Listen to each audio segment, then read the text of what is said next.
architects and has taught design and building anatomy at the University of Illinois. Her talk titled Storytelling in the Age of AI, she explores how artificial intelligence is moving beyond being a tool and becoming a true collaborator in design. She will share how architects today are beginning to work with AI rather than just using it and what that means for creativity, authorship, and accountability. Good morning, Stuti. Good morning, Stuti. Hi, can you hear me okay? You have Volume.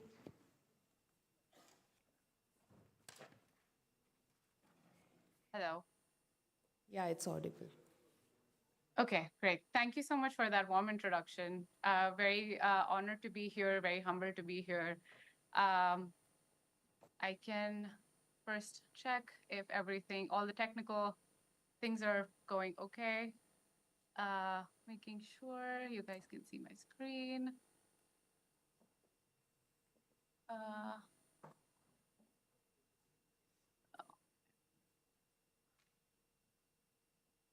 um, all right.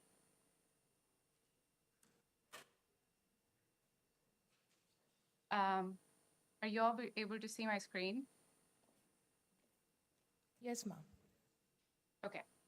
Well, good morning, everyone, and thank you for that warm introduction. I am truly honored and humbled to be here today, speaking in front of such a distinguished and inspiring audience. I would like to extend a heartfelt thank you to the Council of Architecture and the organizing committee for bringing us all together today here for this incredible event. Well, what a joy it is, really, to be here today and talk about something that I'm really deeply passionate about, storytelling. And what better time to talk about it than today, where we are very much noticing the changes that are happening in the industry with the evolution of AI. Well, let me take you back to where it all began. This right here is a picture of an open terrace of my a place where me and my family would gather to have like the morning tea together, or maybe gather after dinner, have that conversation, and really just get to know it, spend that time with each other. This was also one of the places that I spent most of the time that I had with my grandmom, just hearing stories about our family tradition, about our family culture, some stories about my father's childhood, how he was really a naughty kid, and really understanding that generation, that exchange of knowledge, that exchange of ideas happened in this space.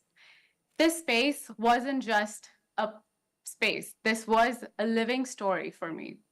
This place also allowed me to see beyond. So there was a garden overlooking this terrace and a shared a shared park actually for the entire neighborhood, which allowed me to not only know about my family and the tradition, but also be able to connect that space from what's outside. And that's when it really hit me that architecture wasn't just really about buildings. It was about memory. It was about carrying that emotion, about that identity. Sitting in that one room, though, was not really enough for me. And I decided that I wanted to know more about spaces. I wanted to know more about how spaces had the capacity to narrate stories. That curiosity eventually led me to architecture school because some stories are too beautiful to be just told. They need to get built. Thus began my journey as an architecture student. In 2015, I joined SPA Bhopal for my bachelor's degree. And well, I thought that I was following my passion about telling or narrating these stories through spaces. But little did I know that I was actually signing up for studio deadlines, endless sleepless nights, and back to back reviews. But also, what my time in architecture school taught me was a lot of growth and a lot of learning, an understanding of how to see the world from a different designer lens. My very first design project, the one that you see on the screen on the right, was actually a residence design that we had to do for an individual, like a single purpose living. And I tried to weave that story, the story of transforming a space, of bringing life into a space through nature, through the surroundings, how this space, this abode of seasons, would really transform with each season, and that experience would incorporate in itself the surroundings that are happening around it. Towards the end of this program, I also got the opportunity to travel abroad. So for my internship, I traveled abroad, and there I was, 21 years old, on my first international trip, headed to France, terrified. I'd heard all the horror stories about the French. If you don't speak French, which I didn't at the time, they'll ignore you. Spoiler alert, it was quite the opposite. They didn't. People were warm, full of grace. I learned so much about their culture, their cuisine, architecture. I formed a different perception about architecture, just being there and interacting with those people. People I talk to still till this day. That experience taught me a lot. It was one of the most incredible experiences so far in my life. But more than anything, what it taught me was something much more meaningful, something much more powerful. It was the fact that oftentimes our fears are shaped more by the myths, the stories that we hear from people, and less with the truth. And that brings me to the idea of AI in architecture. Haven't we all heard similar things about AI? AI is going to replace architects. It'll take over our jobs. It's the beginning of the end. Sounds familiar, right? But what if I told you that just like my French myth, AI isn't really the villain of the story here? We've all been here. We've all seen the news. We've all been part of some debate somewhere in this time frame, talking about the potential of AI, talking about why it's good, why it's bad. Should we incorporate this? Should we stay away from this? Well, when I first started dipping my toes into AI, I was just experimenting. Instead of being scared and hesitant, there was a sense of curiosity, a sense of excitement to really get to know this new tool. I think part of the reason for being able to do that also was the fact that I and my generation grew up with Siri and Alexa as our best friends. Fit right into our lifestyles. It almost felt like that background character in movies that we rarely ever question. But the panic we're seeing today, it's not new. It's not any different from, remember the time when CAD first came out and people started getting really scared that it's going to replace hand drafting. And eventually it did. But here we are today, using those tools, using that technology, innovating, experimenting, and designing and pushing boundaries using those very tools.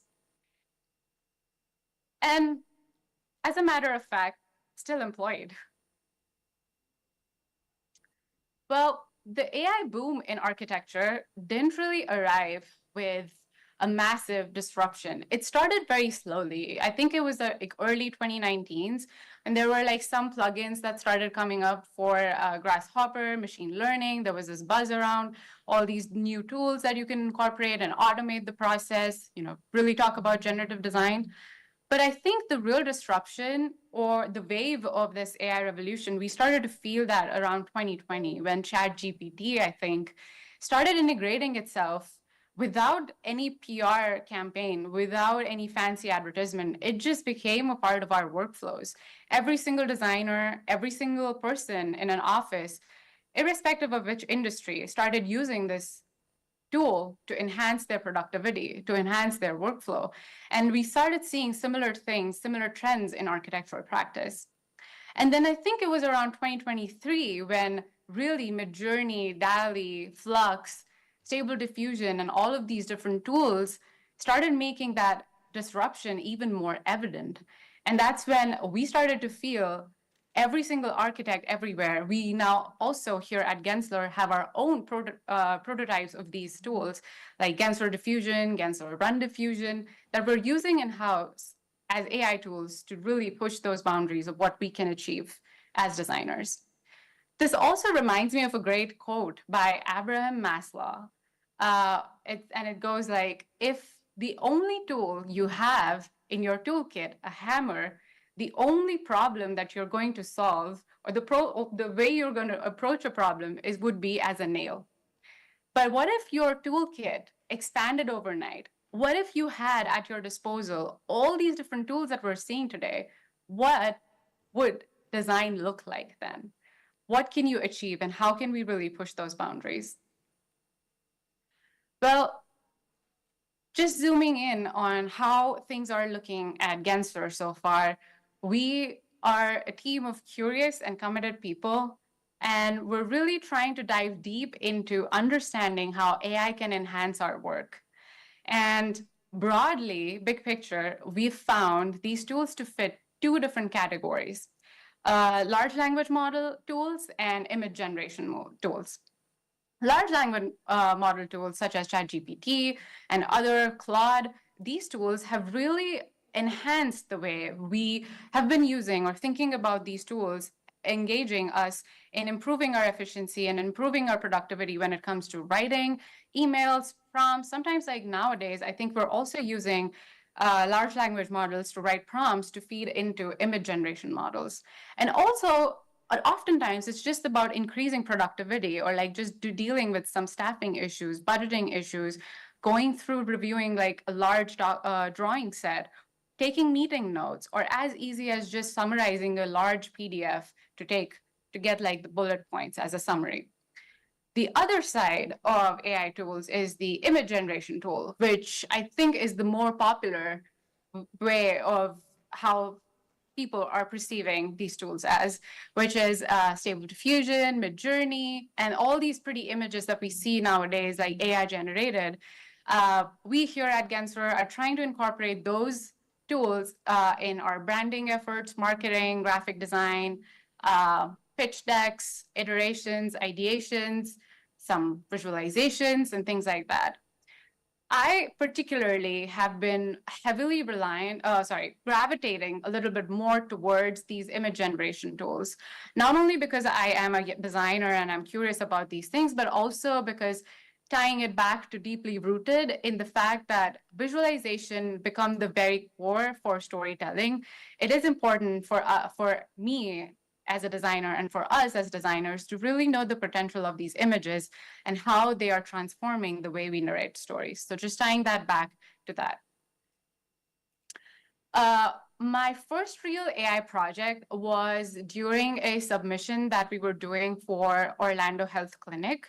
This was back in 2023 when I think the first wave of AI started hitting architectural offices. And this was during Thanksgiving break, as I mentioned. And the trend around Thanksgiving is people leave for vacation. And we got stuck with this proposal. So we had 2 days, 2 people, and 1 proposal. And we took a leap of faith here. And we decided, we have limited time and we have to produce a beautiful rendering because we do want to win this project. And we decided to take a leap of faith and like try experimenting with AI. We started writing some prompts in Midjourney, changing. So this process was really exploring how you can get a sketch to look like a rendering. So we went from generating like images, hand sketching using Midjourney, and then taking those images, feeding into Stable Diffusion, like the Gensler version of Stable Diffusion, so Gensler Diffusion, and creating these images. The client was stunned, my team was stunned, and I personally was hooked. I couldn't stop. From this day onward, my exploration and experimentation in AI just speed rocketed. Ever since then, I have been engaged in exploring and researching more and more about AI. I've been involved in some speaking engagements, panel discussions, and interactive presentations. I really am passionate about having this conversation, really understanding the potential of AI, how we can leverage this in shaping our future as designers, our architectural designers. Well, there are many different ways of how one can use these tools and how you can really start to influence the process of storytelling in architecture. As I kept diving deeper into the subject matter, I found these 4 really powerful areas where AI transforms storytelling in architecture: mood boards, iterations, animations, and stylizing images.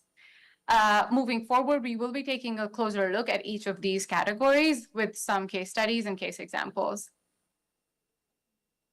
Starting with mood boards, we all remember this time when at the beginning of the project where everything is kind of vague, but the client has a vision, and we as architects, we as designers have this job, have the duty to really convey the best of the best feel and look and feel of a project. In the old, previously, without when AI tools did not exist, it would actually result in a Pinterest rabbit hole, looking at these Google images, endless searches, copying and pasting other designers' work for inspiration. And it was just a really intensive, exhaustive process. Whereas now, with the emergence of AI tools, that process has become quite interesting, because not only are you able to create unique images that are specific to the client needs, to the client expectations, tailored in the site context, but also you're able to engage the clients through an immersive experience. And it is all happening rapidly, really fast. You input a prompt, site conditions, client goals, materials, and boom, unique, fresh ideas for each project. But there is always a catch when you're talking about AI. The catch here is, yes, AI is able to produce all these images. Whatever you prompted, it is able to do that. But AI does not have the vision. AI does not understand the client. AI will do what you tell it to do. It is just a machine doing guessing work if you as a designer are not leading the effort. It's your expertise that brings ideas to life. AI here is just a tool. The second example that we would be talking about here is iterations. And I'm sure we've all been in that place at some point in some project that you would spend weeks mastering a design, finalizing the details, working on that beautiful rendering, watercoloring it, or maybe, finding another medium of doing it. And then you go present to the client and they come up with this request. That looks great, but can we look at another design option? We've all been in that place. We've all experienced, and it's not the best feeling. But I think now with AI, again, that process has become, this iterative process has become so much more easier that it's just, so you can create 50, 10, 50, hundreds of variations in hours. This right here on the screen, we did a pursuit for a cancer center project with the University of Illinois here in Chicago. And we combined, this was, again, like a fairly quick effort. The client was expecting us to produce these beautiful exterior design options and interior design options. What we did here was we combined this process of sketching, iterating, and then generating, pretty much using the same toolkit here. We started with some basic hand sketching, basic rhino modeling, iterating in Midjourney and Stable Diffusion, and then visualizing it, post-processing in Photoshop. And the results blew our clients away. But again, the catch here is what AI can do is generate this gallery of stunning images, of thousands of images. What it cannot do is pick the right one, is to know which design is worth pursuing, worth pitching to the client. Which one has the right proportions, which one has the best design quality, because that comes from the expertise of the designer. With years and years of practice, being on the site, experiencing all those things in real time, having that intuition for constructability, feasibility of a design. It takes years to get to that point, to know and have that intuition of what's possible and what's not. There is a funny joke that goes around about AI, and someone said, AI is like that fast intern. It doesn't ask questions, it gets done things really quickly, but it also doesn't know what is going wrong with the process. I would like to, when I was thinking about this putting this animation over here, I reminded me of architecture school. And during time of review, there used to be like 4 types of students. One who literally just started designing 1 day before the final review. Two, people who somewhat know what they're designing, but they don't have their drawings complete. So like on the last day, they're finishing their drawings. Third, which was very rare to find, were the type of people who would have their drawings complete, their design figured out, and would have their sheets, everything printed, maybe have even reviewed those with their professor, and have the speaking points ready. And the fourth, the most dangerous type of students, would be the ones who would have their sheets printed, have their talking points ready, and would be secretly sitting in a room working on that cool animation. Well, that animation as a tool really helped them to stand out. But I think animation wasn't just really about showing off. What animation does to a design process, it really humanizes design. It tells you stories that a static drawing, a static section, or a plan cannot really narrate. For a recent master plan project, that one that you see on the screen over here, we used AI video tools. And this we did with a team of 4 and 5 people. One of us was really good at sketched this beautiful idea, and then the rest of us started working together and visualizing this into one rendered image, and then eventually a beautiful animation out of this. We use tools such as Runway, Kling, Run Diffusion to really help our client see a vision for their future campus and also give them a great tool at their disposal. And I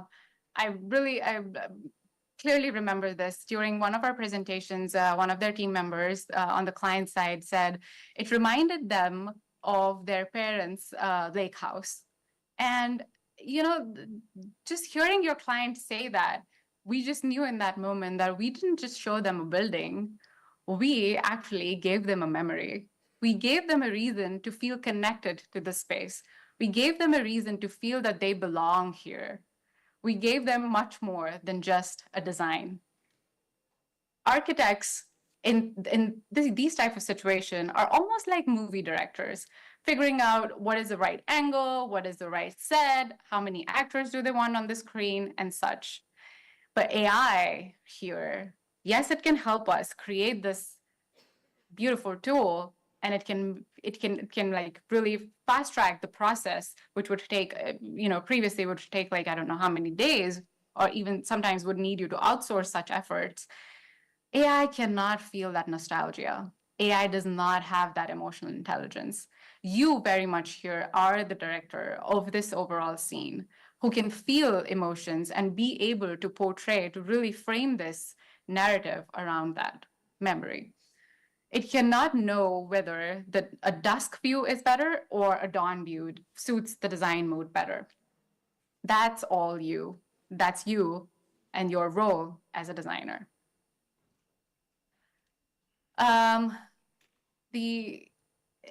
Coming to like our last set of sort of like case studies here and like images that I wanted to share with you all. I think we've all always wanted to kind of try some cool, playful things with our designs. Have you ever like wondered if your painting, your architecture design kind of looked like a Van Gogh painting or a moody watercolor? Well, in past, maybe these things kind of seemed very far-fetched, but with the advent of AI, with the integration of such tools, it has very much become a possibility. The first image that you see over there, like that snow image, was for our really big institutional client here. And their ask was, before the building started getting, I think the groundbreaking had already happened and they wanted to distribute these season greeting cards. And they were really curious in seeing if their building could actually capture that season, the feeling of that Christmas season. And we did this the season change of the building and started to depict this at a snow time. The other picture that you see on the right, the watercolor rendering, was again for an institutional client. They were very keen. In fact, their institution is like teaches watercolor renderings in school, and they were very keen on seeing the design through a watercoloring lens. And we, again, like this was a very quick effort. Again, we didn't know what we were doing at the time. We just wanted to see what we can come up with. Otherwise, we'll figure out another way. But this actually worked so well, and our clients were pleasantly surprised to see the results.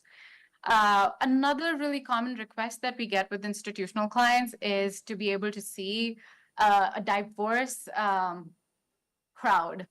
A lot of the institutions here value their ideals and their philosophy around inclusivity, and it's big for them that they're able to show diversity in their designs through these images.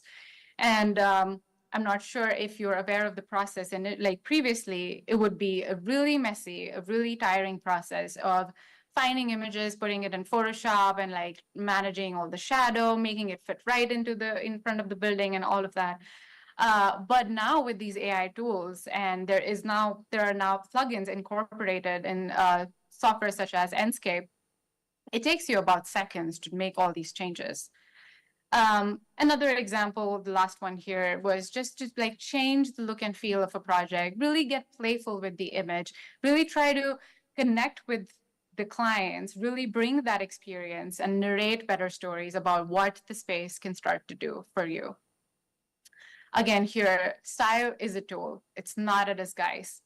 And we need to make sure that we have that control over the intensity of these styles, that we as designers know where to draw the line, where our design still has that seriousness and it doesn't start to look something more like a comic book strip, because the profession has a seriousness to it. There is impact that comes with our design decisions, and we need to be cognizant of those facts.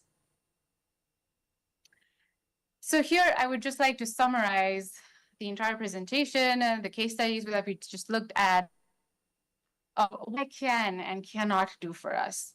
What AI can do, and is already doing actually a pretty good job at it, is boost efficiency, productivity, and generate these stunning visuals, something that we've never seen like before, expand our design vocabulary, really push the boundaries of what's possible. Sometimes it's not even practical, but it is pushing the possibilities of what might things look like, help you iterate faster, and assist in storytelling.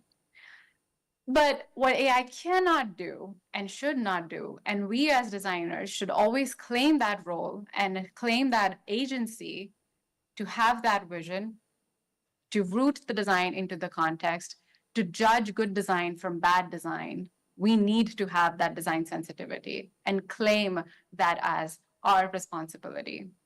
AI cannot replace intuition. AI cannot replace emotional intelligence, the feeling of nostalgia, the feeling of the sense of belonging that comes from a place.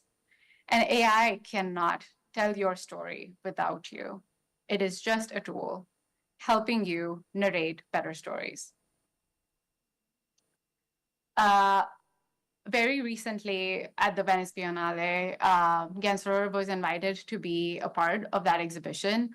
And really, our big idea was here that we're not just designing for a century. When we think of AI, we're not just thinking about the immediate future.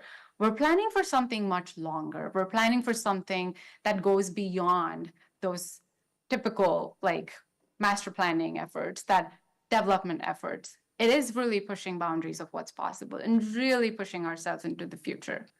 The architect is no longer just a builder. The traditional role is very quickly diminishing. We now have a much larger role to play.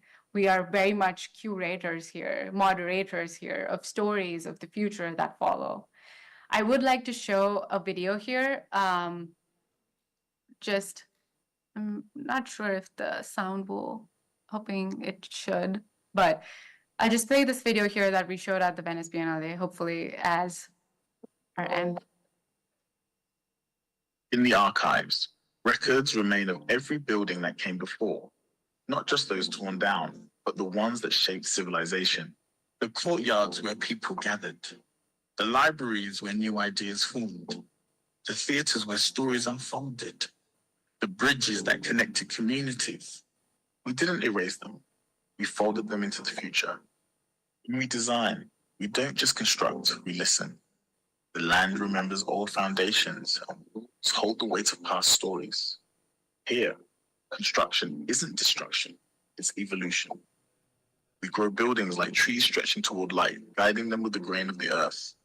Spaces adapt as people shape them. A plaza welcoming morning light becomes a stage by night. Walkways shift into galleries, the walls changing with the movement around them. Rooftops bloom into floating gardens that clean the air and generate energy. Here, architecture isn't fixed, it moves, extends, regenerates, responding to people, climate, and movement. We don't build for permanence, we build for transformation.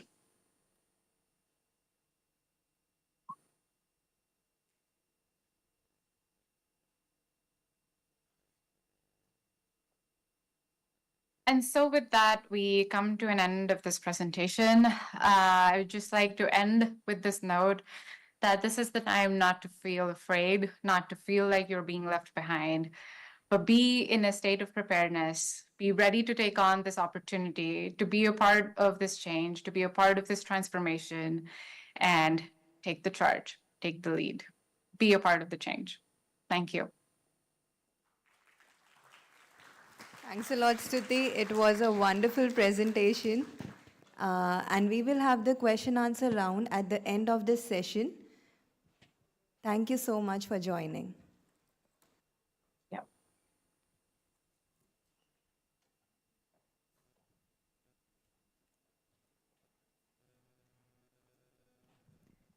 Next, we have architect Durgai Kumaran, director and partner at FHD India, who will speak about cultural relevance and sustainable performance in digital design.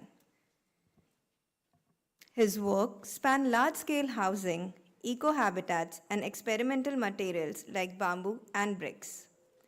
He will present two fascinating case studies from a master plan built around natural water flows to a 3D printed structure in the Middle East that merges functions, environment, and form. I request Professor Prasad Vaidya to kindly felicitate architect Durgai Kumaran.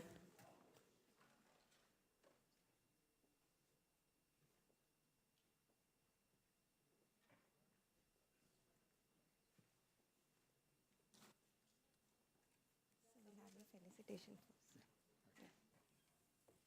If you can go in the center.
Morning, everybody.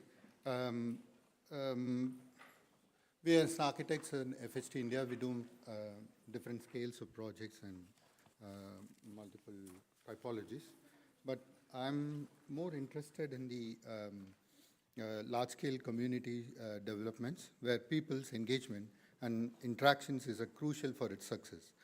I would like to show some of our work exploring digital methods on the social and cultural aspects at community and architectural level. To begin with, here is the picture of the street from a temple town in Tamil Nadu. When I was a kid, my parents used to take us there frequently.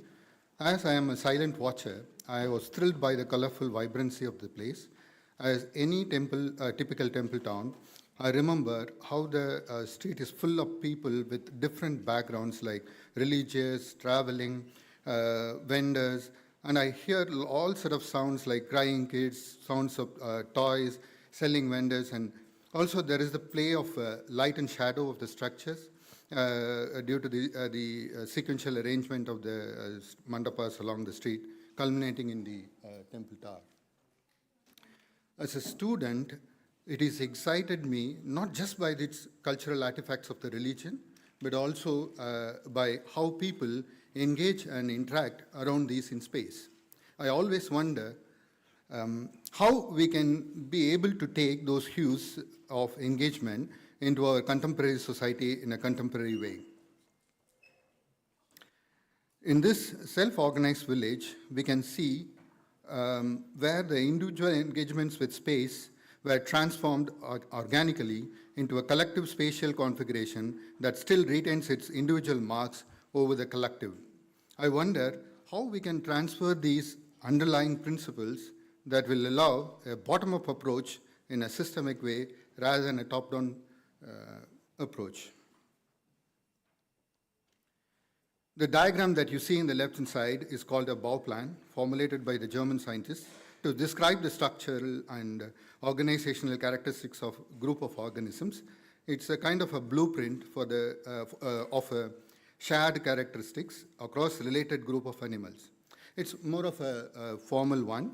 On the right-hand side is the plan of the Panopticon Tower. It is a surveillance method to control the inmates of the correctional facility with central control room, both visually and physically.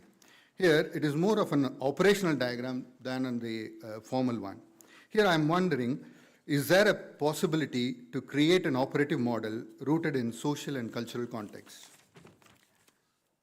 I'm always interested in the relationship of peoples and their engagement with space and architecture. Here in a single dwelling unit where I try to map the individual family members' interrelationships and interactions across the section that transform the sectional organization of the house. At the multi-dwelling unit, where I try to bring back the street culture in a vertical format, here we used color as a tool to distribute functionalities of different user groups in multi-level across the vertical volume. Here I organized the closed, semi-open, and open programs in a gradient manner as in the color transition zones. Here is another diagram shows how we can, what we call it as a biotope is a proposed program distribution across vertical sections for a multi-dwelling unit. Here I am not only looking at distribution of different user types across the section, but also considered flora and fauna that inhabits at different altitudes. Here I use the gradients of solar radiation as a parameter to distribute vertical green garden from ground to top. Yeah. As an architect, my interest is in working with large-scale communities with emphasis on cultural, social, and sustainability. It is essential to address into these operative social and cultural aspects. So as an architect, how do we engage people to interact or inculcate neighborhood culture? Or how are we able to bring back the communal spirits of the village in a natural way? And how do we make people think and operate in a collective manner that transcends not just to one generation, but to multi-generations? In terms of digital exploration, I'm not keen on the formal aspects like form finding, optimization, and rationalization or a fabrication, but I'm rather interested in the relationships of people and the built environment and their impact on each other. To promote a sustainable life, we have a huge potential as an architect in the spatial aspects of the built environment than other operative zones like ecological and economical quadrant of sustainable living. These quadrants were handled by more technicalities and with other stakeholders and policy-making people. So there is a huge opportunity in this quadrant of architects, especially in large-scale community development projects. A move from a space making to a place making, one that encourages people to connect, celebrate, and thrive. Here I'm going to talk about the 4 different aspects of the placemaking through our digital approach in our project. Here is our first project. I used a walkability as a framework to organize the master plan. It's a very simple tool about how the project is experienced through walkable distances and reaching their destinations with a vehicular movement about 100 meter to 200 meter. The site is at Bangalore with an 18-acre extent.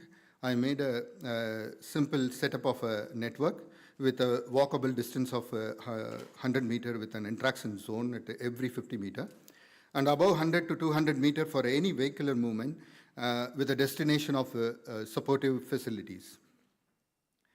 The objective of the systems are to maximize the yield, that is around 3 units per acre, and the second one is the proportionate distribution of green in relationship to the surrounding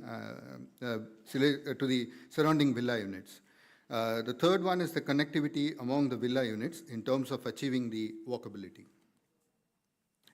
The pedestrian and the vehicular movements are grade separated and made the entire group completely free for pedestrian movement. The villas are arranged in a simple orthogonal manner along the central movement spine of a 12-meter pathway. With this setup, we created a multiple array of various possibilities in relationship to the site profile, and they are evaluated against those 3 objectives. These variants are reviewed and checked against these objectives and selected the version with almost evenly maximized in all 3 objectives. And that is translated into a master plan. The nodal junctions are activated further with the interaction zones. And here is the outcome of the process distributed with villas, with farmlands in the backyard, and an interactive spine in front. The next one is about low-income housing community development, where modularity and incremental aspects plays a primary role. And bottom-up approach is deployed to promote social sustainability and also respond to the future aspirants of the inhabitants. So we created a framework that includes a modular system that allows a growth possibility in an incremental manner. As the space is economized for this income group, the project focuses on the extended social life on streets, where the comfortability and connectivity of these social entities are crucial for the success of community development. The site is located in the north of Hyderabad, a suburban area called Gajbel. I started with elemental spatial requirements to keep them efficiently fit for spatial requirements and minimal construction. Different modules were developed with the ability to scale up as family size and economic affordability increases. Individual house owners can remodel or expand to increase spatial needs with minimal impact on structural systems. The repeated user types are identified as benchmarks to test the abilities to customize to fit requirements of multiple households of varying family types and professional needs. Here is the 2 primitive types that were further formalized into multiple subtypes based on orientation and growth pattern typologies. The rules were set up for adjacencies for those types in their growth pattern, and the super commune size of 100 by 100 meter with peripheral road of 12 meter is set for a modular development strategy for overall site development. We use an algorithm to set the primitive type along with its variation in a 5 by 5 grid.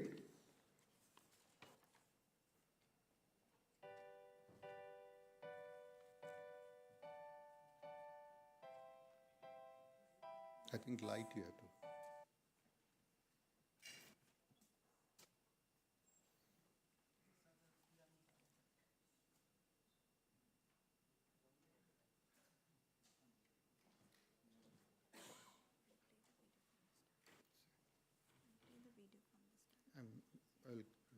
Switch back.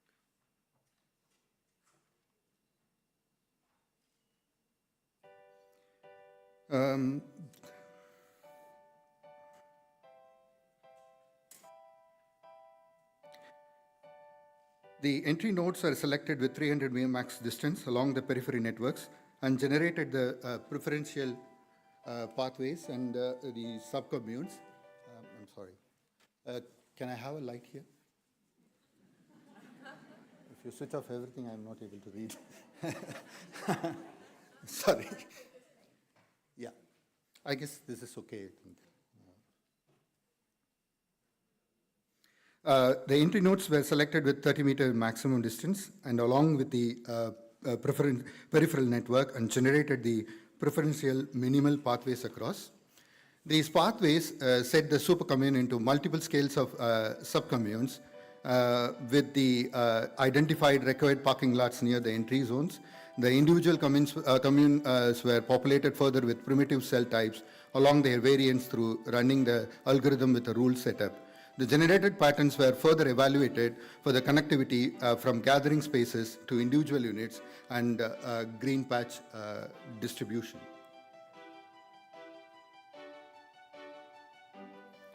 So the connectivities were evaluated for the social interaction from the common areas to the individual units. And here the green patches were of the distribution of these green patches. The different generations of variants were evaluated against three objectives: the maximum achievable number of units, the comfortability in terms of solar radiation and heat, visual and physical connectivity. And these specific layouts is selected based on the evaluation criteria and developed into a full commune layout with the identified typical user typologies across the commune. So,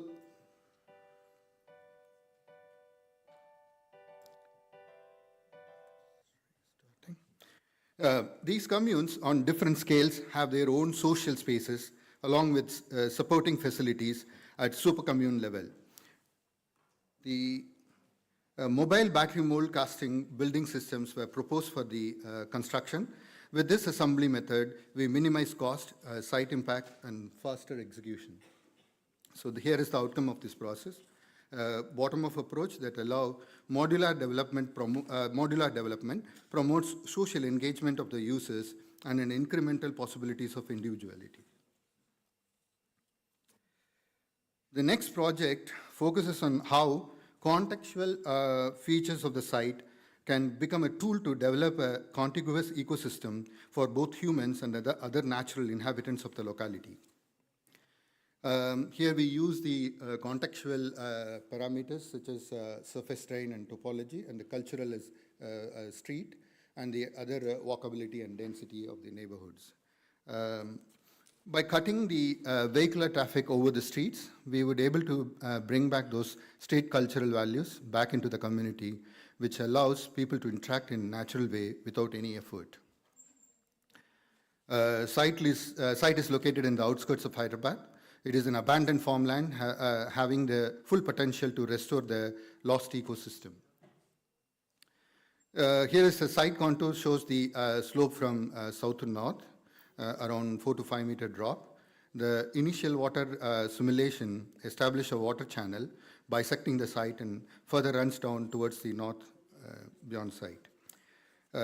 Simulation of the drain with their catchment points along its boundaries. The individual drain lines are further analyzed to establish their unique starting points.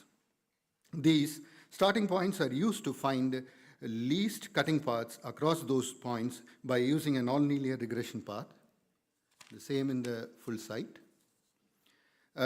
Marking these cutting paths in vertical and horizontal directions in their respective zones.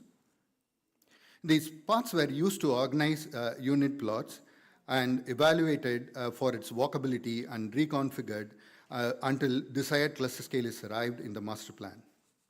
The introduction of cluster clubs influenced the street profile with different levels of intensities.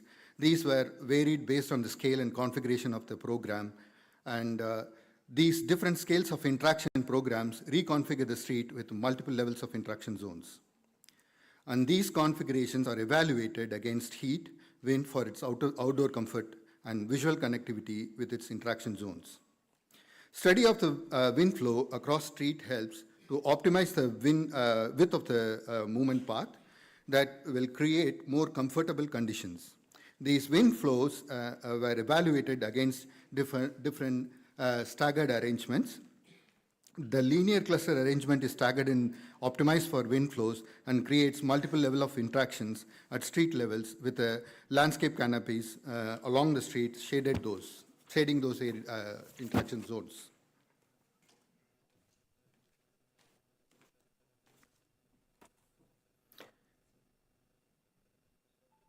So the master plan is in a synergic relationship both above and below water conditions of the site, allows the underground aquifers undisturbed by the development.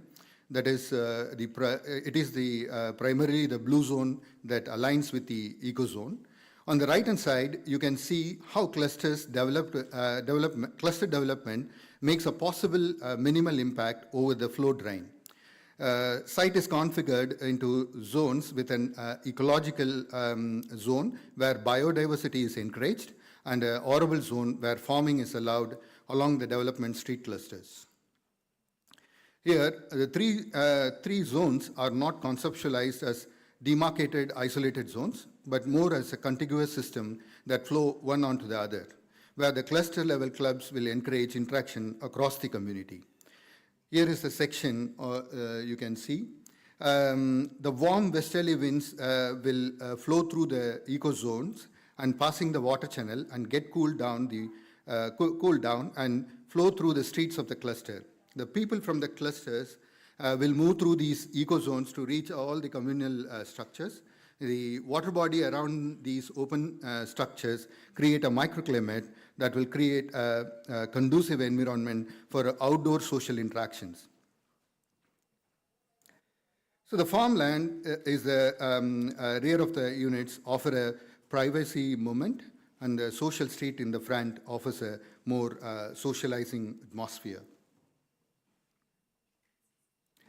These clusters are connected through a minimal vehicular movement spines.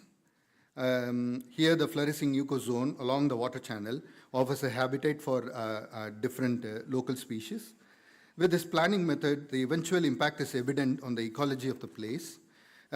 Just in 4 years, an abandoned farmland has turned into a thriving, biodiverse, and productive ecosystem that supports human and natural life in equal measures.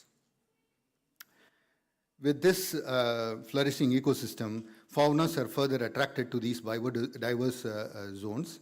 The environmental impact report documented around 180 types of faunas and 495 species of floras were currently present over the site.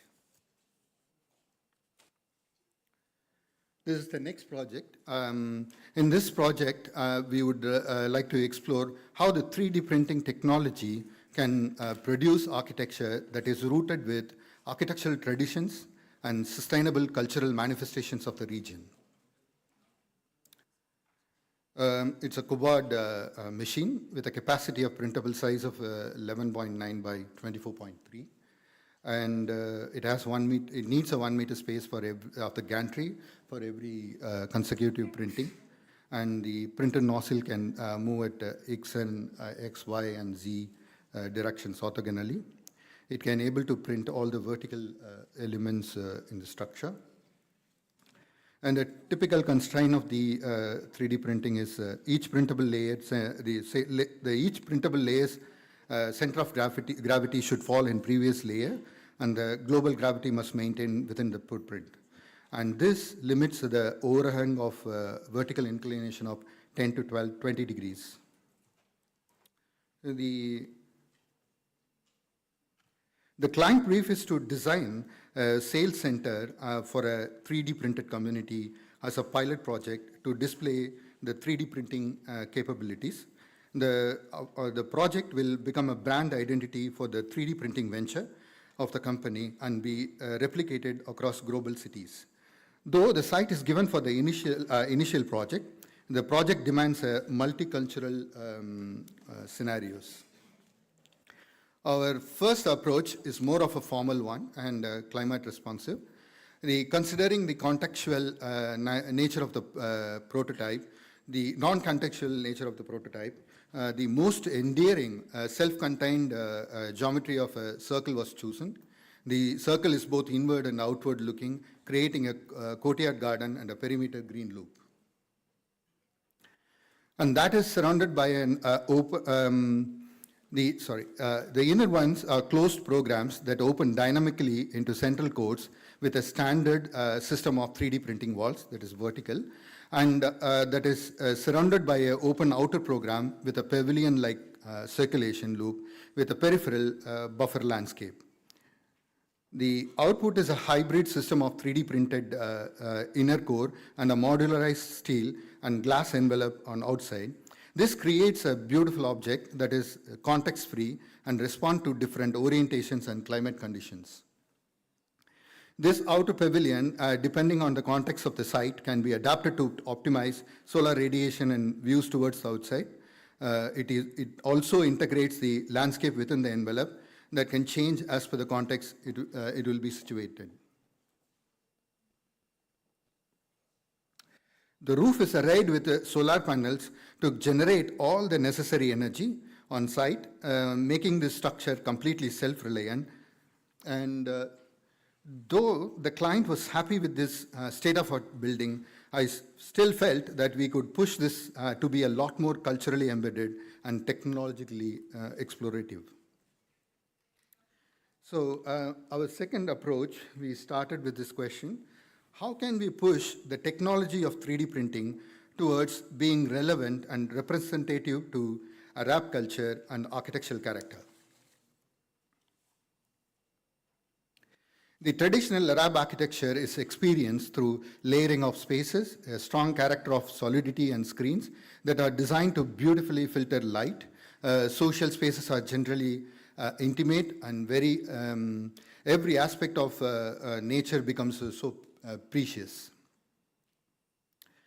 Our search focused on how to infuse these cultural specificities to transform these standard method of 3D printing, which are typically vertically stacked layers with minimal variation. We chose a site in Saudi Arabia where the first project was being proposed to capture the cultural settings of the Najd region in the architecture of the sales center. The most important aspect of Arab typologies is the spatial organization of courtyards. It not only holds an environmental focus, but also acts as a social core that wraps layers of activities around it. We attempted to reconstruct this established typology of Arab courtyard in our version. The building is not defined as a discrete in and out with a green coat, but as a multi-layer gradation of spaces with different intensities and porosities. With each layer adds an intrigue and interaction between these spaces. The outermost layer becomes a performative layer that shields and opens the building wherever needed. The second layer is the programmatic enclosure that folds to allow spaces to be created. The third layer thickens to accommodate services like seating, displays, and storage. And finally, the innermost oasis layer becomes a threshold to the courtyard.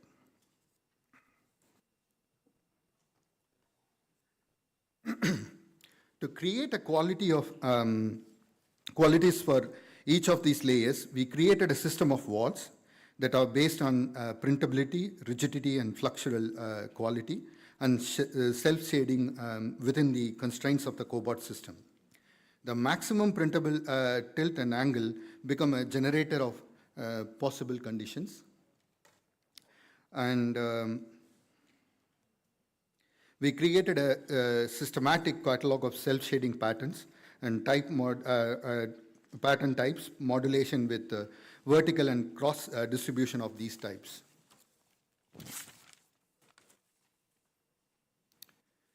We modulated the maximum horizontal shifts possible with the 3D printer to allow for variations of openings without the need of lintels and lintels, inspired by the self-supporting nature of Islamic arches. So we tested these self-shading capabilities of these systems to deploy them based on the specific directions to minimize radiation, which is a big energy factor in concrete walls. So various angles and surfaces and modulations were tested for radiation in different orientations and inclinations digitally to identify the best suited module. The suited modules. What we could eventually create is an adaptive system that acted as an expanded wall. It could adapt to the needs for movement, privacy, climate, while having a strong connection to the characteristics of Arab architecture. The wall system towards the inner courtyard expands to perform as an archway, a screening element, and as a contemporary interpretation of Arab colonnade layering the courtyard. The arabesque colonnade opens up open up to allow people to pass through and string to create self-shading devices and privacy walls, a continuous and rhythmic modulated arcade that can only be achieved through the freedom allowed by the technology of 3D printing. The walls move to reveal the spaces behind to interact with and physically connect to the courtyard.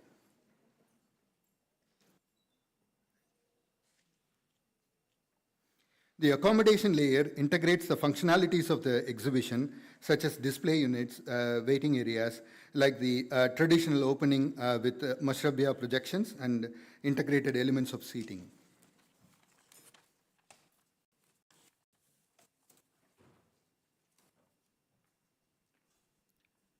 The folds and the recesses allow the walls to be primary structural elements and holds the functionality within them.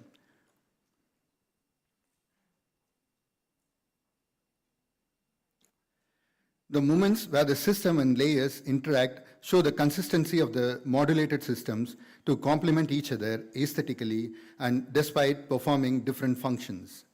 The natural passive cooling is deployed in the circulation areas through wind catcher and vented with courtyard effect. Learning from the vernacular architecture in the arid zone, the outer layer has a double wall to insulate radiation while allowing micro eddies and air currents to cool the periphery. The southwest corners of the build form become more solid, protecting the programs inside with surface modulations that self-shade and disperse wind movement around the corners. The wall expands in places to allow connections from the pedestrian edge, creating a design aesthetic that is at once culturally connected to its place while maximizing the potential of the construction tools and technologies. Again, the planning is also done in a way that allows for a 3D printing rigs, modularity, and gantry sizes. So the third version actually start with the idea of how we can, the intersection of these high-tech and low-tech. So yeah, I have always been interested in this intersection where although the process is technology-driven and advanced, they are used to find new directions to traditional value systems and cultural contexts. And sometimes historic settings seems much more advanced than today's technology.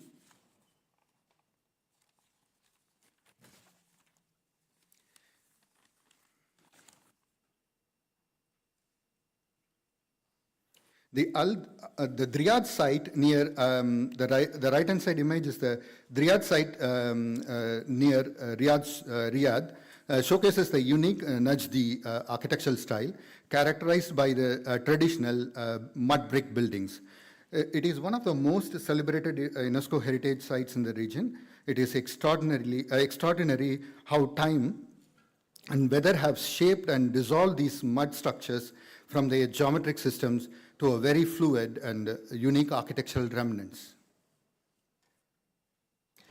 Inspired by this for the sales center model in Riyadh, we explored the idea of using the power of absolute precision to create something that felt unfinished, handmade, and weathered. A way to turn back time and let architecture be a nostalgic cultural icon from the past. Iteratively, we transformed a primitive geometry of hexagon, very commonly used symbolism in urban Arab art, to dissolve into series of walls and voids. Here the walls becomes more pliable and softer, pushing and blending one another to create a spaces and voids.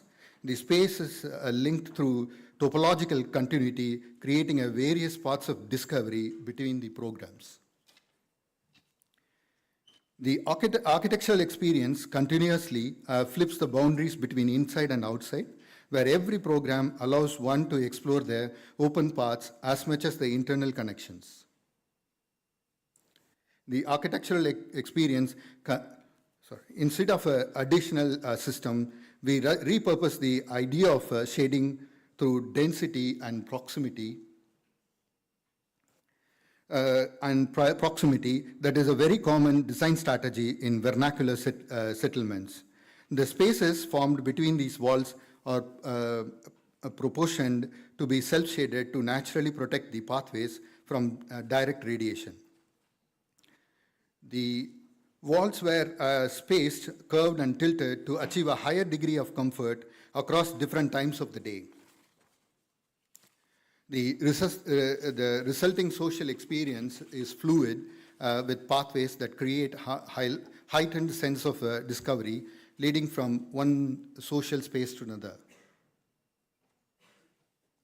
Unlike a courtyard that draws attention, these outdoor spaces become a micro-oasis waiting to be discovered. Each pocket on oasis where the walls dissolve and shifts the focus towards the specific experience of local culture, art, and flora. The indoor environments are kept minimal and primordial in nature.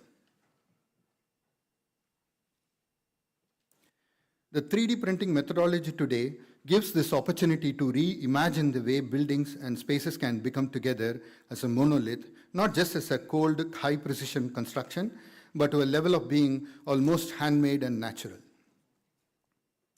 Humanizing technology through a framework of cultural conditioning and creates a new direction for architecture to take it forward. A direction where new age technology serves to forward the rich cultural traditions that have shaped us as a community. Here are our operative frameworks that works on the social, contextual, and cultural conditions. We hope that these tools and technologies help transform us to rediscover our roots more in past. Thank you.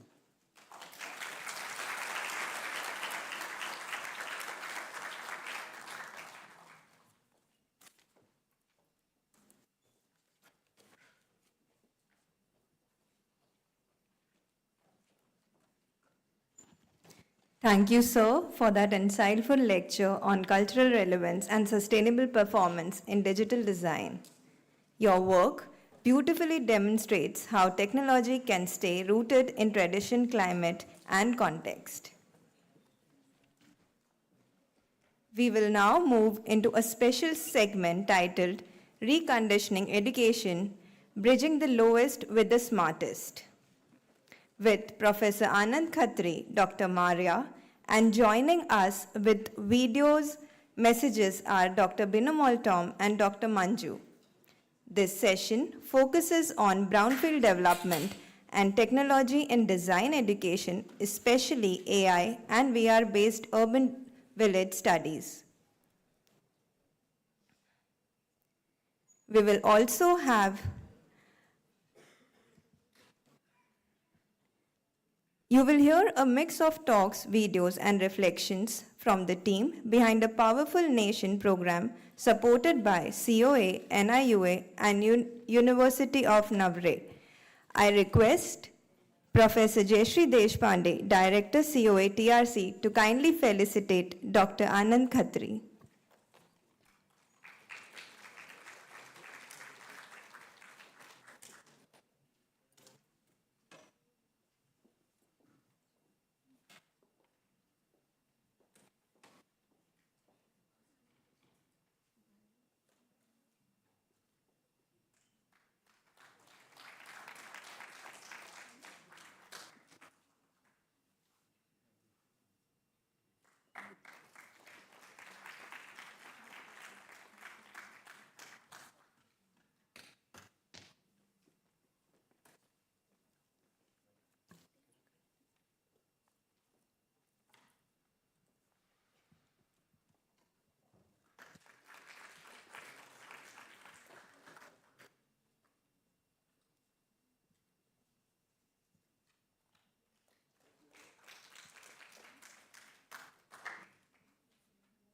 I also request Jayashree ma'am to kindly also felicitate Dr. Maria.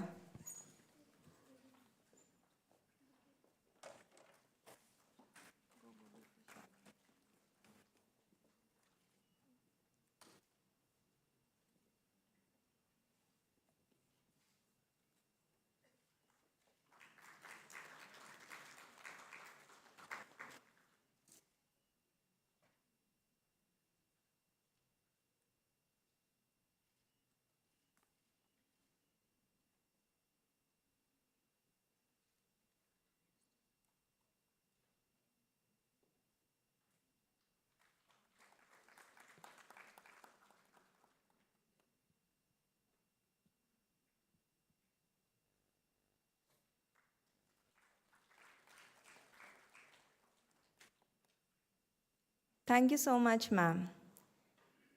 We will also have the launch of publication capturing this journey, titled The Research Grid VR and AI Capacity Building Studio Enabling Brownfield Development Studies. Welcome, sir.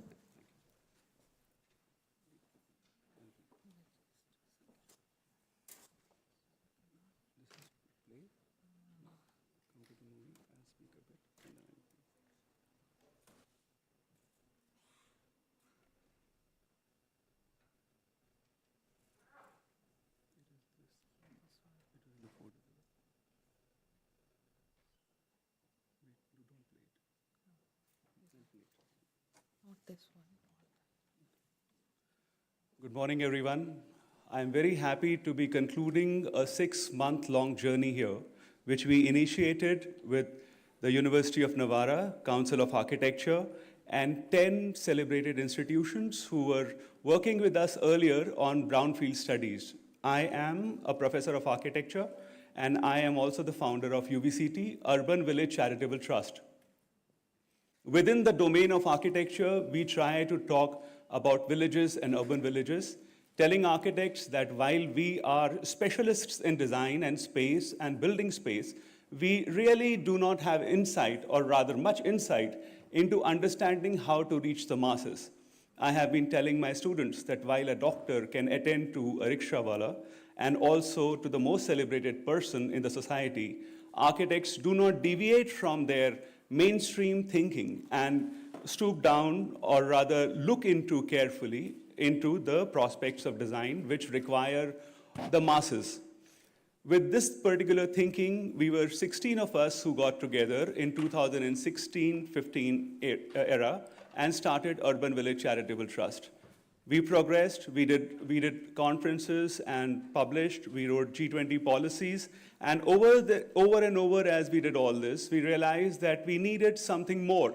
We were sitting very far behind in the backdrops of villages and urban villages, walking streets, looking at lanes, walking around broken roads and sewers. That is when this whole ideation with Dr. Maria on understanding these problems through the new lens came.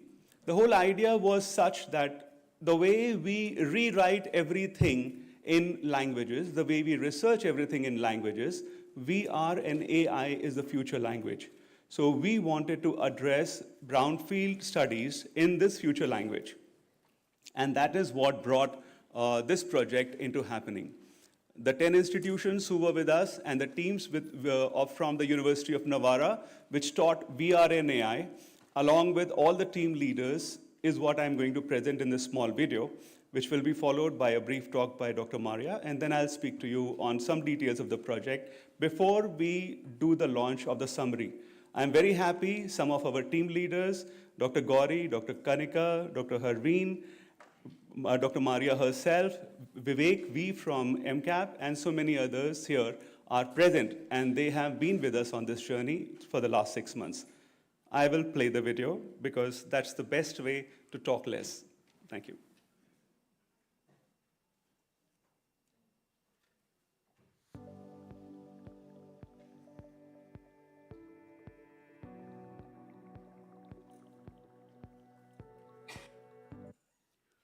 I will break in between for a minute to, tell you a little on this second slide, which talks about how we took our unique positionings.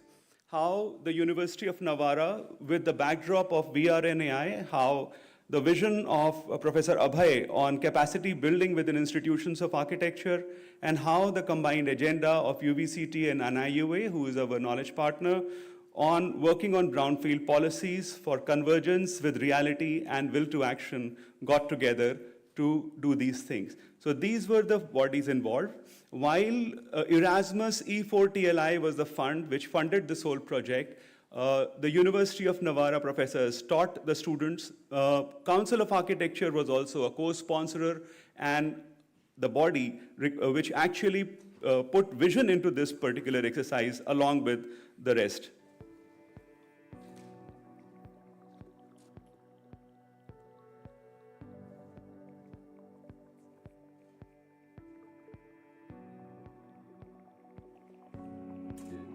Recreation of this virtual environment, and it is starting with using exhibitions in touristic experience, of course, education of all levels, even in health or e-commerce.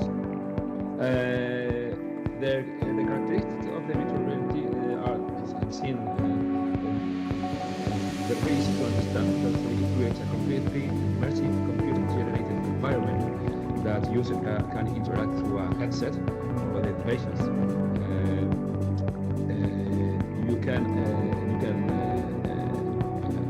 use them. Also, virtual spaces where the can be made renders, as you know, during the planning stage of the construction of an water or building of a skyscraper, for example. It is possible to visualize exactly how the space can look, the shape of the wall, and to affect the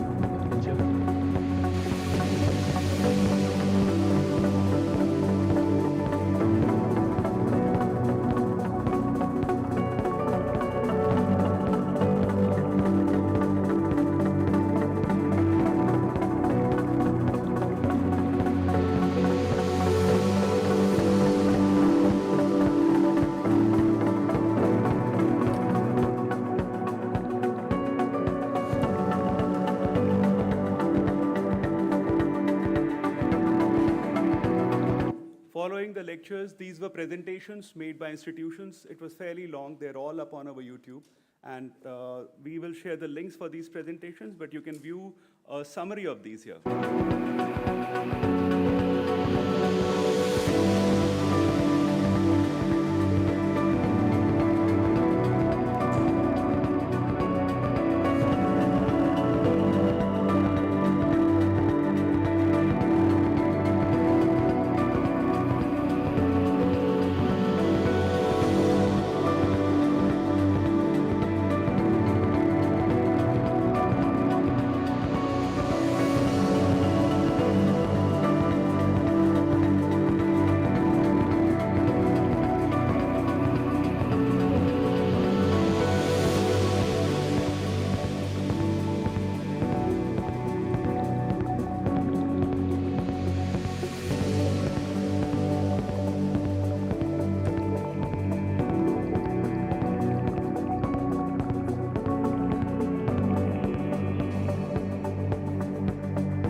This is when we made a breakthrough. We experimented on augmented reality here.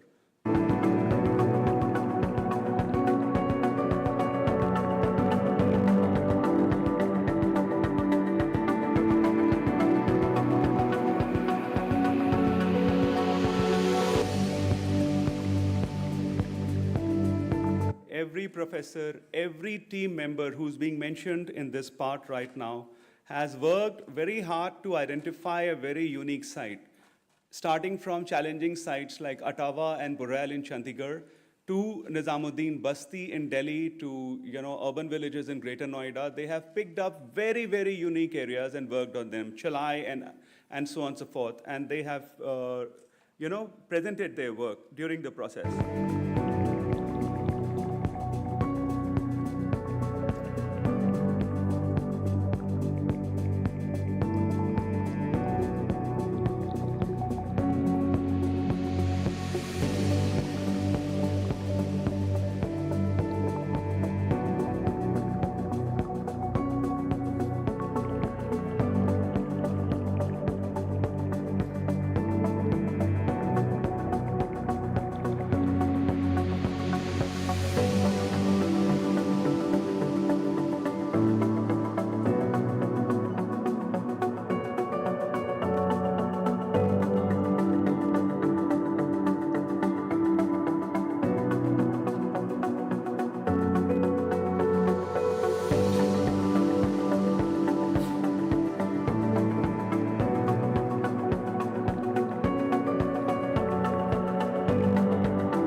what did we achieve?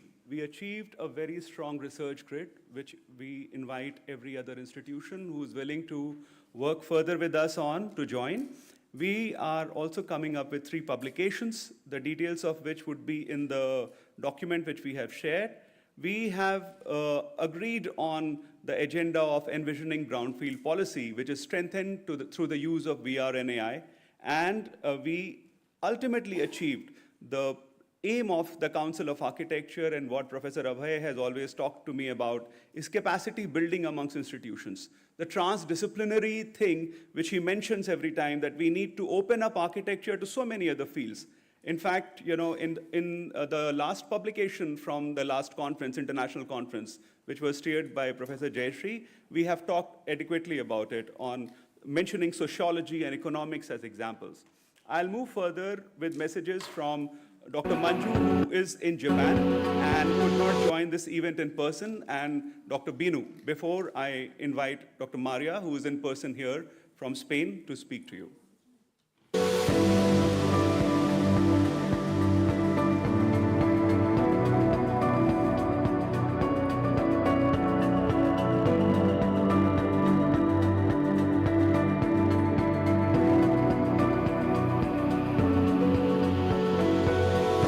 These were some very interesting experiments which failed.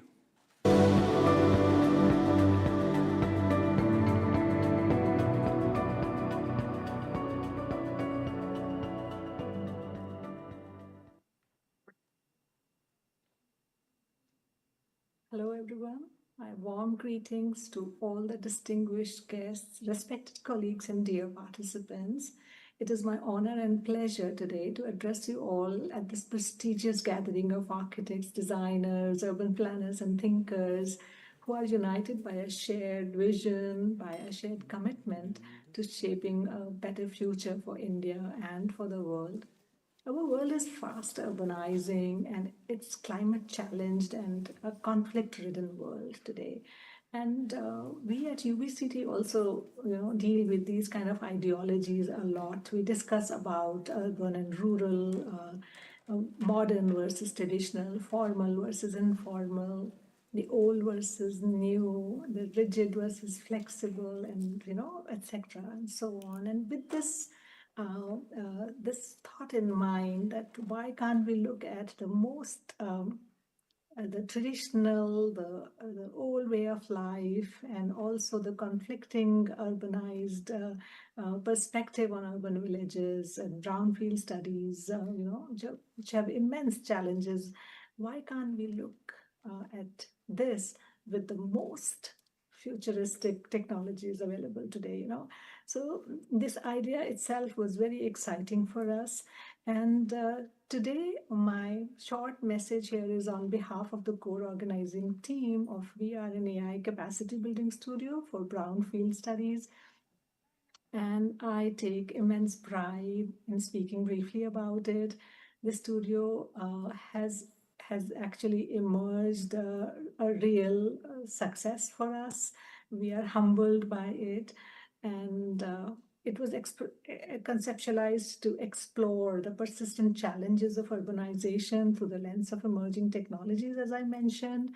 And by the sheer response that we have received from all members of the UBCT research grid, it is overwhelming and humbling to see that we have been able to touch many aspects of knowledge dissemination and capacity building and design thinking and technological nuances through this studio. This is a collaborative effort, definitely, and brings together international and national partners and represents a very meaningful convergence of advanced tools and deep academic engagement as well. Allow first and foremost to extend my heartfelt gratitude to our international collaborators from ETSA, University of Navarra, Spain, and our knowledge partners, the Council of Architecture and National Institute of Urban Affairs. Their expertise, their insights, their support have been invaluable in this endeavor. And we are also profoundly thankful to the generous sponsorships provided by 2 of our main sponsors. One is the E4TLI program for the Erasmus Plus initiative of the European Union, and the Council of Architecture India. Their sponsorships together ensured that we could provide free VR headsets to all the participating institutions, which enabled the educators and students to access advanced visualization tools continuously at their own free will, to experiment, to explore. And we also believe that they will continue to do so beyond the scope of this studio as well, which is the intention of this program.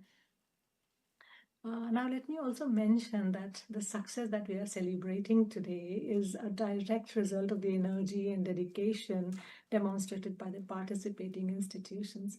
10 premier architecture and design institutes from all over India, with their dynamic teams, on full complete 16 teams consisting of faculties and students, working together hand in hand as a part of the UBCT research grid towards the development of the brownfield policy for urban villages, has been an incredible teamwork.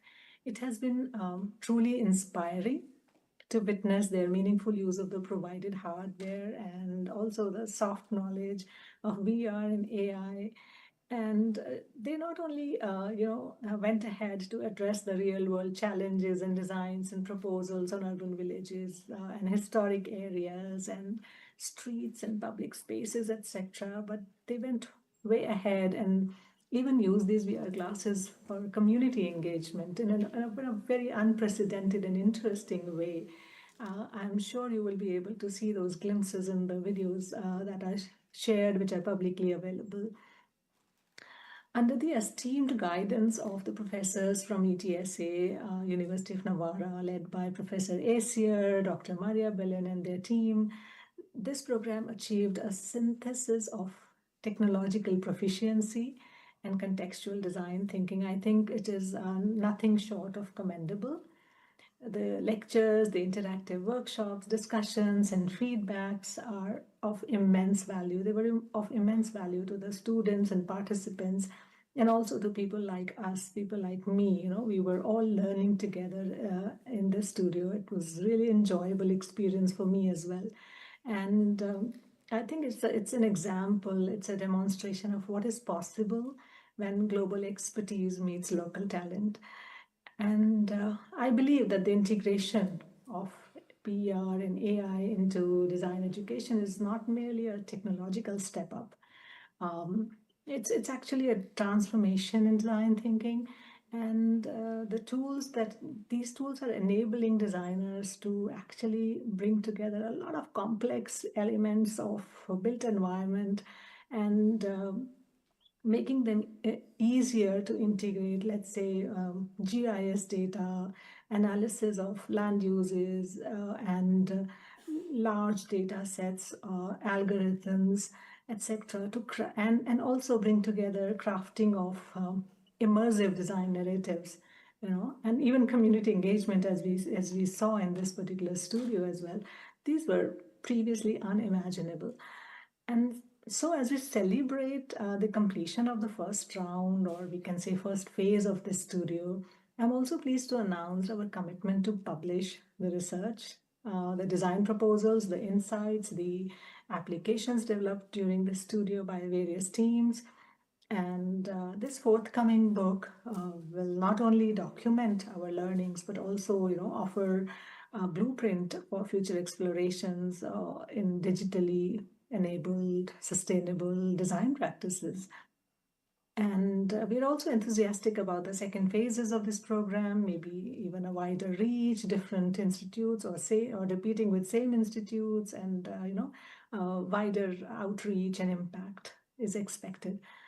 And once again, I extend my heartiest congratulations to all the participants who are receiving their certifications today, and my earnest thanks once again to everyone who has contributed to the success of this exceptional initiative. Thank you all. Thank you very much, and have a great day. Thanks. So today, 243 participants get their certificates through this particular process, and they are being mailed to the team leaders, and that is how we conclude the program today, along with the book launch after this. I'm very happy. We are very thrilled And it's a very big day for us, and I am really thankful to DY Patil and Council of Architecture for allowing us stage to conclude this program. It has been a lot of effort. Now, as a continuation of this process, Professor Binu, Dr. Binu Moltom, who is also a part of the Council of Architecture, is sharing her vision on how to build this in the curriculum of architecture. So we are all to work together and develop a coursework which can help us build the right set of ethics and the right set of processes for inculcating VR and AI in the design studio. So here is Binu's message before I invite Dr. Maria to carry the program further. Good morning, everyone. It's an honor to be before you, though virtually, to speak on a topic that is not only futuristic, but increasingly urgent, incorporating AI and VR in architecture curriculum. So for incorporating AI and VR into the VR curriculum, we need to catch the students quite young by giving them a foundation year exposure, where we introduce basic modules of AI, also teach them ethics of using AI, then design logic, and immersive visualization. So simple exercises using platforms like Midjourney or DALL-E for conceptual explorations will help get them an introduction to AI at the first year itself. Then maybe at a second year level or maybe at a higher level, we need to look for studio integration with AI and VR. So in the core design studios, AI-based tools, maybe such as SpaceMaker, Autodesk Forma, etc., can be integrated. I'm sure the list is quite an exhaustive one, to assist students in optimizing design outcomes. So design thinking plus data thinking should go hand in hand. And then comes the biggest job of establishing VR labs and also developing collaborations. So institutions should invest a lot on, developing VR labs where students can build and test modules using tools like Unity, Enscape, Twinmotion, which I'm sure many of our students, at least at the thesis level, are using these. But it can become more, legally accepted by the teaching fraternity. And then collaborations with other universities, as well as technical startups.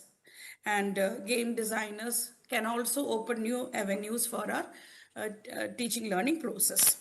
So further, we can have elective courses or minor specializations offering AI-assisted parametric design. I'm sure many institutions have already got into it. Then neural network-based simulations or immersive heritage documentation, which also I'm sure many of us are into it. So this will all encourage research on smart cities, urban villages, AI in disaster resilience, and urban analytics, which we teach otherwise the theory part to our students. And then finally, at the thesis level, where we need to encourage final year students to use AI and VR in their design process, not just for presentation, but for analysis, simulation, and decision making. Imagine a thesis that studies user interaction in a proposed public space through VR immersion. We are bound to get something that is real to life answers for that if properly done by the student. And now, since we know this is what we are in for, we need to find a multi-faceted approach for putting this into a teaching learning process. So maybe providing an understanding of theory and concepts, hands-on application from the very beginning stage, and then integration of design projects like the one which we have done with the University of Navarra, Council of Architecture, and UVCT, incorporating 10 institutions using AI and VR to study urban realities, especially focusing on urban villages. And I'm sure the book launch will bring you to the understanding of how this helped in our studio. And now the multi-million question, how do we do it? So our educators are the torchbearers. So we need to give comprehensive training programs to upskill faculty members in these new technologies and pedagogical approaches. maybe in terms of workshops, and I'm sure COA would take a lead in this, certification programs, and perhaps even sabbaticals, if universities agree, focused on industry immersion.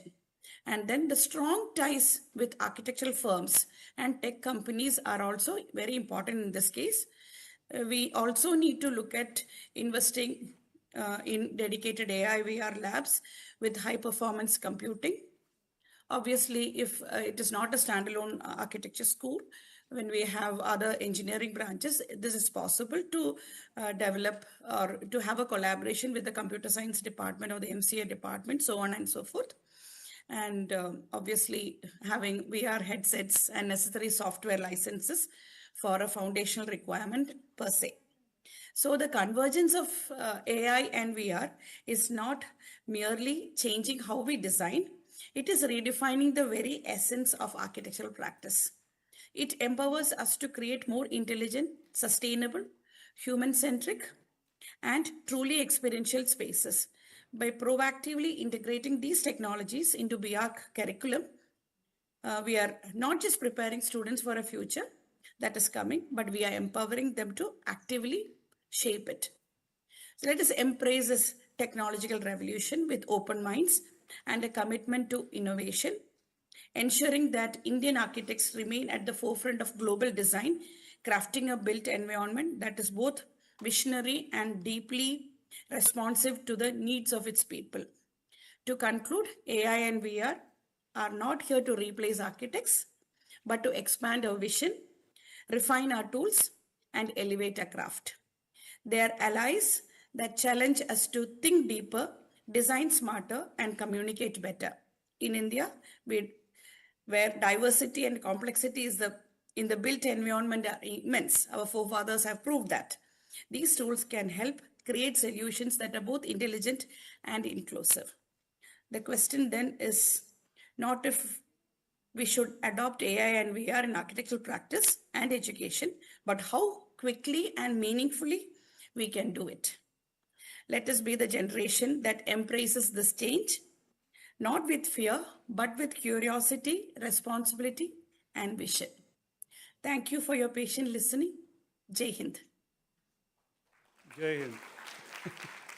I now invite Dr. Maria, who is the founder of MBM Associates, and she is a part of the Erasmus funding also. She steered the leadership through which we connected with the University of Navarra to share her thoughts on the program. Welcome, Dr. Maria. Good morning, everyone. Let me see which one is it. This one? That one? Yeah.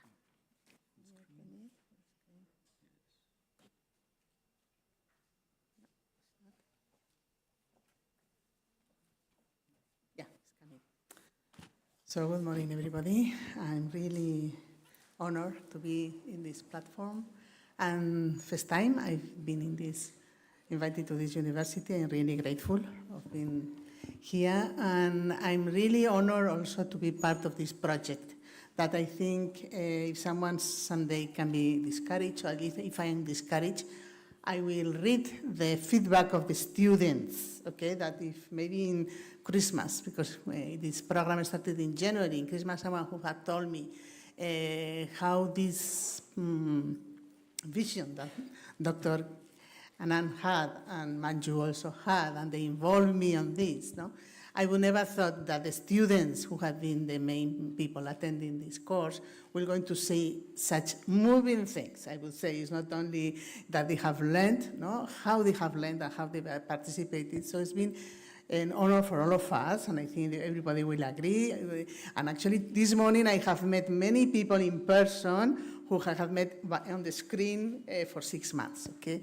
So first of all, I want to say I'm going to be very brief, but I wanted to share that this has been possible thanks to Erasmus Plus project, because this, along with the University of Navarre and the School of Architecture of the University of Navarre, my company, MBM, that is based here in India,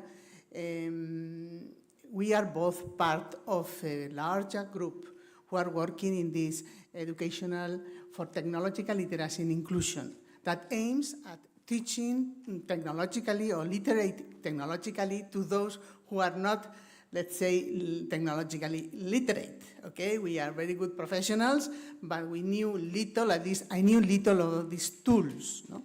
So when this program allowed my company MBM to be part of it, is because of the last word, inclusion, okay? So I was actually the first Indian company that has been participated in this kind of European Union funded projects that they fund so that the project, whatever knowledge is shared freely and is accessible for all. That's why India was part of it, and it was my aim to reach or to reach out to more people to share these courses that are free and available, and anyone can access to it. No? So that's what we thought, okay, let's try to make it happen, thanks to the UVCT that also had the platform. But something that in the beginning maybe started like a project-based image generation, no? Let's see how we can teach our students, how we can, not only the students, for me in this project, key people have been the leaders. Okay, these young assistant professors, these people who are still not maybe, have not reached their PhD, and they have been key, no, in the success of this project. But I would rephrase, no, the reconditioning education, no, towards bringing the gap in experience, resources, and skills, no. And this is something that Dr. Manju also said, and I loved it, okay, when I heard that expression yesterday when I saw her video, no? When global experience meets local talents. The outcome of this project has been beyond any expectation. Why? Because there were people, let's say, sharing the experience, sometimes even in a language the students were not understanding because of the accent, because of even the mindset was completely different, but it worked because younger generations are smarter, okay? They have been born in these new technologies. You give them the tool and they are capable to reach where we have never dreamt, okay? Actually, and one of the things also when I want to share is that this knowledge sharing, no, it works both ways. It's not that the professors came and they gave us wonderful sessions and then, no, and I met one of the professors 10 days ago in Spain, and he was telling me, I learned a lot. I learned a lot, okay, from the youth taking that maybe that tool, and maybe with the insights of the senior people, and they have made it. So that's why I wanted to bring here when I say it works both ways, because it has been a program that has brought this intergenerational platform. When this morning Stuti was saying to us, you know, when she started and when she was, you know, how her grandparents were sharing the traditions with her, and how now she has become an outstanding designer working in Chicago, no? From that is what this virtually we have been able to come to. So we have the young students, the assistant professors, and the senior professors. And that intergenerational, that virtual reality virtual platform help has been key in this success. And then the intercultural. And this is something that also, intercultural in the sense, I also put in here, which are my favorite comments during I have put 4, I could have put, I don't know how many more, no? This was the professor giving the session, and usually the comments were, please maintain your identity. Okay?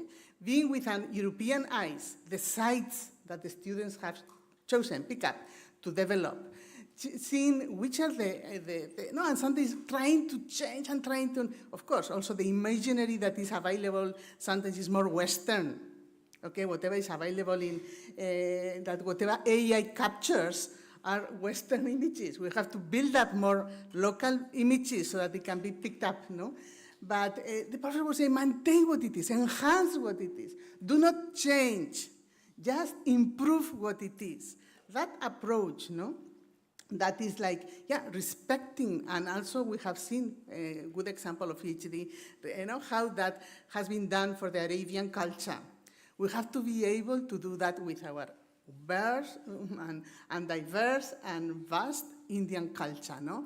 So we see with our eyes, when we come here, we see such a potential. Wherever we walk, we see such a potential, no? So we have to give our students, our future architects, help them to preserve them, no? And one of the things I like, and he said several times, he asked permission to the students, can I share this video with my students? So whatever these groups have done in India has been shared already in one international event 15 days ago in Spain, and it's going to be shared with the students of the schools where these professors teach. Because that's why I say it works both ways. It's not that someone is coming and teaching and the other, no, that works both ways. That's why this program has been a success, no? And that's why I wanted to also say it has been also reached beyond the professors and the students, no? Because the students, and I have picked up these photos from the screenshots I had, no? They have gone to the shopkeeper and show him with these VR glasses how his shop will look like when that is designed, no? What better dissemination you can do, no? How can you involve people better, no? So they have managed to do that, no? With their energy, with their actually involvement, no? So that has been great. So that's why without much traveling, with no spending that much, okay, this knowledge transfer can happen and has to continue happening. That's why I'm here, and this is the last thing I'm going to say. We are here to plan new ways, new platforms to allow this dual direction knowledge transfer, okay? And how I'm going to do that, no? We are thinking, and along with the University of Navarre and the School of Architecture, where I am actually, is my alma mater, no? So we are also, they have already a program with Latin America running. And we are going to extend that to Asia. And we're starting from India and then Asia. And what do they do? No? It's an online platform, okay? Not much traveling, not much spending. But what is sometimes also the Western educational institutions lack? Students. They lack PhD candidates. They don't have. They are ready. They have wonderful libraries. They have one. So we are going to start a line on research and PhD online. We are going to also start some students exchange program along with some scholarships, okay, that will always help, no? And then also activities with colleges, and this is something that has been already proven in Latin America. And why we want to be in Europe the hinge, we want to bring Latin America and Asia, because what Latin America brings in this scenario is the same size as India, because in Europe there is not much to develop, and whatever we develop is like a roundabout, again, the same roundabout, okay? There is not much to develop further, and everything is small. So India has a dimension that has to be, maybe linked, it will be linked better with the big cities in Latin America. That's why so India through Spain will reach to Brazil, will reach to Argentina, wherever they are already working, no? So it's just a call to join us to make this knowledge and resources sharing program between Spain and India happen, because we need local institutions, we need people who are ready to join us and who are ready to share, as I said, this both ways learning, no? So that we can, of course, there may be some experience that, but the professors there are ready to keep learning from our students and from our young architects in India. Thank you very much.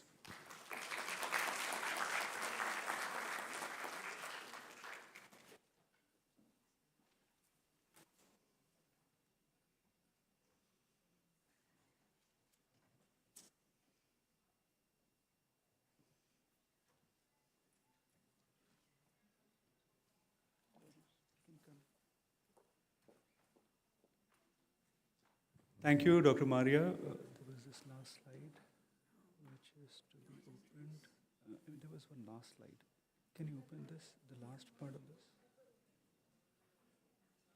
No. Not this. On the presentation, there was the last slide.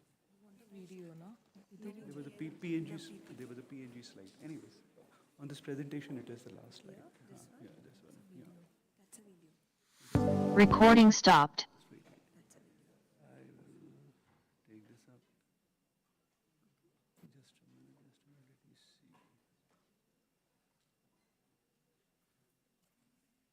Where would it go? Yeah, this is the slide. Let's hold it.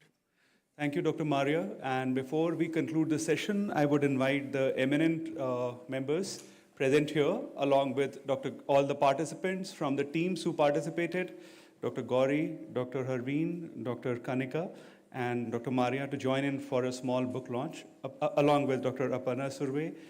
Dr. Jayashree, I'm looking for Dr. Jayashree. I can't see her around here. If,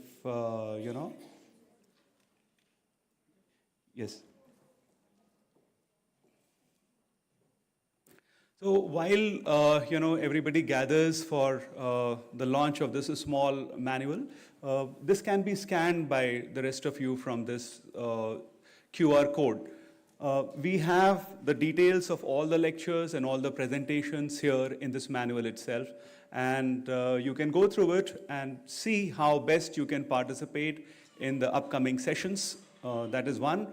The second thing that you must think is that while technology is developing, while VR and AI is trying to really pose some level of challenge, it is right now only at the stage of what we used to have in our offices as a perspective maker. When I was a student of architecture, there were people who were perspective makers, and they used to come, they were paid to make a perspective and go back. So if you take the development of human mind, this cannot become the end point. Well, what I am really struggling with my students is that they are too much into technology and not into reality. So while this program is about VR and AI, we are trying to bring reality through the lens of VR and AI. We are not stooping below VR and AI and saying that this is the end. We are saying that human mind has got a better measure and a better acumen, which needs to be relied on. From the findings of the first presentation today, when Stuti was presenting, she presented a lot of things what VR cannot do, and I personally feel, or what AI cannot do. I had made a note of it, and it's a very interesting thing. When you think about architecture as a profession, you'll realize that this is all architects do, which VR and AI cannot do. So I'm standing here for my profession and reading this out. She says AI cannot define vision. She says AI cannot choose the right one. Feeling nostalgia, craft emotional experiences, predict the sense of belonging, understand the seriousness and impact of design, import of design, intuition, and understand context. And I think that all of architectural design evolves around these only. So while AI and VR can be necessary stepneys to the scooter, they are not the driving wheel till now. They will become the driving wheel, just as AutoCAD and BIM is the driving wheel. But for now, or rather, even if they become the driving wheel, the sense of design stays intact. So the challenge is not in the sense of design. The challenge will be in staying connected to the sense of design, which a person with excessive use of these technologies could actually forget. So that is my message. Also, what I want to convey to you, before I conclude my piece on this session is that each of us here, including me, is too less. When we were designing the research grid, the whole ideation of progressing ahead with the UVCT agenda, we realized that we are too small to face our problems. And that is why we have to get together. And only together we can solve problems. In isolation, we cannot create masterpieces. The masterpiece of humanity, of the future, will be through a collaborative togetherness and not in isolation. We will be together in this. Thank you. I invite everybody to please come up, all the eminent. Please join us for the book launch.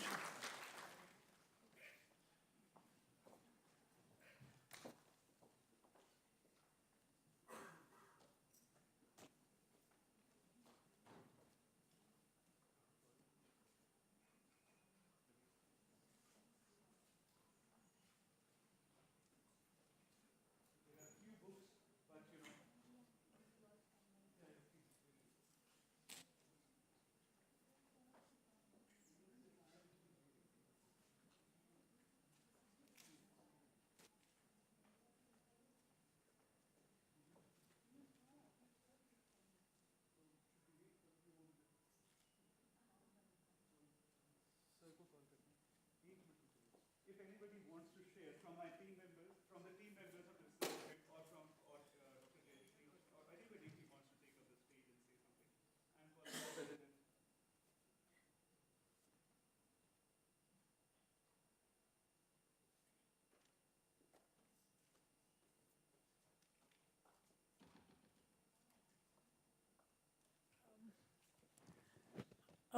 Very good morning to everyone. I'm standing here as a part of the team of this very prestigious program, which was running for the past 6 months. I represented Chitkara University, the Chitkara School of Planning and Architecture. We were a complete team of 19 people, including 9 faculty members and 10 students. I would really appreciate the effort taken by Anand Khatriji, the UVCT Trust, and of course Maria in collaborating UVCT with the University of Navarra, the NIUA, and the COA.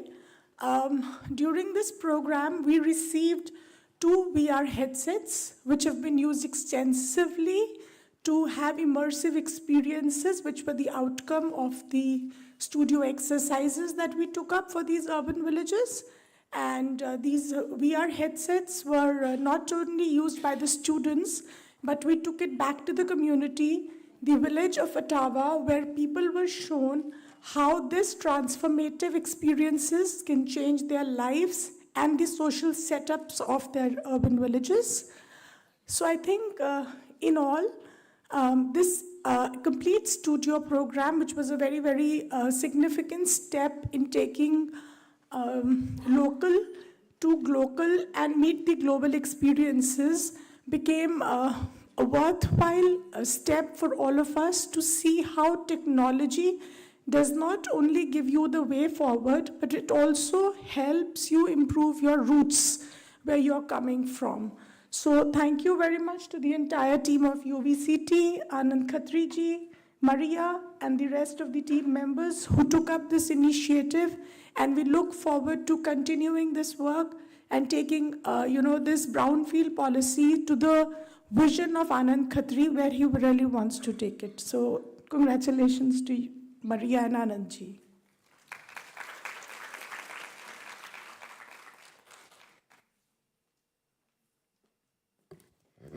Good afternoon, everybody. I represent School of Architecture, Symbiosis Skills and Professional University, Pune.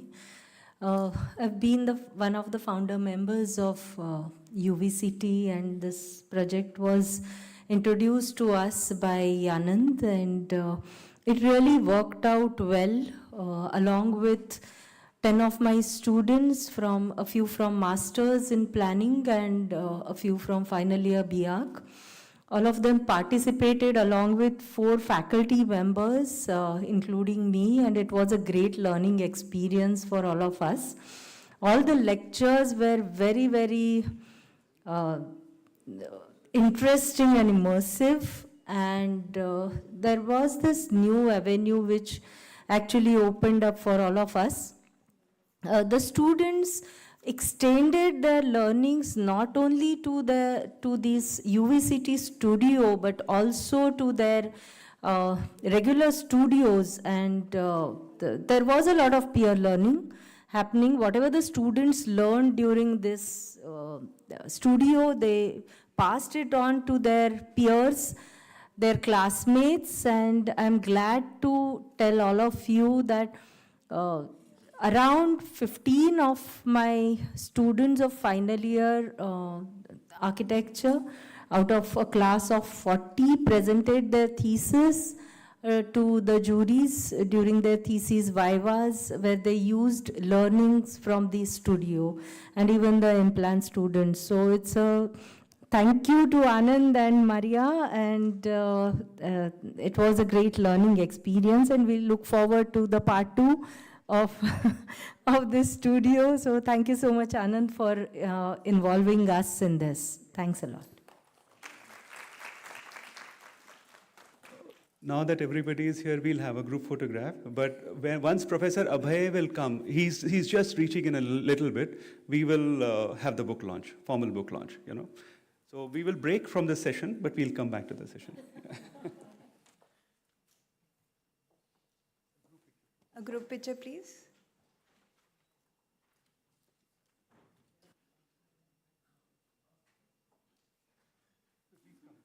Please come. No, no, no. Come. So nice to meet you.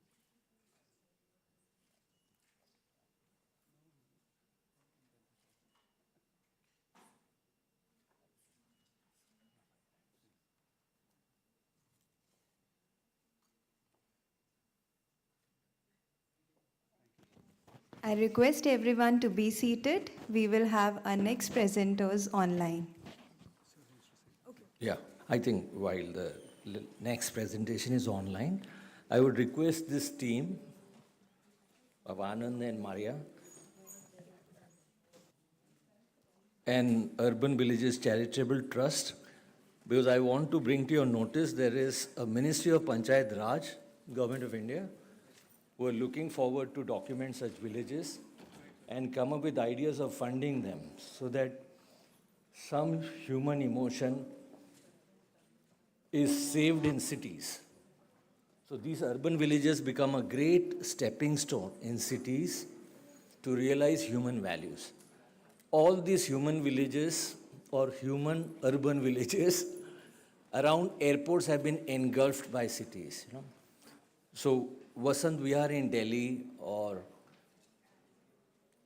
Vasant Kunj, which is now an urban area, were actually urban villages. And therefore, so that the sanctity remains, Ministry of Panchayat Raj is actually documenting rural villages where their idea is to document a village which is on a traffic network. But what happens is, their idea is to have smart villages on the lines of smart cities so that they could fund smart villages. But I guess if part 2 of your study takes care of urban villages with funding from Ministry of Panchayat Raj, Government of India, they will be very happy to save them. In our city of Mumbai, we have several urban villages that are already under threat of being engulfed by urbanization. And I guess this study, using AI and VR, will help Ministry of Panchayat realize that besides villages in rural areas, these villages in urban areas are more vulnerable to be engulfed. So there are many people coming to cities, migrating to it. They live under horrible conditions of squatter settlements, but they choose first to go to urban villages in cities, where some method of exchange of human values survive. So I think it is a great idea that this word village remains as village. You can add urban or whatever messages you want to write, but keep the spirit of village high, because there is some kind of bonding between the people here. You know, all the important workers who work in AIIMS Delhi or hospitals in big cities actually live in urban villages. And they basically can't afford to stay into the housing of cities, because whatever is acceptable housing in cities is not affordable to them. What is affordable is not available to them. So nothing of the housing is acceptable, affordable, and available. Urban villages are the biggest rescue factor to these citizens in various places in India, which play a very important role. So I guess documenting them is a national responsibility, and I think your trust can do it so well. Anand, so congratulations for the wonderful study that you have done using architecture students. And it will also sensitize architecture students in cities who think that architecture is more an urban practice than a rural development practice. Yeah, thank you very much.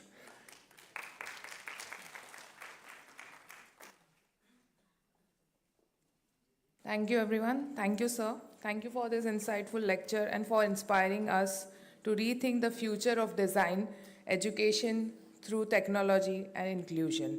We are now waiting for Professor Abhay Purohit, sir.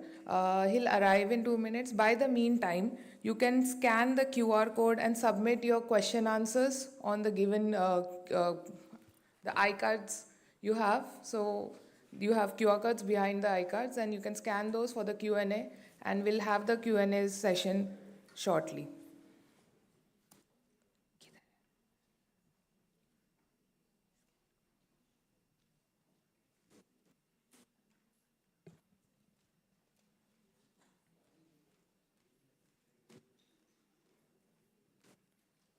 You can also fill up the feedback form. It's in the same scan code that is behind the iCard.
Requesting everyone to please settle down. We are going to start in next 5 minutes.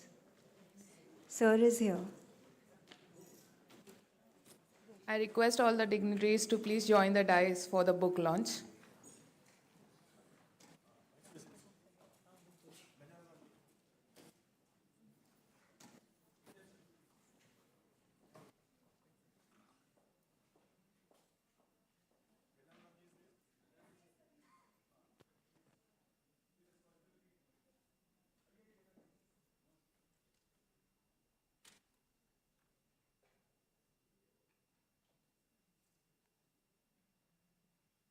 Hi, Carlos. Q&A. Changes.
Good morning, ladies and gentlemen.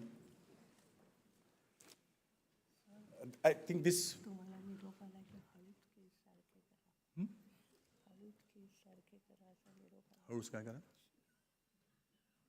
What is that? Okay. I have been instructed that I have to look photogenic. I don't know. What does it mean? All right, so it means that I have to do this.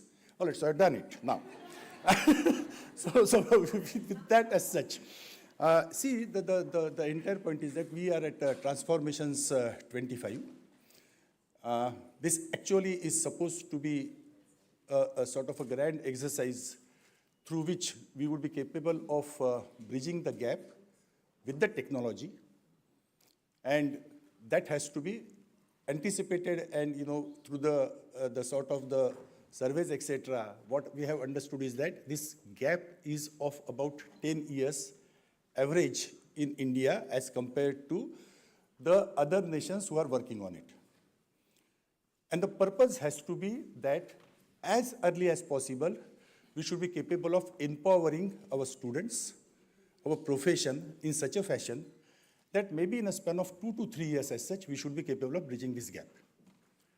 With the sort of the available talent and the potential of the students as well as professionals, this is always absolutely possible to do that, provided further that we do not shy away from taking help from those all who are actually willing and there to contribute with us.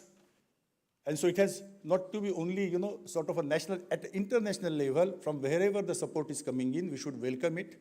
We should have the joint projects. We should collaborate. And thereby, it is a sort of a win-win situation for all. So if that has to be done as such, the capacity building is required at all levels. And one of such pilot projects has been, done. This is the Research Grid VR and AI Capacity Building Studio, enabling brownfield development studies. Now, this is very, very interesting that it has been empowered by basically University of Navarra. Council of Architecture is partners to it. Along with that, we have National Institute of Urban Affairs, who have joined the hands in this. And we also have Urban Village Charitable Trust. Now, what does it mean? What we are looking at is that population and the urban development, which is at the fringe. So it is not only about the sort of the metropolitan areas, etc., etc. There has to be a very, very sort of a balance sort of a developments which could be happening around, and the technology needs to be explored and exploited and used for our semi-urban areas, urban areas, as well as villages alike. And with that noble sort of a cause, this exercise has been executed. Almost 10 institutions were part of it. They were empowered by University of Navarra, as well as Council of Architecture, by providing VR classes and lectures, of course. Capacity building has been done. And we have seen it as a pilot project, which is very encouraging, with a very, very encouraging results. It has actually yielded fantastic results as such, and we are absolutely thrilled. And we understand that this kind of capacity building could now go on a larger scale. So that is the second phase which we are going to talk about, because when we talked about it, this second phase would again cover another 10 institutions. So 10 institutions have started already using it, another 10 institutions, and then maybe once we do this capacity building as such, this would be accelerated. Within a span of 1 year as such, the target is to cover at least 50 institutions. Now this is one part of it. But along with that, and I keep on talking about this 360 degrees of development, along with this, we have to also look at other technologies, and that's why this conference is there. Now this actually would be seen, and it would be seen that like the startups and others, how are we capable of, making the technology affordable to the institutions? Because one of the challenges is that we are providing a standard education, fairly standard education in India, but at the same point of time, technology is something which we have to look at very carefully. And we have to find out our own indigenous solutions with the cooperation of others. And thereby, in the days to come, the Council is trying to, find out as to whether the robotic arms could become affordable, as to whether the 3D printing could become affordable. Are we capable of partnering with these companies and the startups? Are we capable of nurturing them as such so that technology becomes affordable at least to the institutions to begin with? And I'm sure that within a span of another 3 months or so, we also would be talking about that kind of a scenario which would be coming to you. These are the small initiatives which Council would like to take, but I'm very sure that these initiatives would be capable of taking us to places. That's it, ladies and gentlemen. Thank you very much. I know that this is a very successful thing. Everyone is immensely enjoying, and that's a great thing to happen. Thank you very much.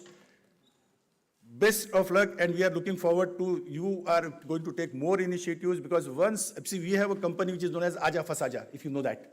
And that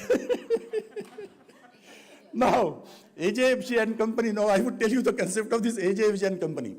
Somebody who shows some interest as such need to be empowered as such, and that person could, or that organization could take the responsibility, and then you go out. Simply walk out. Yeah? Aja, come here, Fasaja. Now you become a part of it, I am out. I think that is the best sort of a management mantra which could be ever available, AJVJ and company. Thank you very much. Thanks for listening to me. Thanks a lot.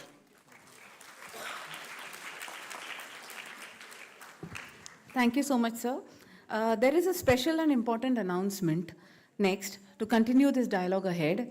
May I once upon call Honorable President, Council of Architecture, and the Vice President of Council of Architecture, Architect Abhay Purohit sir and Architect Gajanan Ram sir, please, on the dais. Along with them, I would request Director CEO TRC, our beloved Professor Jayashree ma'am, and the Dean, the Principal of Chitkara School of Planning and Architecture, Dr. Harveen Bhandari, to please take to the dais. And may I also request our Dean, Professor Aparna Survey, to please come. I'm going to say our dear. Yeah, dear. Yes.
This, again, is the extension of AJFJ and Company.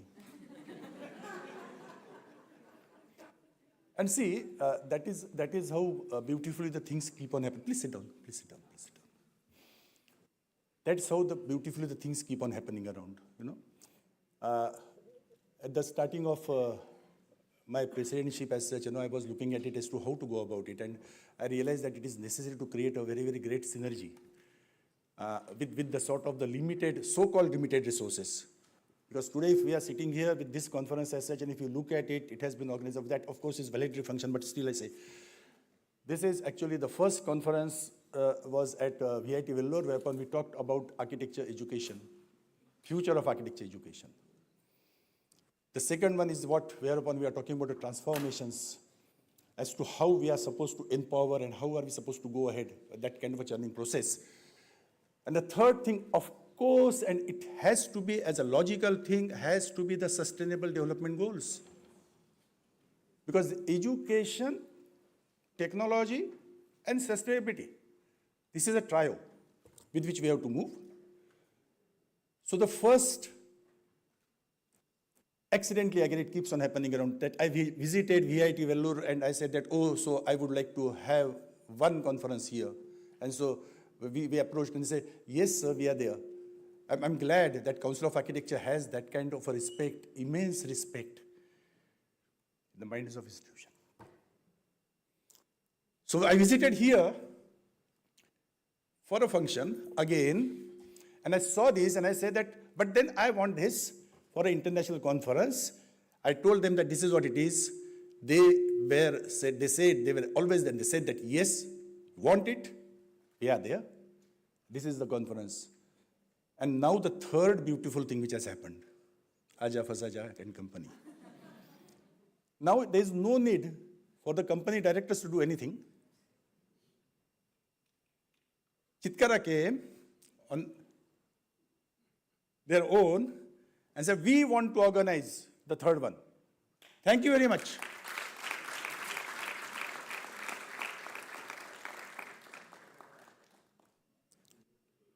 I'm very sure that now there is a line, 4th, 5th, 6th, I can peacefully withdraw back.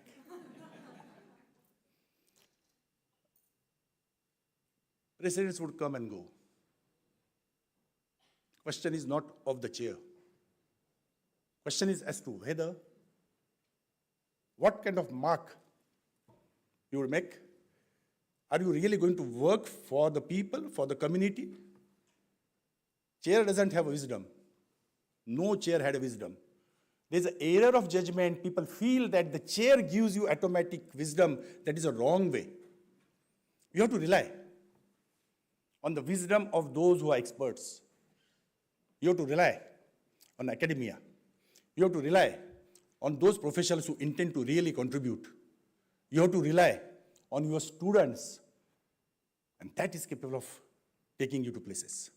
Thank you very much, ma'am. Once again, I'm very, very sure that your conference is going to be, again, a third step, about which also everyone here would be proud of. And the fourth one and the fifth one, let us climb the steps together.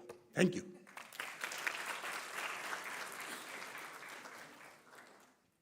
Warm greetings. Thank you so much, sir.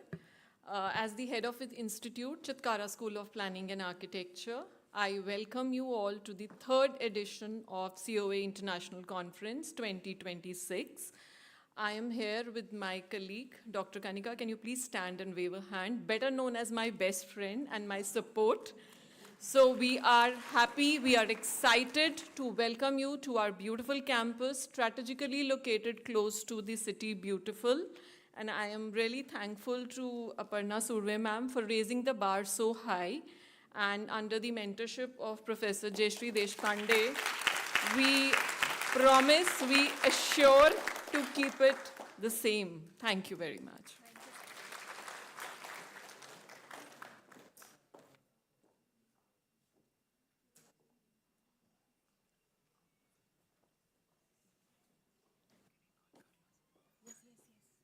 Next, we welcome Professor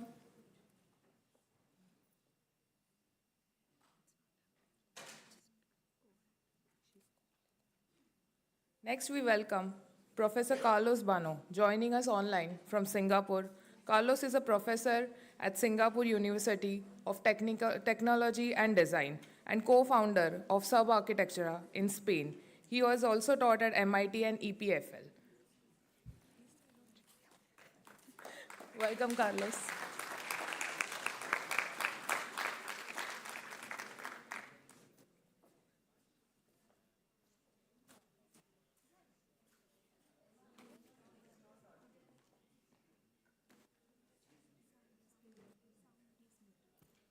Carlos, you're muted. Okay. Can the technical team look into the audio? And please, can we have the audience view? Audience view for the Carlos.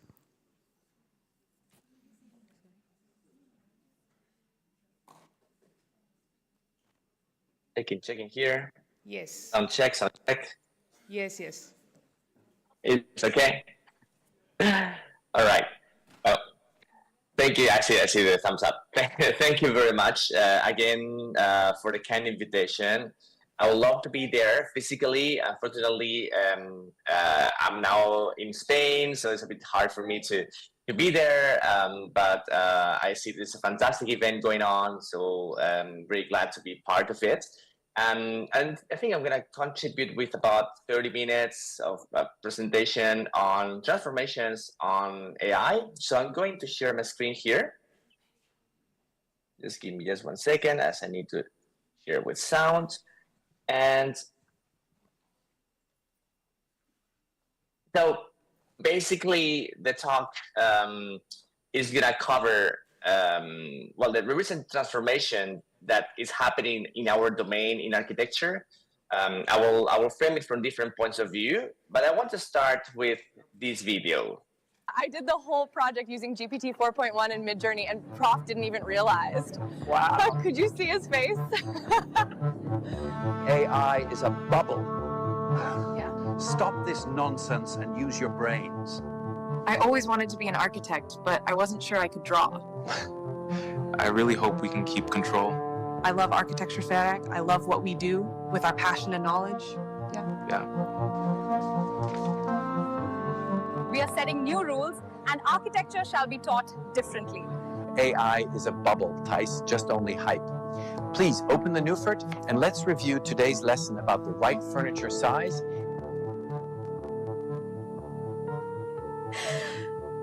We have no future. I found a new tool that can swap materials from buildings. Yeah. That is called Photoshop. How did you do that? I used Formus. AI, so much control. You should try. Whether you want to accept it or not, embrace the change. Now we can focus on the human side of architecture pride, shedding old prejudices and outdated views. It's a new era, but it demands strong foundations. Our talent and architectural judgment won't be replaced by AI, but maybe most people won't appreciate it. We need to move fast. Now, Recording I in design progress. beyond my limits. It's such an amazing time to learn architecture. You will not only be part of a revolution, you will set the rules of the game for the next decades.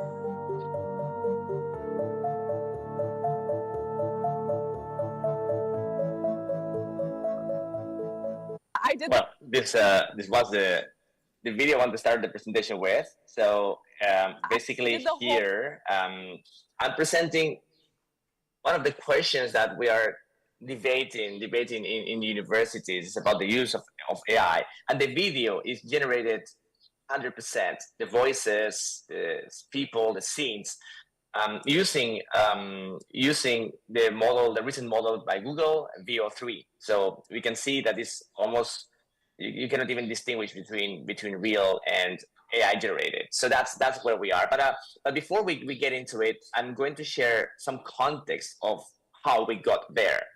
So we are experiencing a really faster speed on the development of the Moore's law. We are outpacing Moore's law more than double. So if we look at Moore's law, and basically what it tells is that the microchip doubles approximately every 2 years. The power of the microchips gets doubled, but the cost of computers is halved. And if we look at the transformation from 1982, we can see technology in a different way, right? We're looking at AutoCAD, the version 1, using only 2 colors.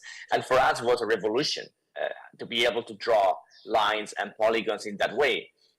Moving into also small computers like the Z80 was able to draw simple pixelated images, but in our home. Photoshop in 1991 brought the bitmap creation to a whole next level. And here we're looking at Intel 486. Those were the processors that were moving this technology. And Rhino Zero is the one we know, started in 1998 by Robert McNeil, and allowed us to work with complex geometries, curves, nerves, with a very high level of control. In 2007, we started looking at visual interfaces, taking relevance in architecture, working with Grasshopper for Rhino was for us an incredible tool to real-time make changes in our designs and make them more adaptive and responsive. Here, we're looking at 3D printing in 2010, pavilions of a larger scale, or even complex technology woven, like this pavilion by ICD, where you can see integration of 3D printing, drones, high computational power, thanks to the 18-core Xeon processors, that is already 4 billion transistors. But the huge revolution happened in 2020 when the GPT models started to be more public. They have been there for a while, but they started to be more public. And in 2022, with GPT-3 was kind of the highlights in which we start looking at something that was feeling different to other technologies we have used in architecture. So from 1982 to 2022, we can see a transformation where we moved from aiding human work tools to agents that are capable of intelligent behavior. We are also moving from software that can perform specific tasks to something that learns and is adaptive to different conditions. And lastly, from direct human control to something that is more semi-autonomous, so it can be running by itself. So in summary, from tools, what we understood as tools, to something that we could be naming as intelligence. So that is also a transformation on how we understand tools that could be just for assistance, or could be used as a collaborator, as a team member. The second part is basically the way that we relate to that technology is changing too. So Midjourney is going to be one of the tools I'm going to share here, and it's moving the kind of the interface to a conversational interface. A few years ago, I was creating these 3D printed structures, lightweight structures, where I interfaced 3D printed connections with standard profiles at the level of the millimeter, the 10th of a millimeter, ultra precise. The 3D printed nodes were printed exactly on the geometry that I calculated using a software that analyzes the forces with finite elements and creates individual bespoke components able to integrate the connection system, shells. So that's the level of accuracy that we are used to working nowadays in architecture when we apply digital manufacturing and 3D printing. So that pavilion was built, designed and built in 2022 at the Gardens by the Bay in Singapore. And on that year, Midjourney was released. And on the left, you can see the pavilion in the making. On the right, you can see images created with Midjourney 3.0. So we're moving, in my practice, I was moving from something that was like more into the making to something that was moving into the imagine. I think technology now, basically, the relevance for me was like to start working with this new technology that expand my realm on imagination. And those images here created are generated only by typing, by using a prompt. So the prompt is the way that we are using to create the vision that we want, and the result is this kind of like somehow realistic images, not 100% realistic, but quite evocative. But how does a prompt work? A prompt is basically something we type and we trigger something, and we can actually do it almost everywhere, right? We're using Midjourney on the phones and the laptops. So a prompt basically is structured in different ways, but a prompt basically what it does is to use the words that we put in to pull from a database of a model that has been trained with millions of images. It extracts the shape, the form, the color, the texture. It's not literally the image. It's just kind of like a number of properties with those that creates a complete new image, like the one we have here, like interior view of a vast XML installation. You will create this this new image that was not existing before. And we can use actually different levers to create these images, like using secondary prompts or adding numbers to the weight, to the words, which is what we call the weights. And then we have also ways to structure these prompts, right? So over the weeks and months I was working with this technology, I developed certain methods that allow us to get what we get. So we start prompting using modular properties, context references, like the shadows in a particular order, and the results are quite consistent.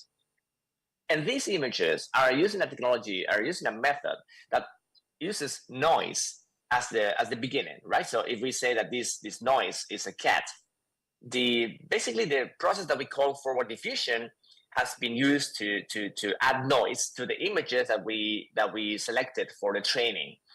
Then we have a process that we call reverse diffusion, where we can actually get the image back, because the noise was a predicted noise. We can actually get the image back. And then we do it using the latent space, which is a space in which we can operate at very fast speed, and it's actually 48 times smaller than a normal space, so actually increases the speed and allows us to create complex images using many words and adding noise to it. So if you can see here, that prompt that was on the screen, the noise is processed in a way that the cat wearing a hat in New York starts to appear. And when we get the image, the surprising thing is not that the realistic feel and the details that we get is that actually anytime we repeat the same experiment, we're going to get a new image of the same model, of a different cat with different setup, but most of the elements are still remaining.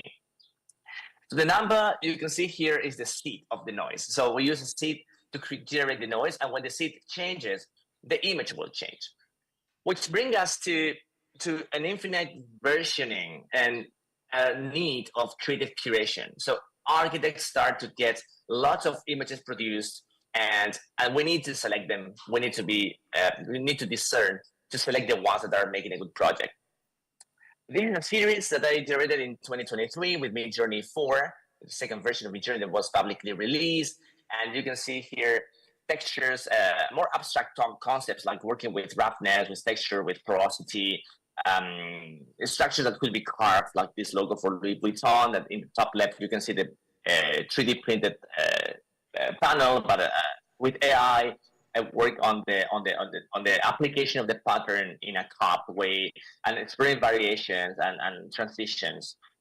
So you start getting plenty of options and opportunities unlocked by working with this technology. And at some point could become really overwhelming, the amount of images and production that you have actually generated in just a few seconds. That's, gets us into this kind of 60 frames per second architecture, like something that really the pace is very fast. So we need to train our mind to how to select the ones that are really relevant. So let's say we pick these two, and there is a looking at the prompt, and from here we can develop, we can get into an interesting concept.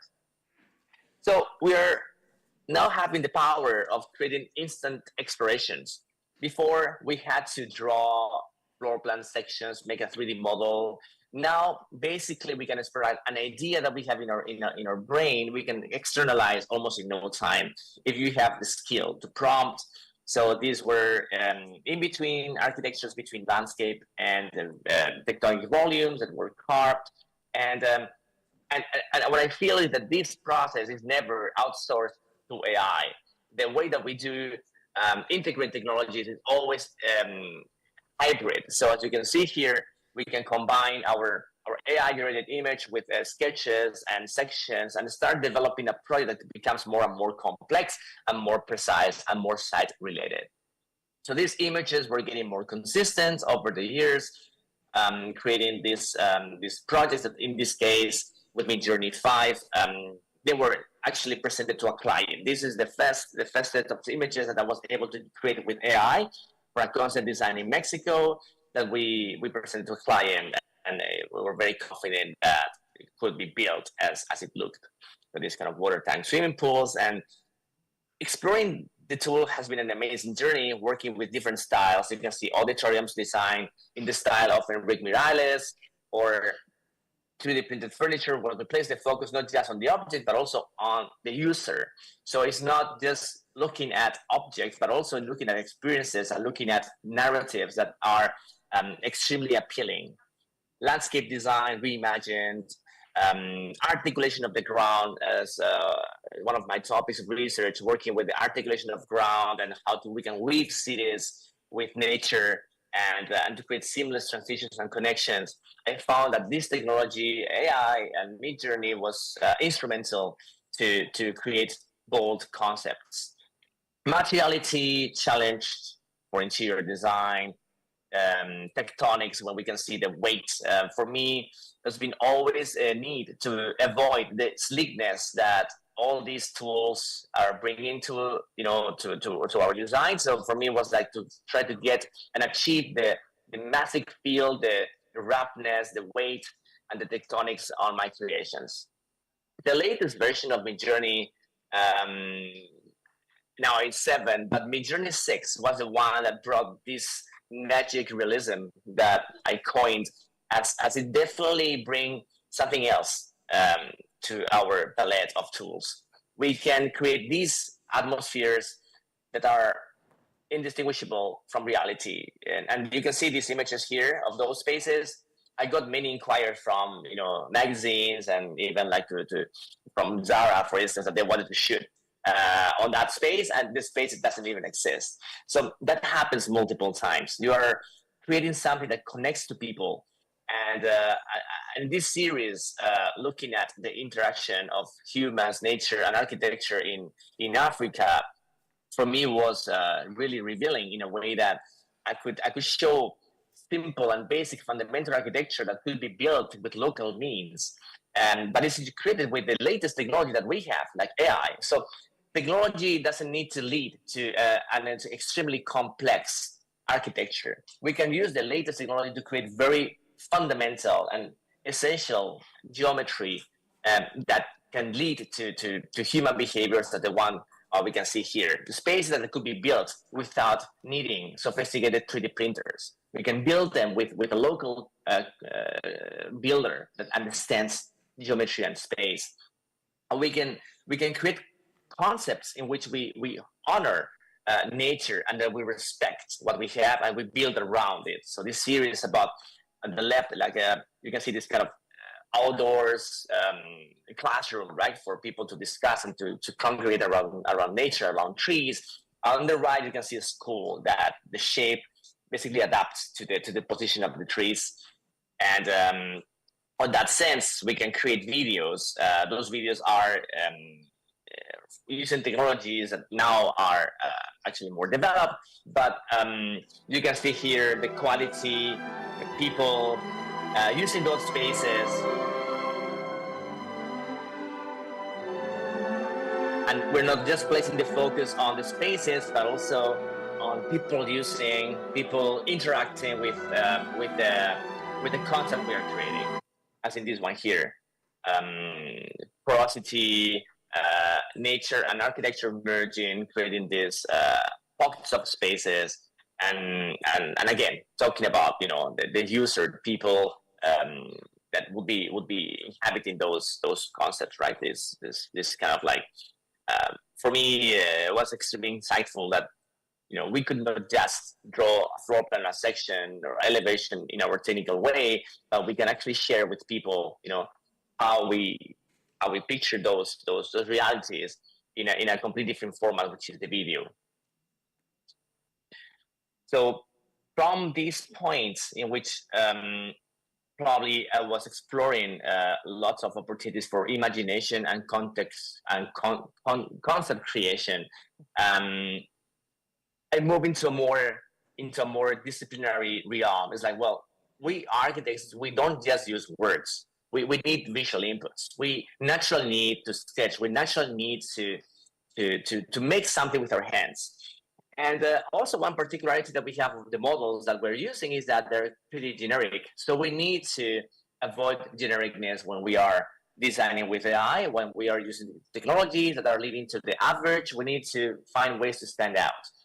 And that's why we have the control net models that were revolutionary in 2023. They were developed in 2024, and now we're still using them. So you can see here, this image is a prompt that is a very generic space using Stable Diffusion, which is a different platform, same rationale as Midjourney as presented here. It's a very neutral space. Maybe no one in the room would remember this museum after this image is displayed here. But if we continue moving like in the sequence, you can see here how I'm going to increase this number, control net weight, now it's 0, but I'm going to increase to 0.1, 0.2, 0.3, and 0.4.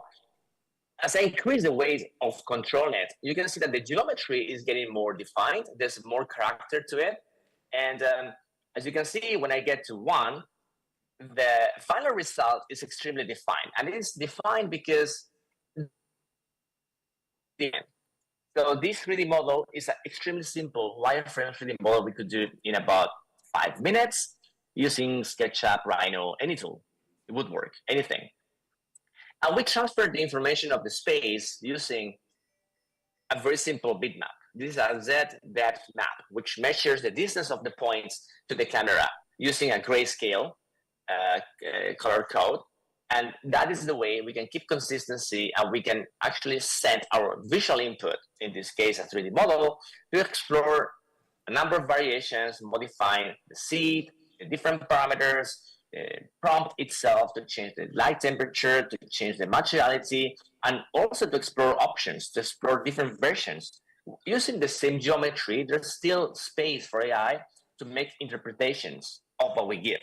It's never rendering like we are used to doing in 3D Max, that you can press a button and it will always be the same. Here, we are asking AI or sending it to AI to give us an interpretation of the data that we're passing to it. So I did that in one of my designs. I was using this, it's a house that was built in Madrid, in Spain, 10 years ago, that for sure I have the 3D model, right? So the one on the right, you can see the 3D model. So the idea was to, well, if I had that technology then, could have imagined other materials, other, even geometries based on that idea. So the exploration was to use different prompts like this one here, like in a different context, snowing with trees, but also could be like with a lower budget or maybe with a articulated roof that connects to the slope, the greenery like flowing through.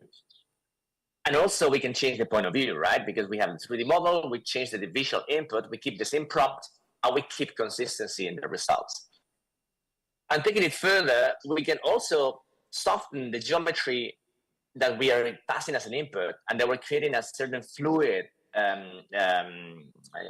generative workflow that allows us to explore alternative designs, keeping most of the geometry that we are passing. As you can see here, we're basically exploring a wide realm of possibilities brought by AI, and we move into a certain domain in which coding and going back to what we did with Grasshopper, your own recipes and workflows are making you stand out amongst other designers. Here you can see workflows that change the materiality of buildings. So that was coded using Conclave UI. And you can see buildings that you have seen, like Florence Cathedral or the Sydney Opera built in bamboo. And the extreme level of realism is just amazing. We can see here all these buildings with high level of detail, and even when I zoom in here in the Coliseum made of bamboo, you can see people working on the preparation of the bamboo poles and the ground, and the coherence that the whole scene is acquiring here. And this model is actually a model that was released 1.5 years ago. It's not the latest, but the quality you could achieve is already amazing. You might recognize these two buildings here as well in different versions, in brick versions, or Sagrada Familia in Barcelona made of bamboo too. That was really fun, but also extremely insightful how we can understand materials as a condition that is not so static, it's more fluid. We can imagine geometry, that for me is the most important thing that we have as architects, the power to imagine forms and space, but material can follow as a variable. So we're actually learning a whole new hybrid language here. So the language is a hybrid between words, between strokes, between data points. This project here, with the level of detail you can see in this image, their level of resolution and coherence within a context was only done with the drawing shown on the right of the screen. So this one here is the seed of the project. It took me about 10 minutes to take that idea into a simple drawing, right? So that is interpreted by AI and creates all these complex moments. You can modify the camera, you can modify the point of view, you can actually keep the same consistency. And I developed a method in which we can use a 3D model, use colors that AI understand, because we're using segmentation colors here. So for instance, in this case, the blue is water, that particular kind of green is the ground, this kind of pinkish brown is concrete. So it understands colors, so we keep a certain level of control when we are generating our images using AI. This is the color code that segmentation uses. So on the left, you can see just a simple sketch using Photoshop, and immediately we can get these results with concrete applied in that particular context. We can add our own lines. We can modify the geometry, how it flows, the seams, the connections. We can change the prompt and immediately get a complete different scale of the same concept. And we can contextualize using, on the left, it was in Costa Rica. The one on the right is using more like other kind of more industrial concrete. And we can zoom in, and by zooming in, we can generate more information.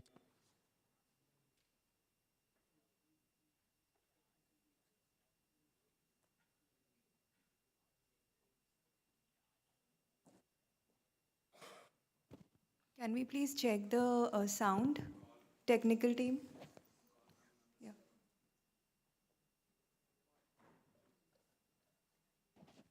Professor Carlos, please hold on. We are not able to listen to you. Yeah.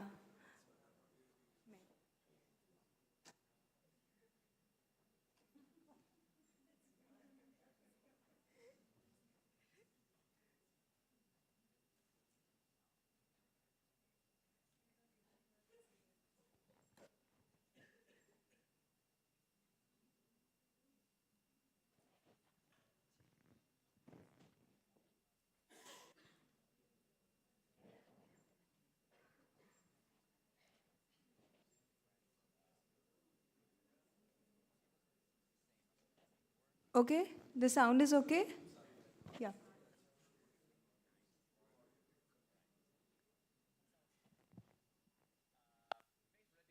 So we are not able, can you just message?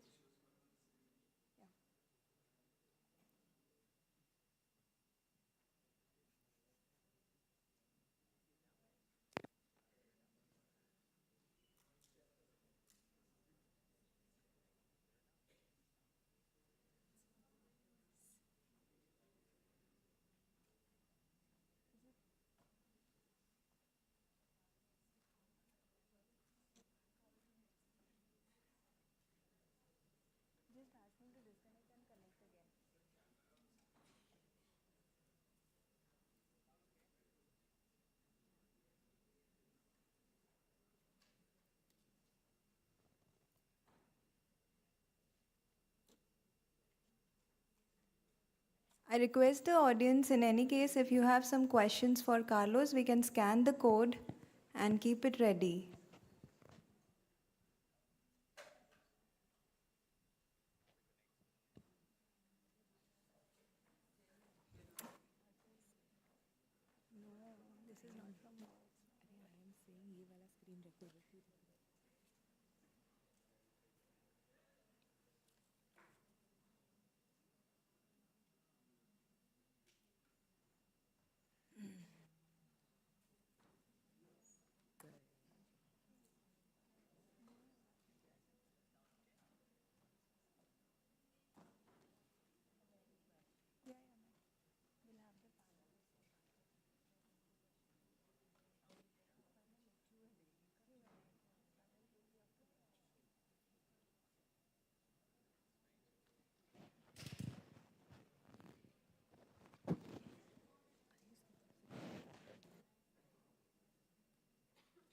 Please call him.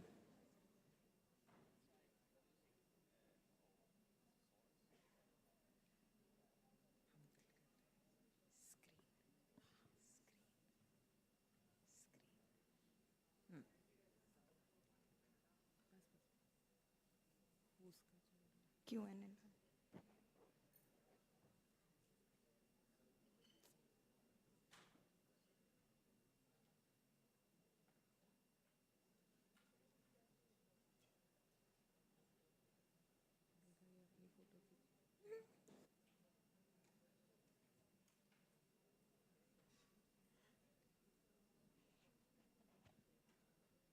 Yeah. So you can see the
Requesting everyone to please be seated. We'll resume shortly.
You can connect the Wi-Fi of D by PU guest. The password is capital G UEST @1234.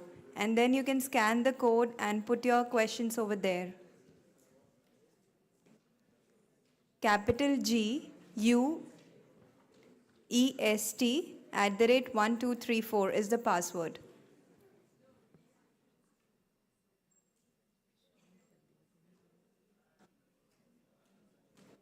Everyone just needed the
Please check your phone.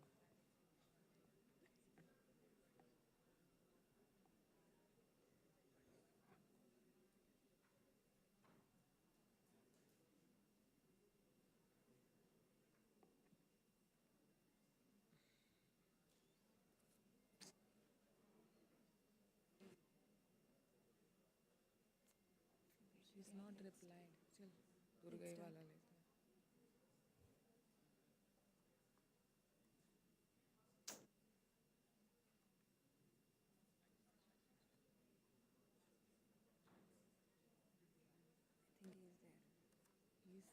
She's talking.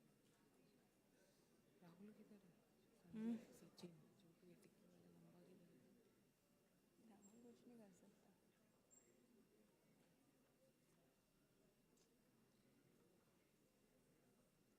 We're getting late, yaar. I think we should just start the Q&A.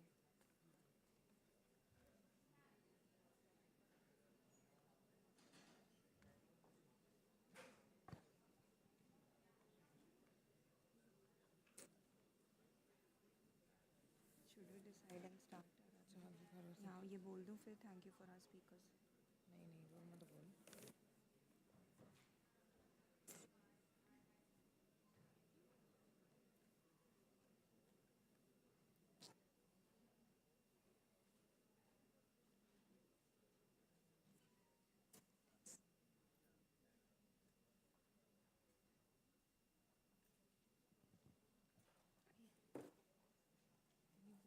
धीरे.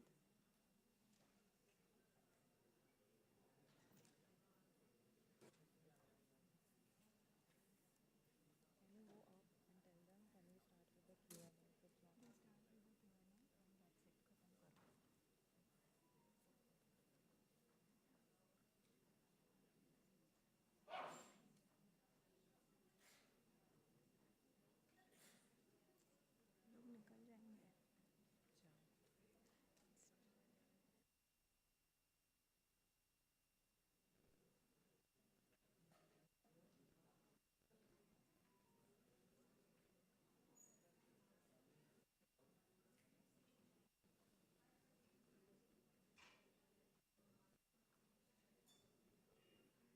Call message.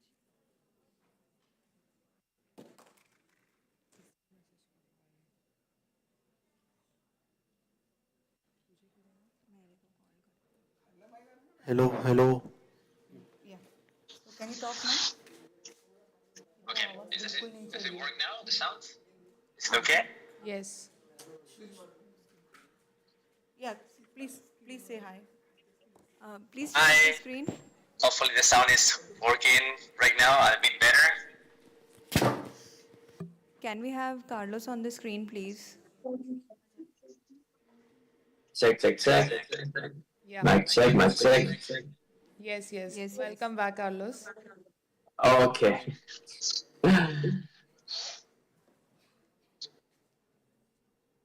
Then I think I can share my screen again.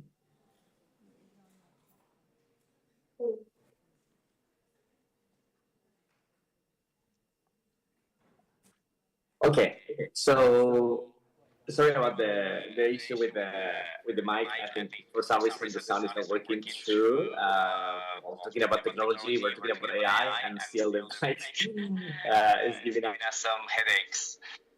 But well, I want to continue the presentation where I left here, talking about sketches and the power that we have now with AI to still use our hands and our sketches in a way that with one single sketch, you can start shaping certain geometry, and using AI techniques, you can turn into a design that eventually you can make it evolve and actually get inside or get close to it using video.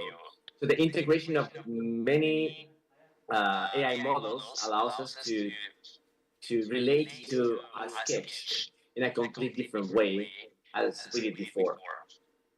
So we can sketch, we can create AI images, and we can also create sketches from AI images like this one here. So these are studies for staircases. The image was created with Midjourney, and the drawing is created with Stable Diffusion.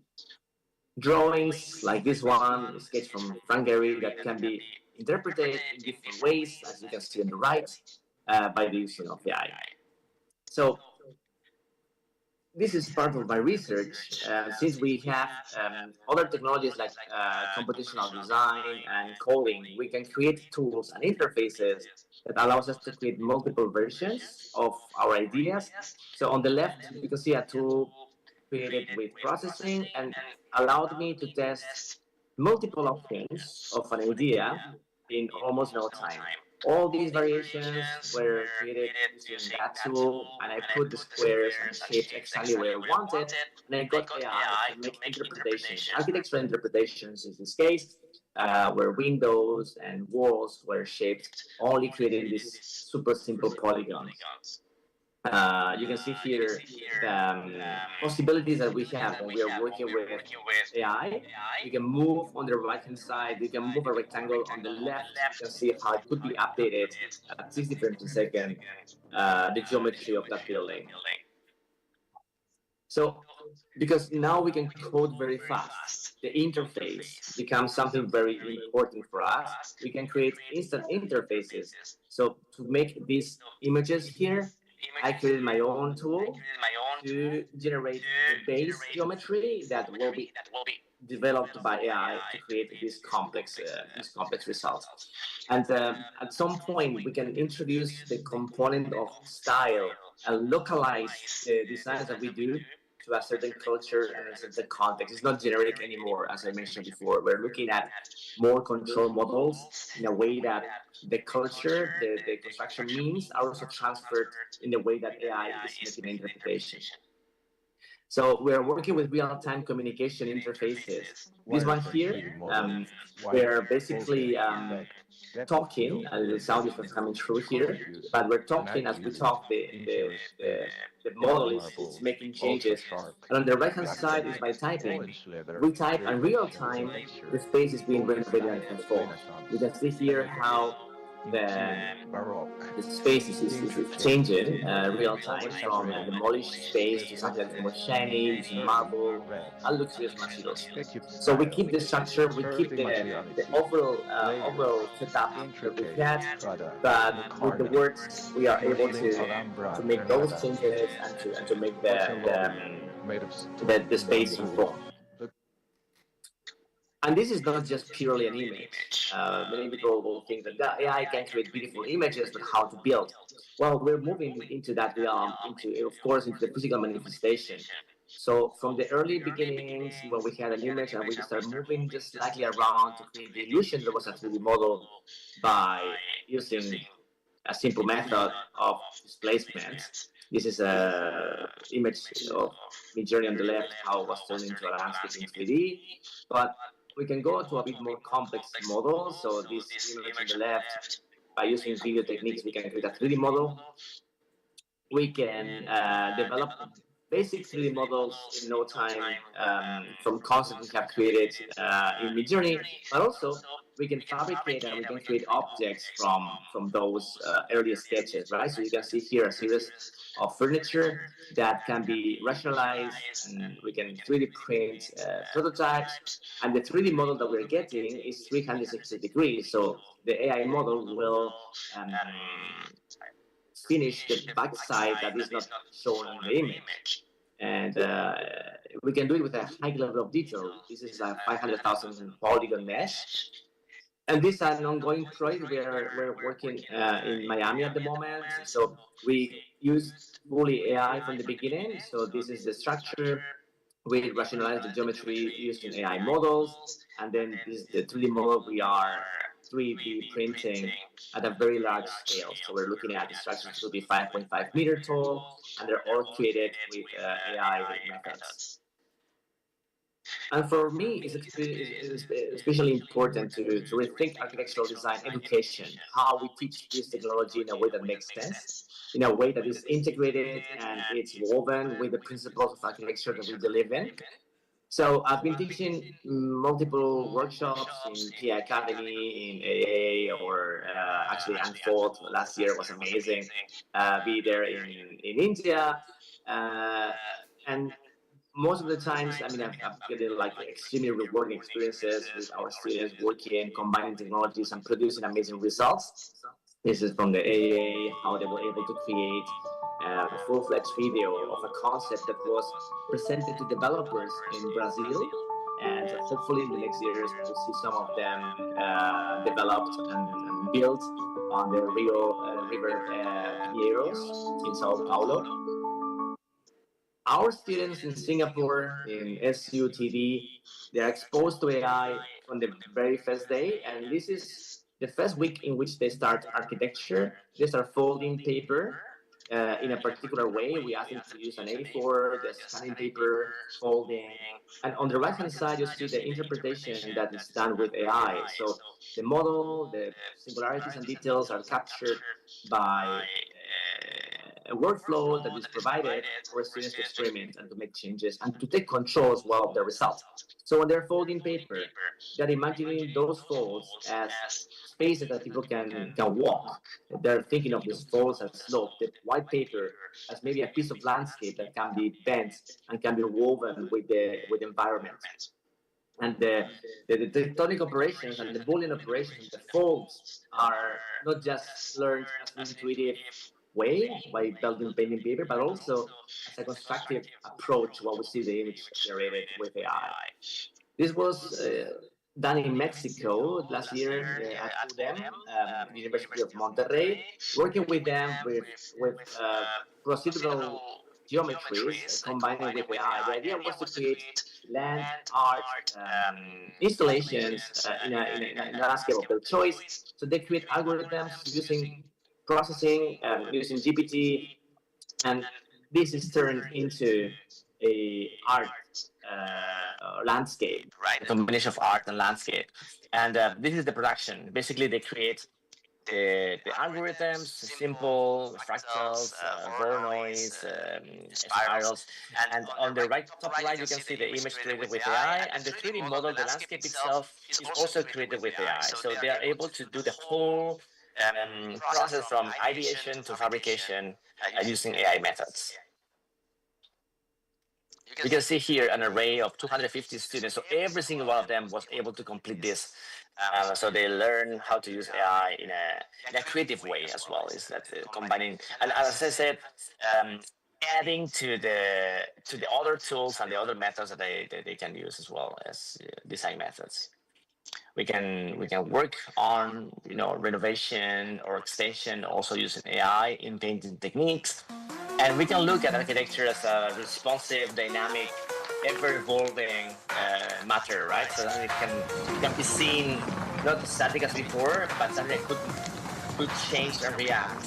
So AI help us have this vision, right? And that's why I developed this tool that works with some sort of like latent clay. So all the operations that we can make in our computer are transferred to a kind of materiality that is more earthy, that is part of the ground, and allows us to think differently architecture. These are versions combining local materials with very simple geometries, and moving into the last part of the presentation, where I'm looking at using AI as a way to restore and utilize our landscapes, maybe spaces that have been demolished or spaces that have been abandoned, how to have a vision to it, how to imagine how to inhabit those leftover spaces or spaces that have been destroyed.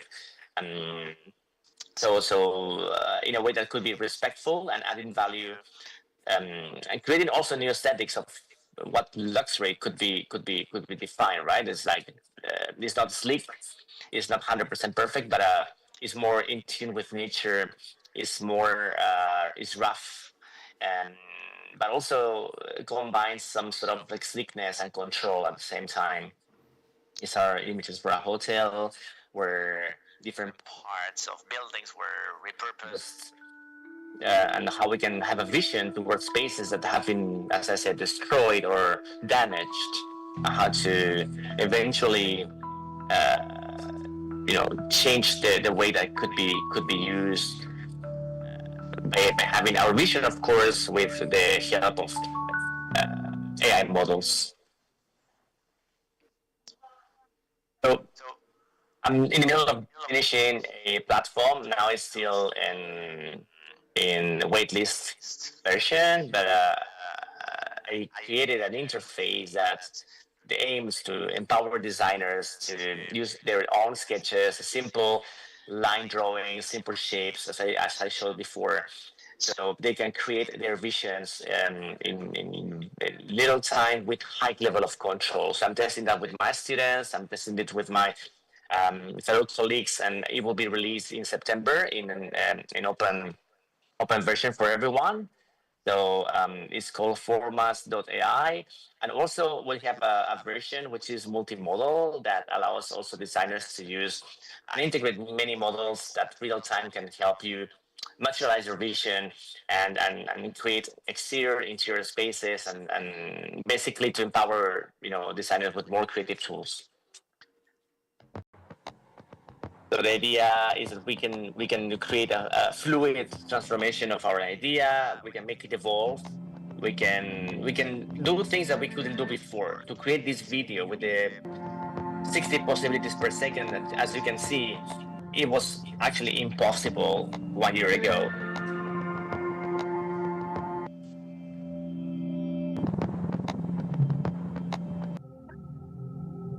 It shows the possibilities of keeping consistency on the materials, but modifying geometry and to explore different typologies, different scales, different relations with the landscape.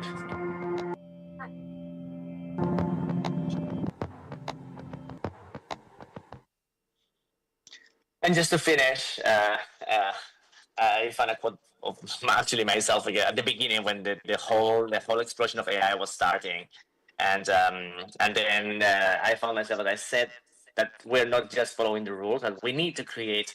We are making new ones, and I think I agree with what I said by then, maybe 2 years ago. We're actually setting new rules. We are really making huge changes in our domain in architecture. Still, we're finding ways, but I think that we're setting the base for a revolution in the way we practice and the way we conceive architecture. So many people are scared about like job security, and probably we will need to let 4 out of 5 people out of our offices or firms because we don't need them anymore. I think that's not real. I mean, it's just simply that the market is gonna transform. The role of architects is changing, And that is why I'm also constantly writing this fluid manifesto on how we human and AI technologies are working together. And just 3 points here I want to finish my presentation with. One is like, I think we're not just augmenting our possibilities as humans. We need to actually create real synergies with AI. I think the possibilities that AI is bringing is not as it was before, like working with Rhino or other tools. Is really synergistic creation. So we can really expand and our role as creator. We can redefine ourselves fully as what we can do. The second is that I think we need to embrace the continuous change. AI is really accelerating. Evolution is really demanding to be constantly updated. If we want to stay relevant, we cannot keep doing what we do for a year. Maybe next year is going to be different because technology is going to increase in capabilities very, very fast. So the earlier that we start this adaptation and changes and continuous evolution, I think the better. And lastly, I think we are basically shaping the future of architecture, going a bit like back to the fundamentals. When technology is so advanced, we can really take care of what really makes sense to a place, what would really make sense for humans. I think that going back to roots, going back to a human approach of architecture is enabled by this extremely smart technology. So for me, it's an opportunity to revisit the fundamentals, and it's an opportunity to really go back to the roots of architecture.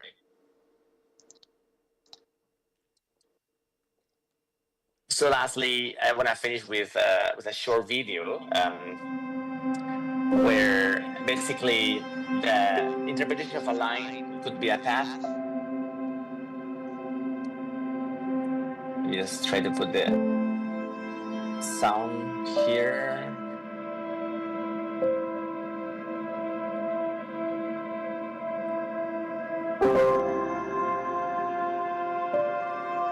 Well, 3 lines could become a volume, but also if we change the prompt, the articulation could be turned into a segregation, or we can actually create a fourth line that we could structure our grounds,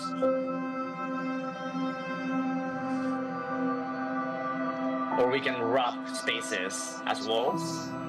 But our interpretation using AI could lead to a more connected, unified, merged space like a plaza. There's always our vision, our idea of what the line means. With AI, we can make it materialize. It's not AI leading, it's always what we envision for the place to be. That's my last slide. Thank you very much.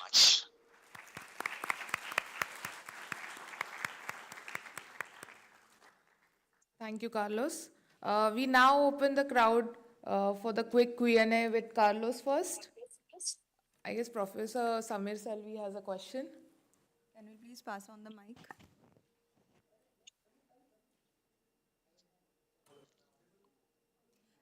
So you have to press the mic. Hello. Am I audible, Mr. Carlos? Hello. Thank you. Yes. I'm Professor Samir Salvi here from DY Patil. First and foremost, thank you for the presentation. It was really an eye-opener in many ways for a lot of us. I think with AI, you need to teach the teachers first. And I think you really struck it on the head when you said that we need new ways of thinking. I have 1 or 2 questions. You may call them my apprehensions, if you will. And I think you're the right person to answer this. As impressive as I was looking at your presentation, pardon me for saying this, but as architects, we don't want our outcome to be accidental or surprising. We want, if we have a specific thought, a specific concept in mind. All these years, we've used everything from hand-drawn tools to computers to SketchUp models and now BIM to create the outcome where most of the time we want to be in control, or at least we feel we are in control. Of course, AI can open up things which we may have not imagined. So that's great. Nothing wrong with that. But my question is, if we want to have an outcome where we want to control it, to create it first, and then to control the edit of it, and control the versions, how do you go with that flow? And that's one question. And the second one, I'm going to be a bit greedy here, and I'm going to say that, in the coming days, coming months, at DY Patil, we would like to engage you and take up more and more of your time and attention and make you a part of our conversations with AI. Thank you so much. Thank you. Thanks for the question. Very good question.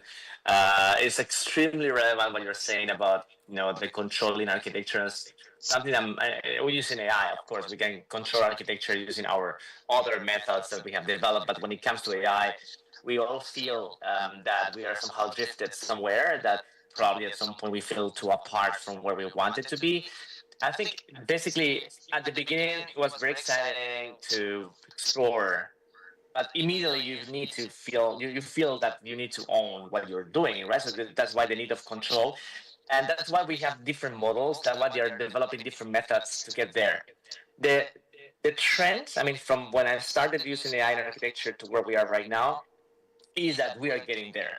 Is that we are getting to control an incredible level of detail and incredible level of how to be deliberate when we are making changes with AI, but it's basically a progression. For instance, if I may, there's a recent model that has been, developed and presented yesterday, literally yesterday, and the level of control when you combine with other models that we had before allows us to really say, I want to change that corner of the building, exactly that one, and in this way, and it happens.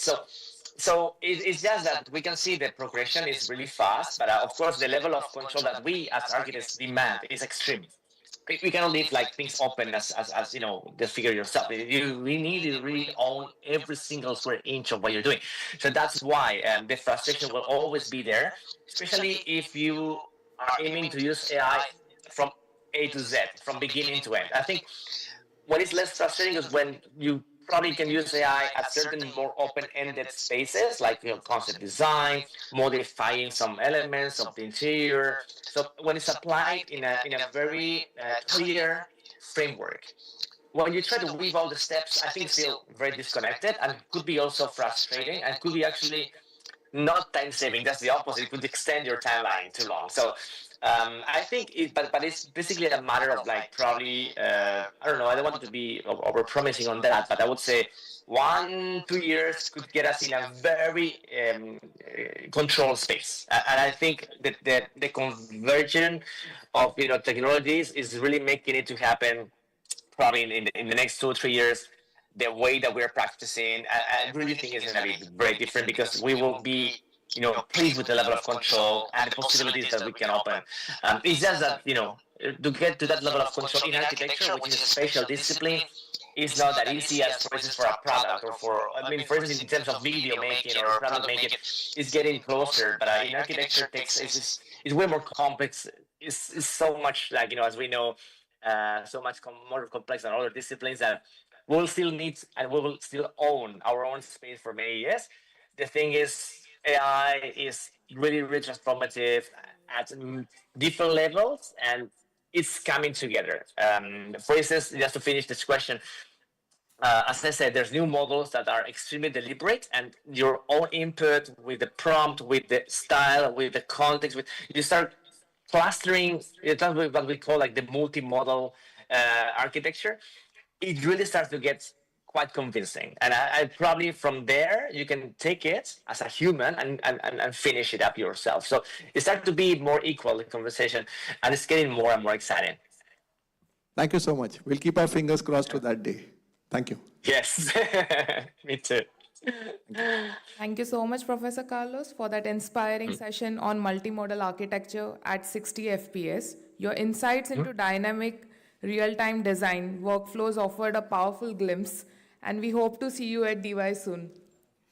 That would be great. Thank you so much. I miss being there, so I appreciate your time. Thank you, and sorry for the issues with the sound.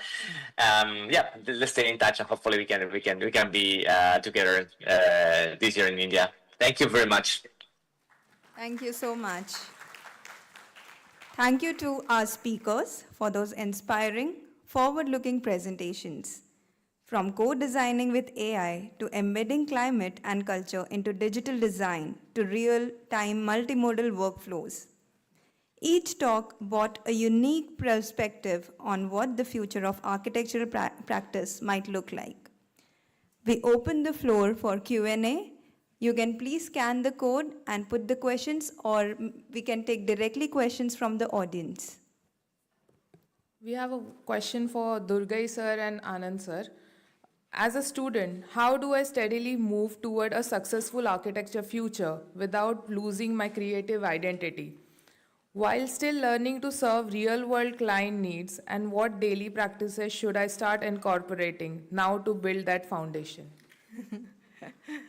Durgai sir, please. Can we have the mic?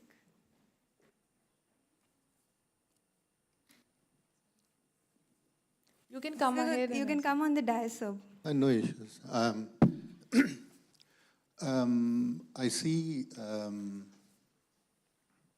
so when we are studying, we see the 3D Max is the biggest thing that we can do work with. But now it is into AI. So there is always this changing mode of operations. It will keep on changing it every time. What is more important is you must be able to be convinced of what you are doing. That is more and able to convince others. This is where the difference that's going to make. If I am able to tell that AI is the best tool, that I am convinced, then you will be able to transform that into a new level of position. Right. That is where the real education has to help in that. It's more important than what is the tool about it. It's going to be changing always. And it will be more advanced. Of course, people learn so many things. Youngsters will learn more than that. My daughter is much more than me, and she knows a lot of things than me. So it's possible they are good, actually, in that. We don't need to teach them. They are already moving to that. Yeah, thank you. Thanks a lot, sir. Thank you, sir. Anand sir, would you like to reflect on the question? Yes, the question was nice. It's always important to walk a path, have a conviction. We are from a generation where we hand-drafted architecture, tried to visualize spaces. An excellent architect was one who could make a refrigerator and a table. Our mentors could do that on a scale of 1:20, 1:50, and so on and so forth. So from that generation to AutoCAD, to 3D Max, to Lumina, and so on and so forth. Now we are in AI. But ultimately it's about remaining convinced about something. You will not be able to keep your identity. Don't worry about identity. Identities perish. Everything perishes, but not your purpose.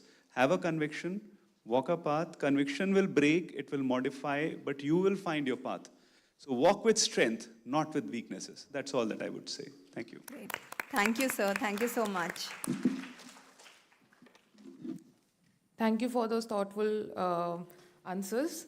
And thank you again to our speakers for responding with such insights and generosity. After this session, we'll break for lunch.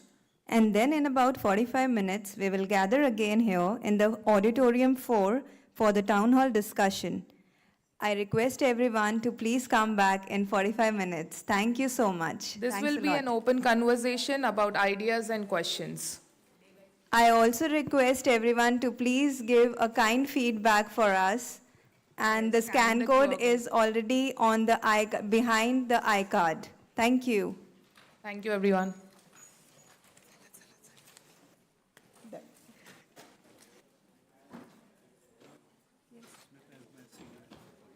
Wow. Oh, we never knew this.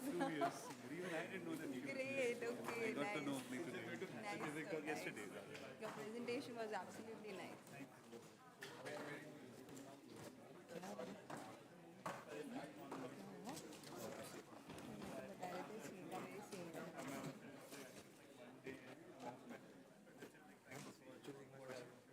It was your question.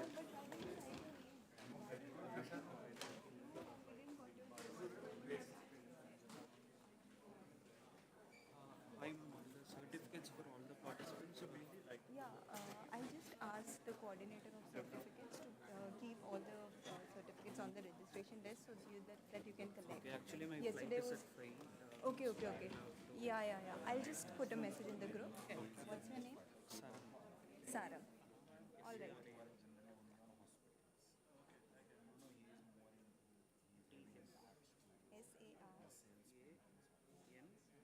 And my initial is TS.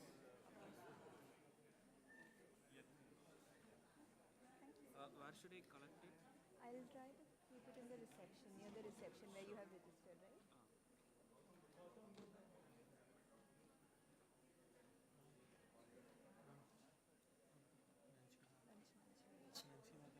Town hall होगा यहीं पर background of town hall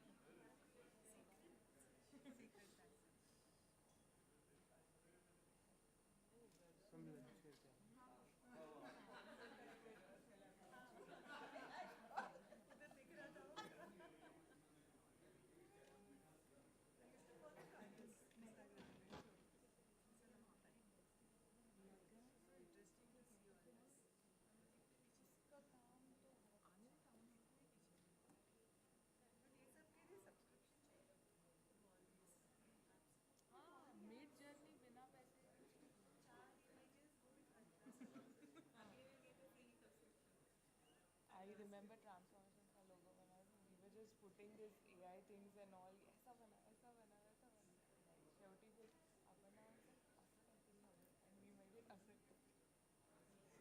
चले क्या मैं इनको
dining hall में discussion करते हैं थैंक यू सॉरी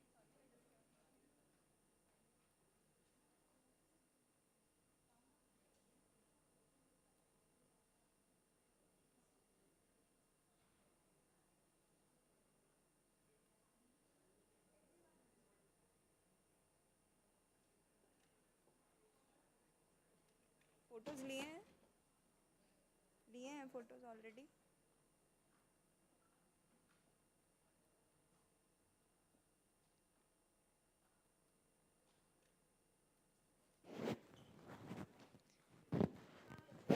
सचिन आप ऊपर हो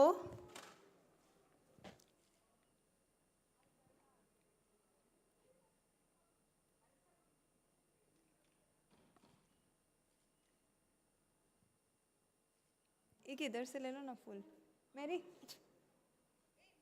हाँ रुको 2 मिनट पहले मेरा होने दो एक इधर से ले लो साइड से ट्रांसफॉर्मेशन आना चाहिए 2 मिनट रुको ना लेते हैं आपका इधर से ले सकते हैं हाँ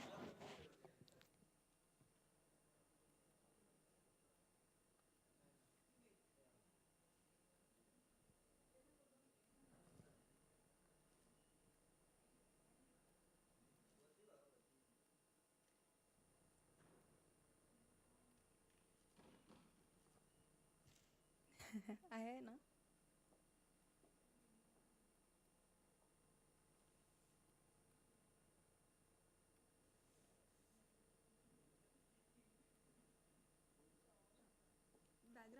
तो चलेगा.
लिया है ना, ठीक है, छोटा है. मेरे कंसोल का फोटो चाहिए था.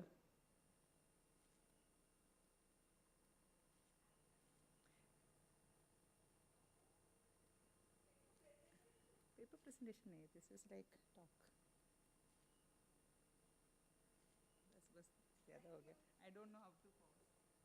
कंसोल का फोटो चाहिए था. हाँ, मिस चल रहा था. लेंगे लेंगे, don't worry.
Swaminath Paripalaya Shumam Swaminath Paripalaya Shumam Swaminath Paripalaya Shumam Sabrakash Vallesh Guru Guha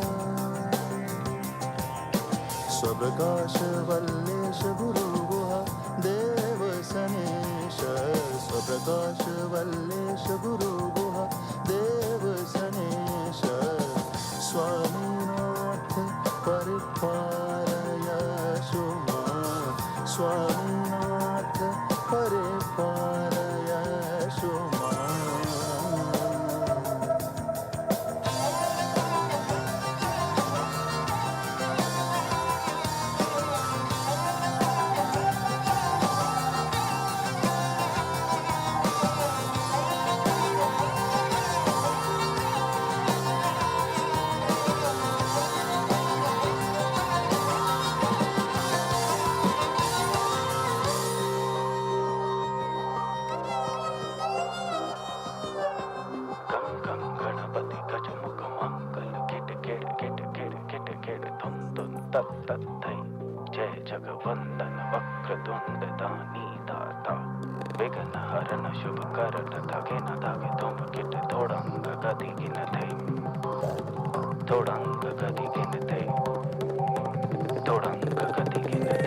कामजानक Bharatesh सेवेत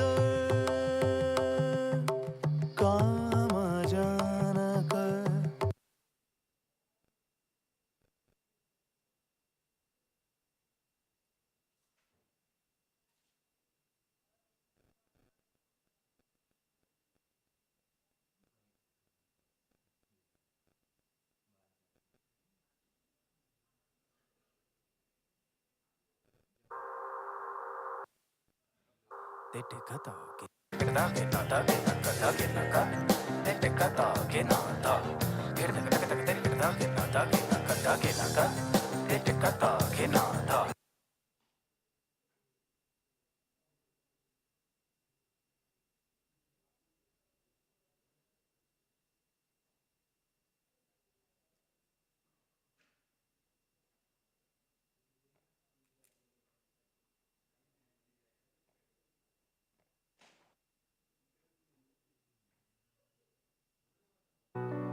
काहे मला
Sometimes we're not ourselves. There's no one I can turn to. And I know all the feelings that we shared are in the past. And I know your relationships are never meant to last. And I'll take some time, but I'll be alright. Moving on, moving on. I know times are tough, but I've had enough.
Photo के time लफड़ा हो जाएगा, ऐसे बैठेंगे इधर से कैसे audio में देखें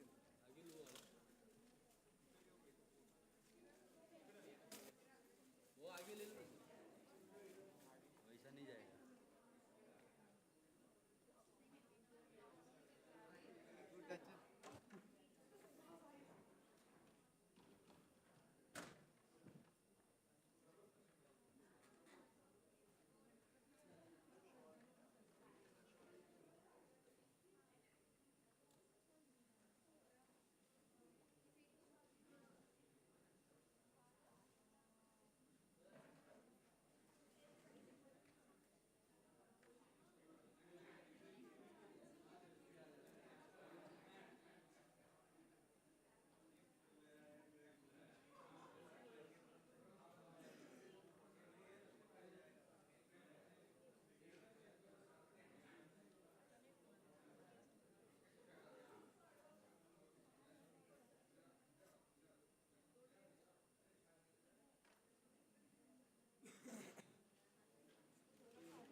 बस बस बस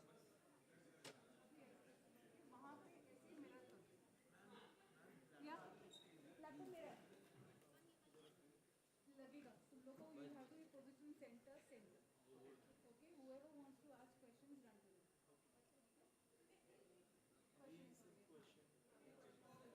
मेरा laptop किसके पास है?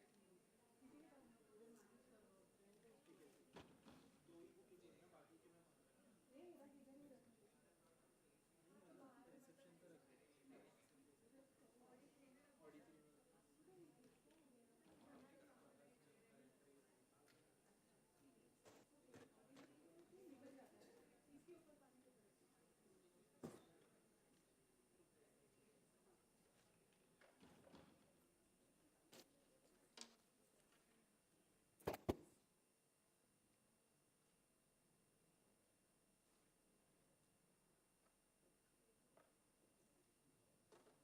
आशीष somebody call आशीष यादव नहीं समीर हो आप मैं आशीष को ढूंढ रही हूँ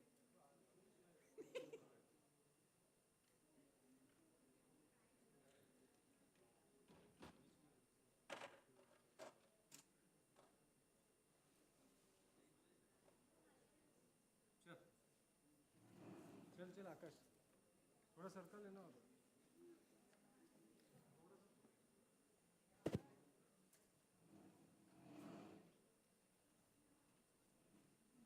have आशीष यादव phone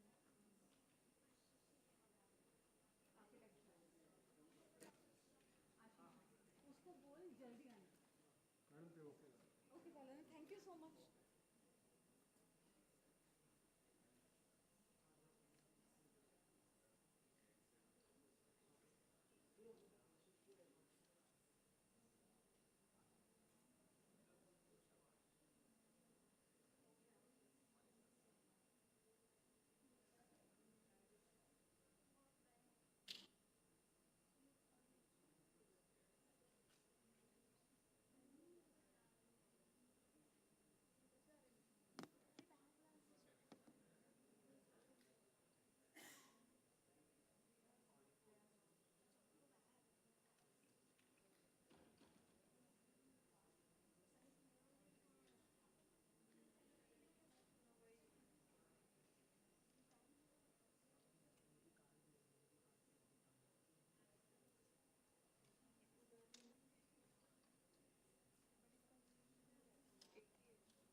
बना है, ऑलमोस्ट बना है, वो लैपटॉप लेके आने का है.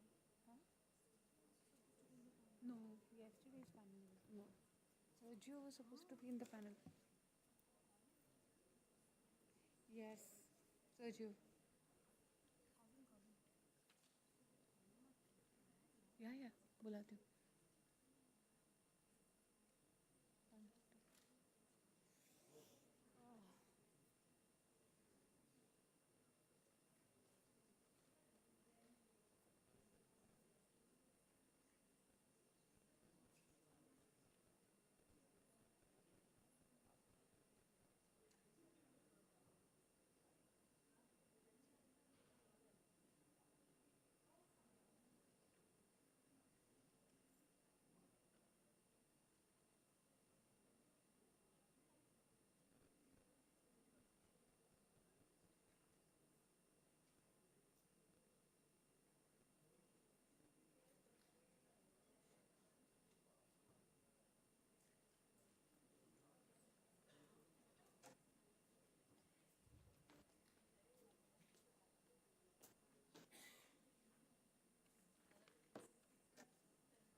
ऑर्गेनाइज कराया, बोला लेके आ रहे. Deepali from the JLL team, उसने बोला है ऑलरेडी, तो वो housekeeping is getting. Yes mics.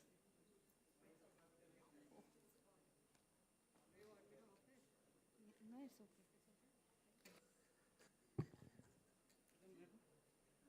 हाँ, वो साइड. तिकडनं चल ना, तिकडनं. एक मिनिट.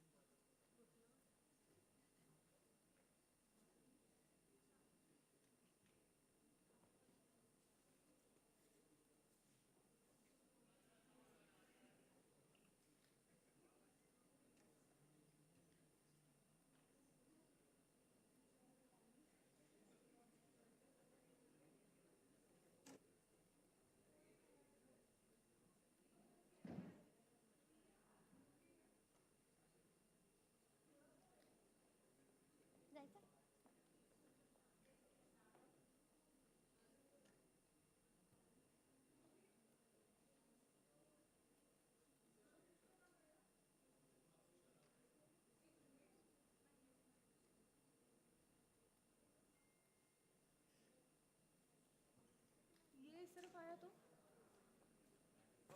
बस. अब ठीक है, ओके. पुश करना है.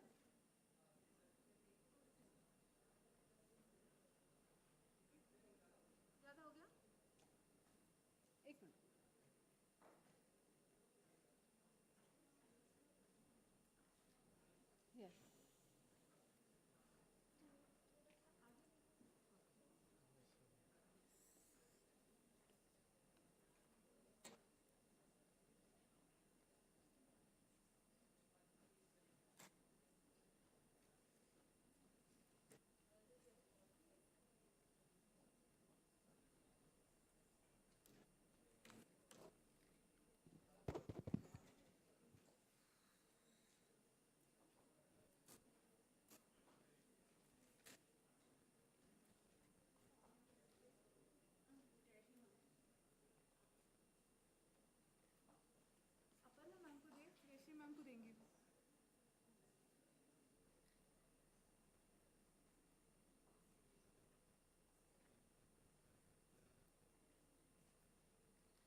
लैपटॉप ऑन है कि नहीं है?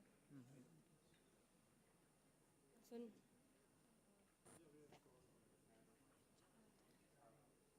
उनको बोल वीडियो कट करने को, उनको बोल वीडियो कट करने को।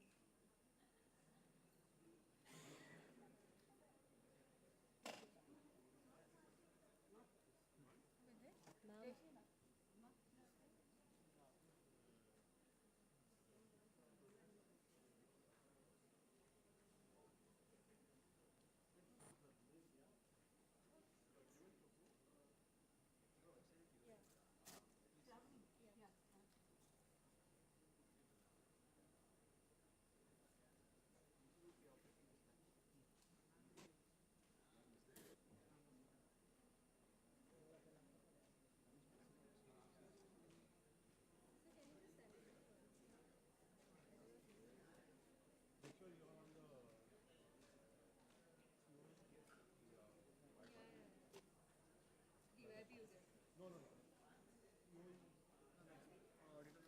Give it upstairs to Prathamesh and yeah, ask him to keep it ready.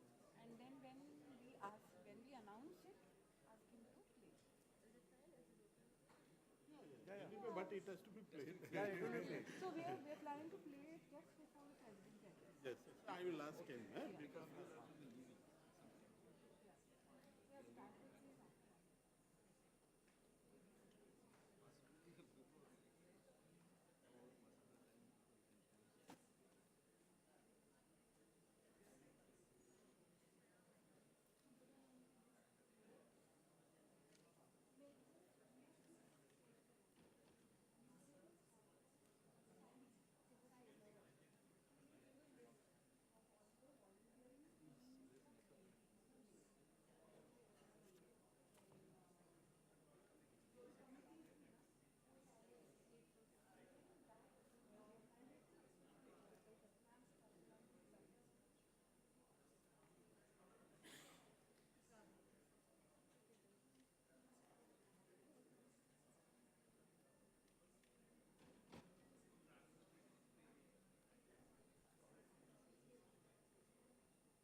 So the video casting is after the panel discussion. Okay. After panel discussion, before the valedictory starts. Okay. And what is the video about? It's about the Center of Excellence, what we are doing now. It's all about that. What exactly it is. Center of Excellence by whom? Of? Council of Architecture. Council of Architecture This is Center. the Council of Architecture's initiative in Bangalore. I'll write that down. So Yeah, yeah, when please. they play it, you know. Yes. When they play it, I should know what it is about. It's a short video. Center of Excellence by Council of Architecture at Jnana Bharati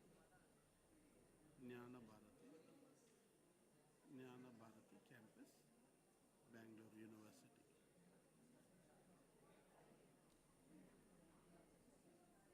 Right? Yeah. And this is now, it's under construction, is it complete? Yes, it is now starting the construction. So it is about the entire project, what exactly we wanted to do. It is for whom. So after it is and played, I can say wonderful initiative by Council of Architects. This is the first time. It's the first of its kind in the world. Because all the facilities, what we are going to bring, it never exists anywhere. Okay. So it is under one umbrella. All the facilities under one umbrella. So your good name, sir? I'm Subramani Prabhakaran. Yes, okay. Got it. No, I'm Samir Salvi. I've been posting on those groups. Oh, very good. So I know a few names. I now know a few faces. Okay. I don't know who's who. I've been seeing you for 2-3 days.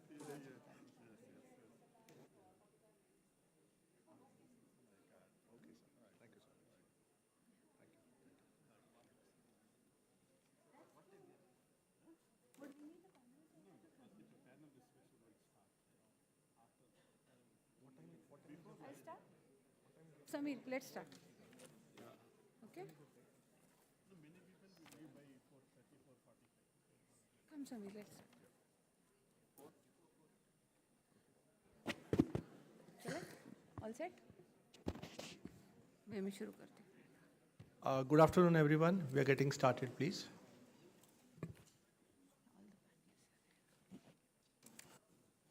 Good afternoon, everyone. It's lovely to be back with you. This time, to help close what has truly been a remarkable 3 days. I am Preeti Nayak. And I'm Professor Samir Salvi.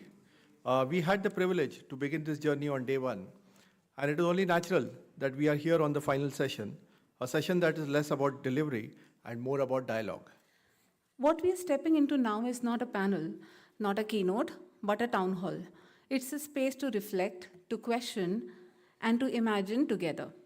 To bring to the surface the tensions, learnings, and ideas that may have been brewing quietly across the sessions, hallways, and notebooks.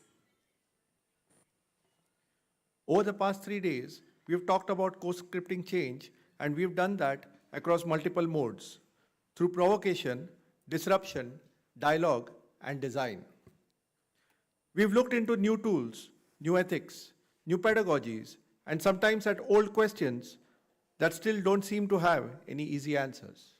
This town hall is a place to gather those strands. Through provocations and through disruption and dialogue, we speak across generations, across roles, and across points of view. And most importantly, we do so with generosity and clarity. Let's move into a brief reflection on our review chairs on the rich and wide-ranging research paper presentations that took place earlier across our parallel chambers, followed by this evening's closing panel discussion. We would like to invite the review chairs now from each venue to share a brief summary of key themes and insights that emerged from their respective sessions. Let's begin with panel 1, and for that, I welcome to the dais Dr. Gauri Shiurkar, please.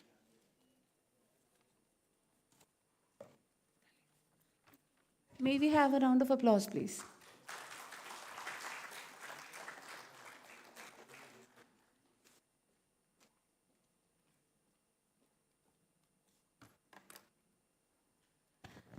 A very good afternoon to all of you. I'm here to give you a small, short summary of what happened in the first panel. The first panel had 9 papers. All the topics were quite interesting and covered diverse areas, right from phases of industrial revolution, heritage conservation and management, spatial design, landscape architecture, the integration of AI in landscape architecture. A few papers talked about public spaces, especially Bangalore. There were 2 papers who spoke about the issues related to transportation in Bangalore. There was one paper which spoke about transportation in Kolkata. All 3 papers were quite interesting. The only thing we felt, all of us, all 3 of us, was while comparing and doing the analysis, the case studies were taken from abroad. So we felt that there is a lot of difference in the culture, the way people live in India, and the way people live in countries like Singapore and Germany and Spain. So we suggested a few cities from India which they could study as case studies and then compare. So the comparison is more on realistic basis. Again, there was one very interesting paper which spoke about the vertical mobility in Shimla and how the system is efficient, though it's hampering the kind of spaces Shimla has, but there were counter debates and counter arguments to that because one of the panelists was born and brought up in Shimla, so she had a different point of view to present. And then there was one very interesting paper which was use of AI in pedagogy, but he spoke only about bibliographic analysis, which we felt could have been better if it would have been presented in a different format where he could have explored the possibilities which he studied through that bibliography, which he had studied through the bibliography, by experimenting it through the students. That would have been a better way to present the disruptive technology. So all in all, it was very heartening to see the young generation taking so much interest in research and coming up with such diverse issues which were quite relevant to the theme of the panel. So thank you so much.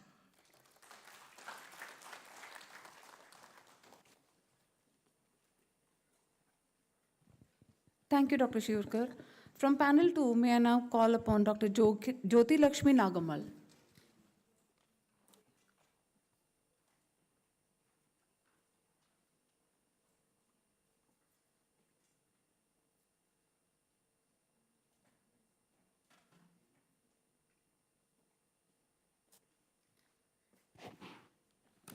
Good afternoon, very good afternoon to one and all present over here. Let me first thank Council of Architecture and D.Y. Patil for organizing such a very interesting conference with a very good topic.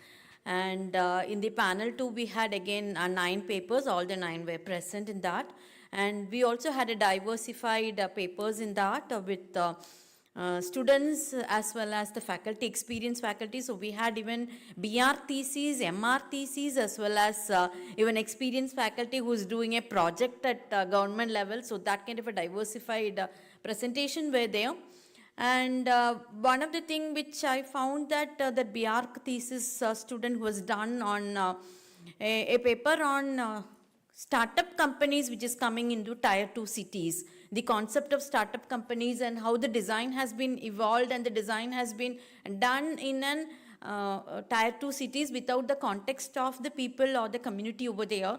So, and finally she has taken into the design part of it. And the second presentation was on how actually solar panel can be replaced with fungi panels and things like that. And she also has done a lot of research in that. But she should have done more into the kind of applications and the details of the fungi, and that we have given the suggestions. The other 2 panel members also has told about it. And one thing which we found at the end of the session, that it is not architecture, we have to also add Python in our syllabus, because to do AR and VR and coding, we also have to learn Python, as well as mathematics is very important in architecture. So let us include that as part of our syllabus, and that is what I humbly suggest to the panel. Thank you.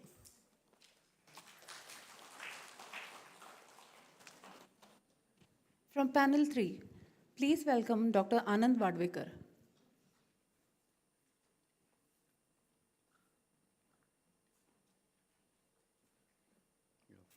Very good afternoon. I am representing panel 3. Dr. Nandini Kulkarni had to leave because her flight was there. Yesterday we looked at, first of all, of course, congratulations to the Institute, DYPC, SOA and Council of Architecture for organizing this conference. Very pertinent, very timely. Something which should encourage our academics, researchers to take this forward and turn into a sort of movement, because this is something we need to really imbibe in times to come. First of all, of course, the word itself as disruptive, which has been used. Yes, coming from the field of management, this word denotes, of course, the kind of innovation, because now we are also talking about something called a disruptive innovation. So innovation is no more innovation, now it becomes also disruptive innovation. So, but yeah, leave aside the play of words, but I think what more important is that disruptive is something here which challenges the conventions, and how do we then take innovation forward. So we looked at our panel paper. I think all of them dealt at different scales, from macro to literally very micro scale. We looked at city scale, urban scenarios where new set of mapping has emerged, as how do we map our cities, because mapping is something which is generally neglected. So one of the paper talked about mapping small units of slums, cottage industries, and looking at them as something which will provide key to our future urbanization, where size will matter. And as we are going towards more and more giantism, there's definitely a scope and a case and argumentation for how do we maintain a certain size of commerce, which has been the core of what we call Indian urbanism. And that's where I think the role of mapping comes into picture. And one paper effectively dealt with that, a sort of longitudinal research, and really put forward the important issues to come. And also it, in a way, highlights the importance of social role or element in the kind of research which we are doing. Other paper looked at various urban conditions where questions like density have to be dealt and seen from the perspective of how do we manage, how do we plan our future cities, and the role of technologies which will come into play. Infrastructure, urbanism as we call it. So infrastructure is no more only a physical object now, or in engineering services. They also have a huge social role to play. So there's something called as infrastructural urbanism, which revolves around infrastructure. And I think one paper dealt with it from the perspective that how mobility can add to this complex layer of Indian cities. We also looked at then the set of papers we enjoyed looking at is how do we make a human-centered approach to sustainable production in the era of technological disruption. So that element, I think, again, was highlighted in today's morning talk, where cultural transformation becomes very important. How do we look at it from the technological shift which is happening, the paradigm which was referred yesterday. That paradigm shift or change need to be dealt from the cultural perspective. That is very important, given the fact that we do have thousands of years of history, and how does innovation and this technology actually plug in together. We also had opportunity to look into the paper which talked about the AI on the creativity of architecture student across various design schools. And the paper looked at what are the challenges, and it did a survey of students, faculties, teachers, expert opinion as well as opinion coming from student. And they had sort of divided their inquiry into very complex and important questions, that how do AI, not only how it's going to impact the future, but where do AI literally comes into what kind of design stages, which definitely need a lot of inquiry from our side as well. So that paper we see as a good sort of initiating point into inquiring what is the future of AI as well as education of architecture, which is of course the Council of Architecture will definitely take forward. Then we looked at also digital fabrication. One paper presented as how the 3D printing and fabrication is going to sort of change the way things are done in architecture, imagined in architecture, because our tools have been very limited till now, but now as they are increasing, new sets of tools are coming, experientiality, sense of tactility has been changing. So all these things will take into account and take us forward, which will open up a new possibilities for imagination. And that's what I think that paper talked about. So inclusion of more and more hands-on exercises, which used to deal with very limited kind of material, has now taken a leap forward, and we have now a lot of possibility of material. The form, it will change. The plasticity is no more with the concrete anymore, but it has gone beyond. And that's where I think it will add to role. The paper also talked about how this will improve upon the creativity which is built. So the other paper which also I should refer in a sense that talked about the Pinguli art form from one of the region of Maharashtra, and I think that's where the sensitivity also comes into picture. Like I said before, given our traditions and thousands of years of history, how do we imbibe this historical knowledge, the Indian knowledge system, IKS as we call it, into this disruptive phase? So how do we build in the technology, and how, and what are the results? Because those also have, need to be taken in. I think some paper, of course, creatively talked about the idea of genetic algorithm, which again goes beyond generic idea. So here we are talking about building codes for architecture, and then how the machine learning then improves on building on those codes. And so again, architecture is sort of extending its domain beyond of course it borrows from other disciplines. It has been borrowing always, but now there are new disciplines emerging, and so is architecture borrowing from them. So it is turning into a very highly complex sort of science, and that's what we call multidisciplinary approach, which was always there and needed to be there in the education, has always been there. We need to encourage it. And yeah, so the new vocabulary for architecture here, what we looked at throughout the session is genetics, codes, all these things, disruptions, which are coming as a new ideas through which architecture students need to sort of deal with, not only students, but researchers as well as even the faculty. So once and for all, I think a big learning experience, also a big kind of wake-up call for us as how do we respond to such kind of challenges. I will call of course there are opportunities, at the same time there are challenges, because we need to shift our thinking processes as well, and that's very difficult. So how do we adapt to it? Because for any kind of success and resilience, adoption is the key. So that's where I end. Thank you once again for giving us the opportunity. Thank you.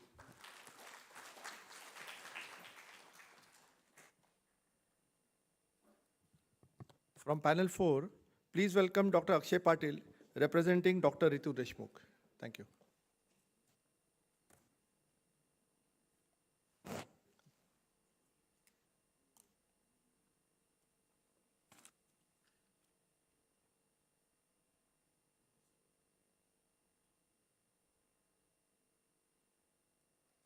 We have architect Ketan Kimmatkar. He is going to represent Dr. Ritu Deshmukh. Over to you, sir. Thank you. Hello, all of you, one and all, including participants. There are few observations that we as a panel tried to even give, and the suggestions were imparted to 7 participating papers, out of which 1 paper presenters were absent. So in all, we reviewed 6 papers, out of which I'll just quickly give a brief. 2 papers talked about integrating architectural education, particularly through advanced construction, how AI can be used as a tool for form finding as well as frame detailing, which was expected as a part of advanced construction, which was practiced. And that was one of the papers which talked about architectural education. 3 papers were talking about urbanism, urban design, and what sort of role architectural intervention along with AI, artificial intelligence, can be brought upon in terms of addressing to the challenge related to urban design. One paper, interestingly, was given by in-house host faculty that was worth mentioning. It talked about the emission of radon and risk management, and that was addressing to the circumstances that were happening in the city of Mumbai. This paper was a good effort in terms of the allied faculty coming in and putting in good efforts.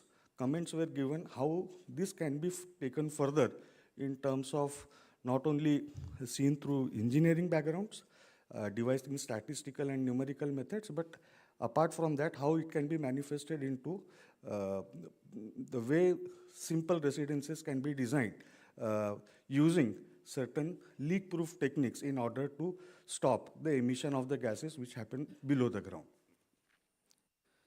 There were certain observations which I would like to quote on behalf of the panel. Certain research papers felt to be more in terms of conclusions as opinion-based rather than deriving solutions through investigative analysis that framed a sizable conclusion. So opinions to some extent were suggested to be commented and to be taken forward such that there are certain strict research methodologies or guidelines that are to be followed and how those can be incorporated in order to make the paper better. Those areas were related to research framework, the way literature studies were taken into account, and establishing a theoretical premise to substantiate the topic and the title were also discussed upon. And these were the gray areas that were identified by the panel, and suggestions to improvise the same related to the topic such that it can be taken further were discussed upon. Other aspects which were found that can be improved upon were the manner in which papers were cited, and the citations were missing in some papers. That was figured out. Visualization in the form of the way papers were presented, rather than having textual analysis and textual description of the paper, could it be interpreted in a more meaningful and understandable language such that technical writing is well clubbed with a framework through which paper is well understood. And the last comment that as a panel we had was majorly the presentations were found mediocre in terms of the research focus. Had it been that research focus is taken into account, many of the presenters were taking this as a research topic further, and they were clubbed with co-presenters also. So if at all this is taken as a paper writing is taken as a PhD research premise, can it be taken forward with addressing to focus approach to figure out what is the focus area and what are the set of research questions that are to be framed to identify and justify that research focus. The panel concluded with reviewing 6 papers, and comments with way forward were given to the presenters. Thank you.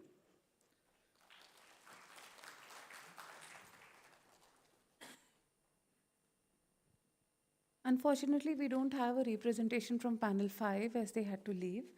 But we would now love to invite our moderator, Prasad Vaidya, Architect Prasad Vaidya, and our esteemed panelists to the dais. Architect Olivia Poston, Architect Krishnamurthy, Architect Sonali Dhupte, Architect Durgai Kumaran, Dr. Sergio Porta, co-convener of the conference and Dean, D.Y. Patil School of Architecture, Professor Aparna Surve, and the convener of the conference and director COA TRC, Professor Jayashree Deshpande. May we please have you on the dais. May we have a round of applause, please?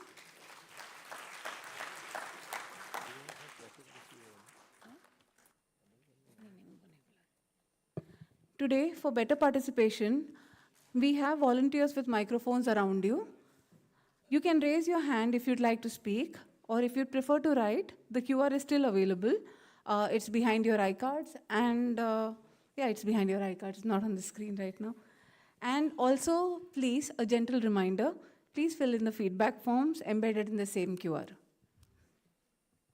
Ladies and gentlemen, let's begin. This isn't about finding neat solutions.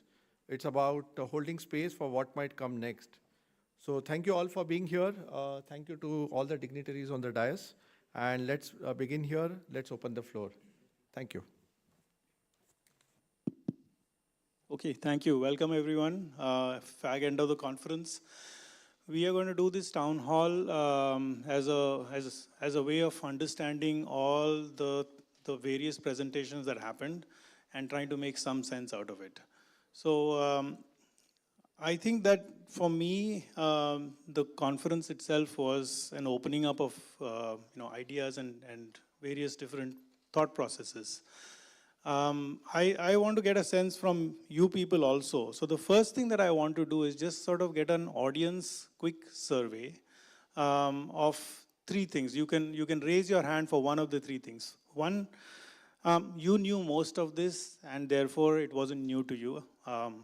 The second one is, yeah, it was some interesting stuff, but I also knew some of this stuff. So, it was like, okay. And the third one was like, wow, I was blown away. So I'm going to start with having people who thought they were blown away raise their hands. Okay, not many people were blown away.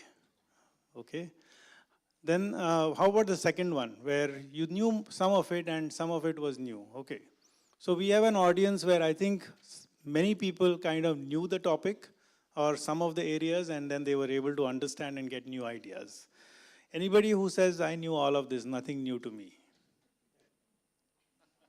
Yeah, one. Okay. Maybe you should be here. The next poll, I guess, also goes to, maybe largely goes to students, but maybe it also goes to practitioners. So we were seeing sort of what the future might unfold.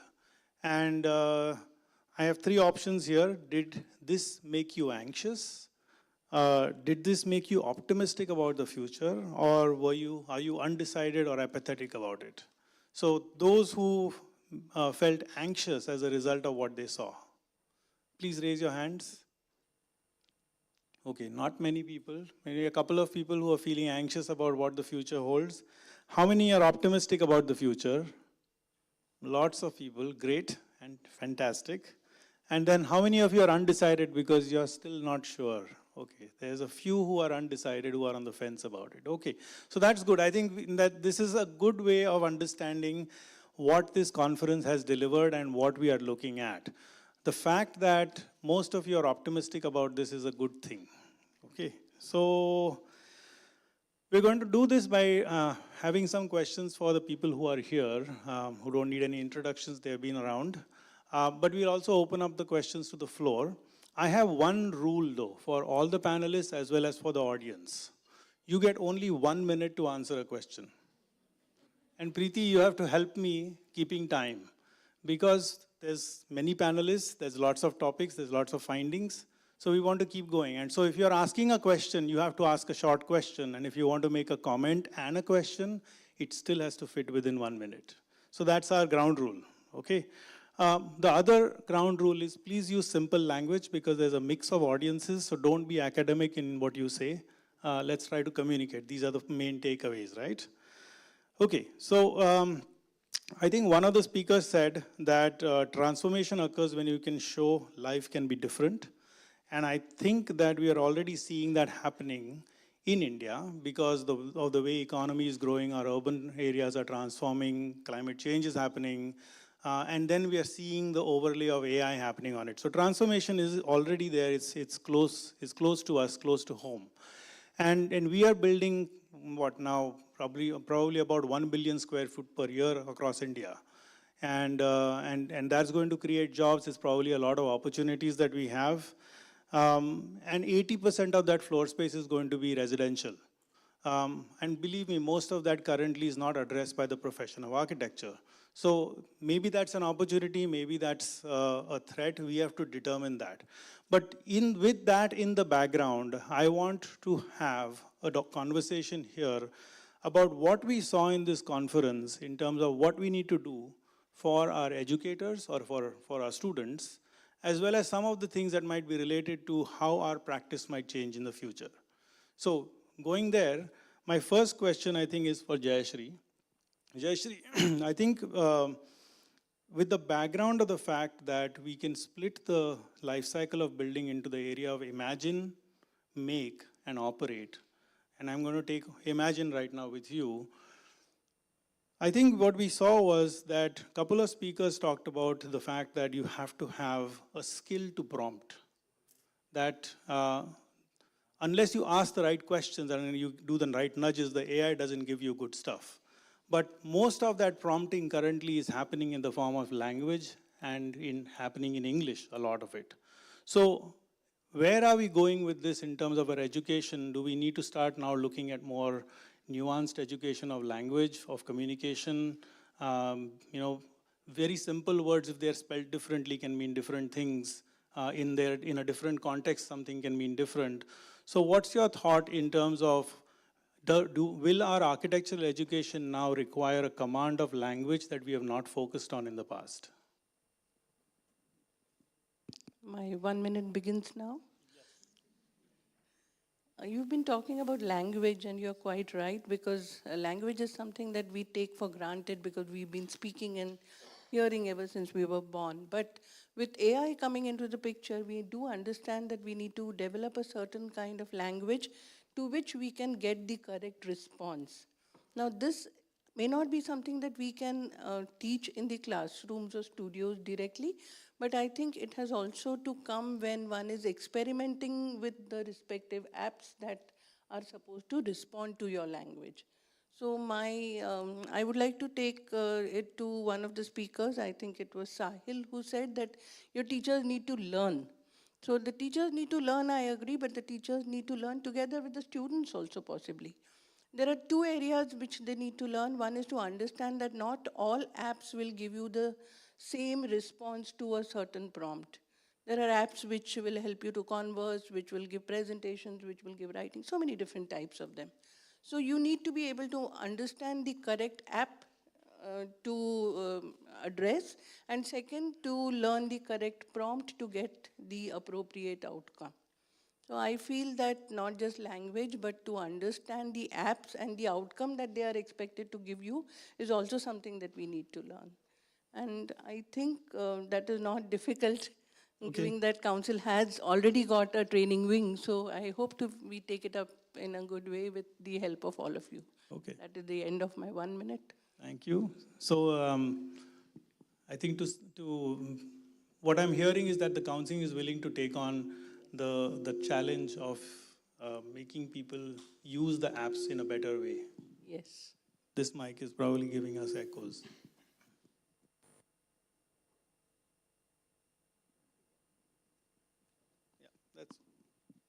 So just taking that forward, I think, again, I'm going to turn over to Sergey.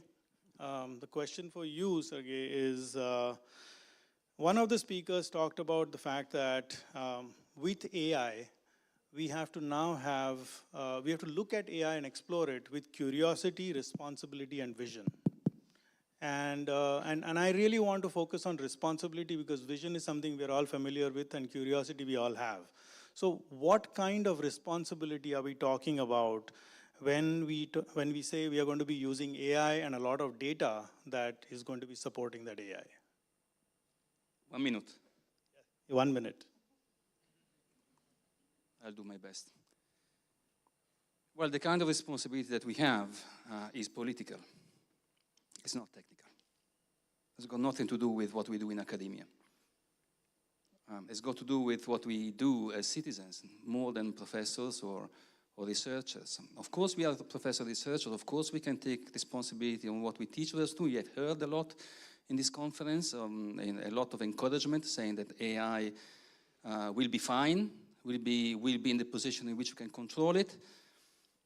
But no matter what we think, no matter what we do as researchers, AI is going to wipe us all in 10 years, if we don't take action politically. That's the reality of the thing, I'm afraid. I don't want to increase the share of people who feels a bit anxious in the room, but this is exactly what it is. And if you ask me, I've been reflecting whether I have to be honest here or not. I decided to be honest, so I'm going to tell you what I think. And I think that what we are witnessing now in the world is exactly that. Essentially is exactly that. It is a conflict between an area of the world which likes to call themselves the collective West, which are decisively intention to use technology and AI in particular to complete a project of total domination of society by a very, very, very narrow elite of billionaires and bankers, which have been on the stage of history for, and I'm trying to make it very short because we got 1 minute, which have been on the stage of history since really modernity started in the 16th century. Then you can have it start in the 17th century, but that doesn't really matter much. It's always been the same project. The project of enslavement, the project of capitalist exploitment has always been totalitarian in nature, with some brackets of democratic redistribution of wealth, etc. I'm not going to go into that because I got 1 minute. And then we got another part of the world, which is they like to term themselves as the global majority. You know what I'm talking about. And this part of the world is not less capitalist than the other part of the world. But the real difference, as far as I understand at least, is that the balance of power between politics, right, on one side, and on the other side, money, wealth, pure wealth and profit. That balance of power is inverted. On the collective side of things, we have that politics has been entirely bought. It's been bought up by the class. So that your minute is running. My minute is going, okay. The other side actually is the contrary applies. In fact, they call themselves, how do you say, sort of authoritarian democracy, something like that. They run these things. So the only hope that we have, is that politics is going to use this technology in a way which is not conducive to what Varoufakis would call a neo-techno-feudalism, because that is the project which is going on that side. Thank you very much. So it's a very interesting thought, but because I think the areas that you've talked about certainly go beyond our normal professional ethics. So I'm wondering whether we can have, Abhay, do you want to chime in on this question? What kind of responsibilities would we want to have? Or what kind of responsibility should we be looking for when we are talking of AI and data? I think to put you on the spot, it is the same kind of a responsibility which we are supposed to carry when we are designing a building. I mean, anything which has to be happen very, very responsibly. And use of the AI should not be the accidents which are, going into creation of some kind of a creation. But it has to be very, very well controlled. It has to be like a atomic fusion or fission, because that's the problem and that's the danger. Everyone feels that it is very, very easy to use it. And thereby, the way you see that how the developments are happening around, anybody and everybody could be a builder, anybody and everybody could be an architect, anybody and everybody could be an engineer. Now, anybody and everybody could be AI specialist. Danger. And the pseudo hope. Because you become so confident, all of a sudden, you feel that you are master of everything. And there's a problem. Yeah. So I think that is where the control of those who are going to channelize these energies comes. The role of the teachers, the role of the mentors is going to be very, very important in the entire process. I think that answers. And thank you for bringing that, because I do think that the role of teachers and the role of academic institutions in recognizing where we need to become aware of our responsibility is very important. These are the things that can be explored better in the classroom than out on the street. So thank you for bringing that out. So the next question for you, Krishnamurthy. So Krishna, I think you are one of the few people, maybe one of the two people amongst those who presented, who got not only into the imagination of or the use of AI for imagination, but also for the use of AI for actually construction and making it happen. And I think in your presentation, you specifically talked about the role of an architect in translating the data that AI comes up with, or the geometries, for construction workers of the kinds that we have in India.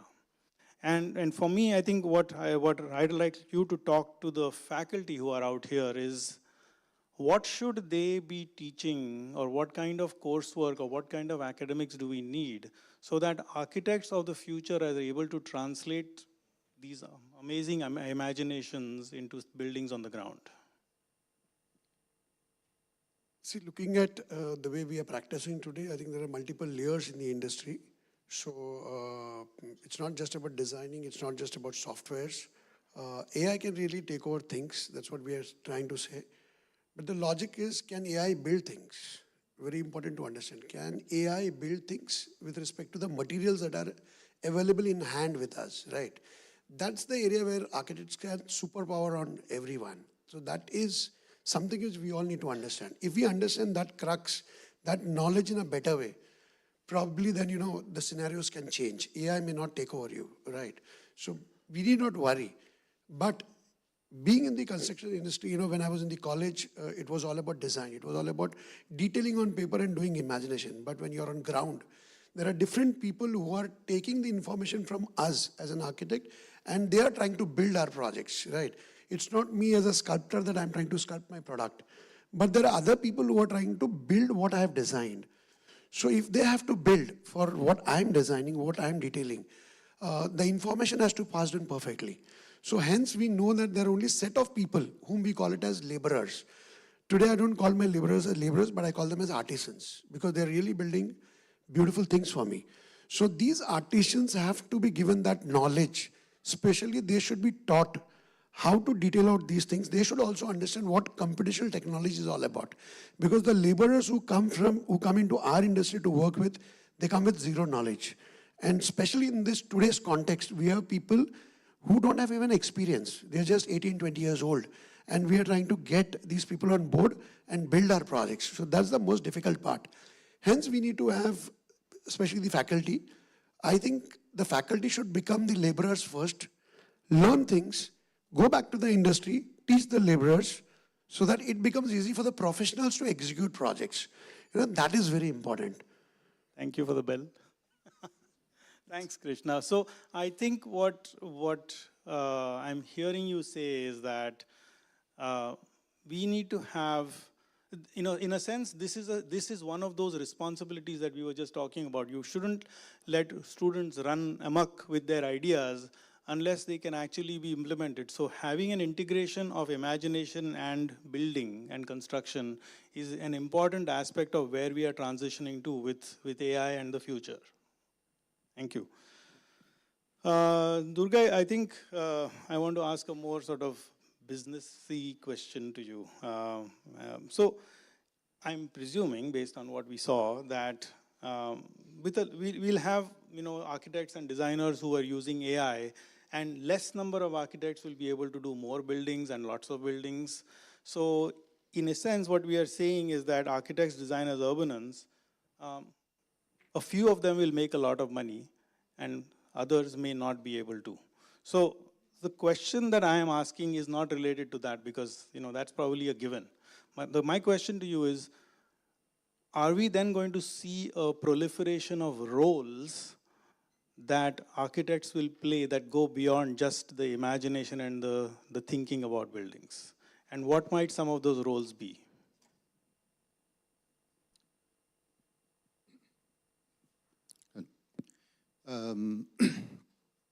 Yeah, definitely. It will create a new kind of opportunities.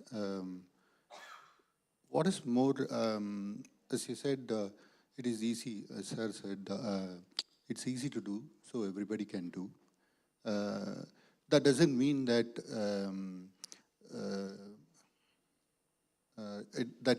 what you did is right, because it's more important is the judgments, how you make that judgments and things. So we always, in terms of judgment, we need how we can,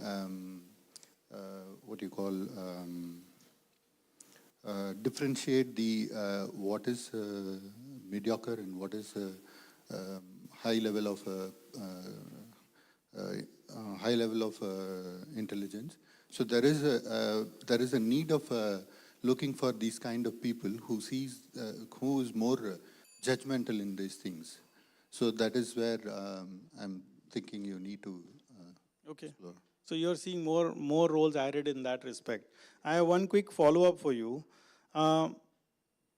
Given that we will have a more powerful tool in our hands as designers and architects and urbanists, what kinds of problems beyond the normal problems that we solve in design can we be looking to solve? It's a more powerful tool. What can we do with it?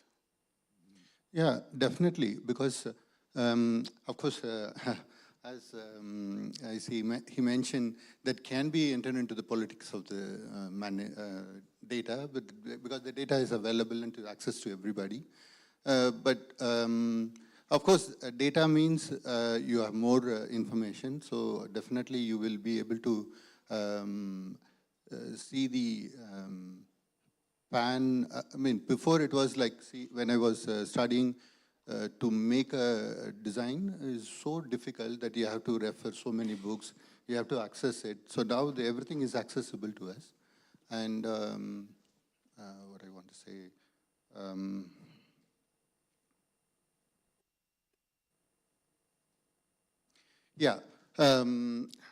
a way, I mean to just get lost. Okay, no. It's okay, I'll come back to you. I have this question kind of flowing towards Aparna. Yeah, please. So, you ready, Aparna?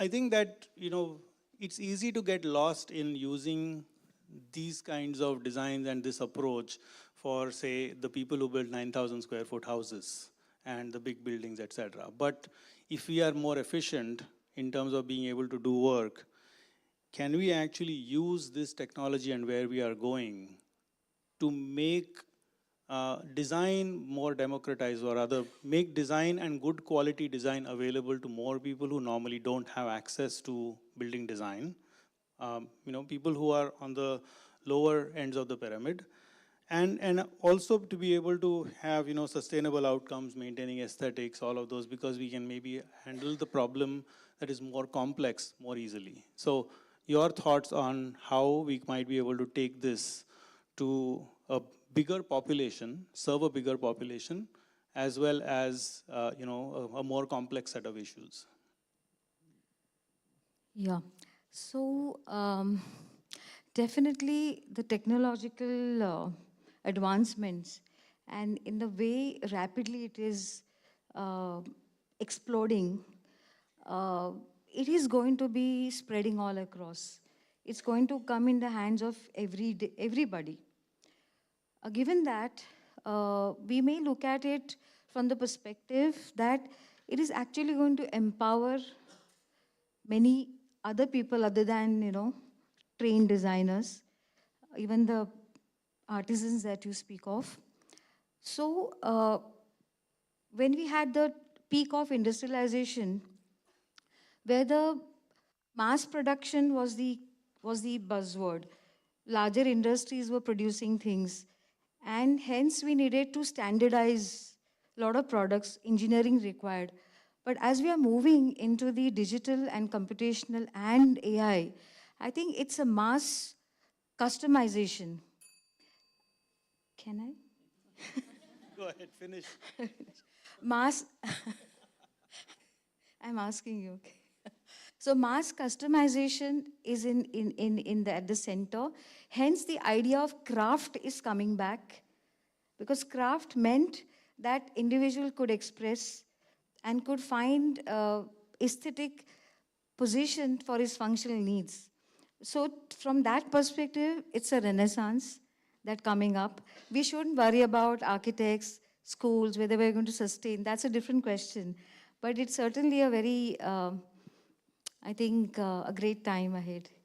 So I think also, because you said craft is where you also make the things that you imagine. Yes. And I think that goes back to what Krishna was talking about, Yes, that yes. it has to be an integration of that approach that happens. So faculty members, you now have to become craftsmen as well. Right? Yeah, we keep talking about it. Okay, thank you. Yeah. Okay, so want to have another shot at it? Yeah.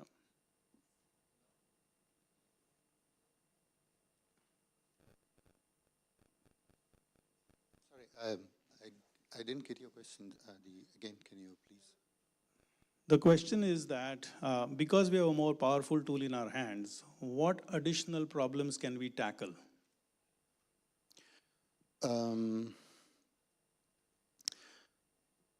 Definitely, the data is going to help us. There is more data, so the more informative. And the more informative we are, definitely we will be able to control, address the more issues. That is definitely a part of these things. But also, we will see the problems because we always, as humans and things, we always see patterns, how the things are emerging out of these. And these new technologies going to help us understanding these underlying patterns across the humanities. So these will definitely going to add a new kind of solutions to those patterns.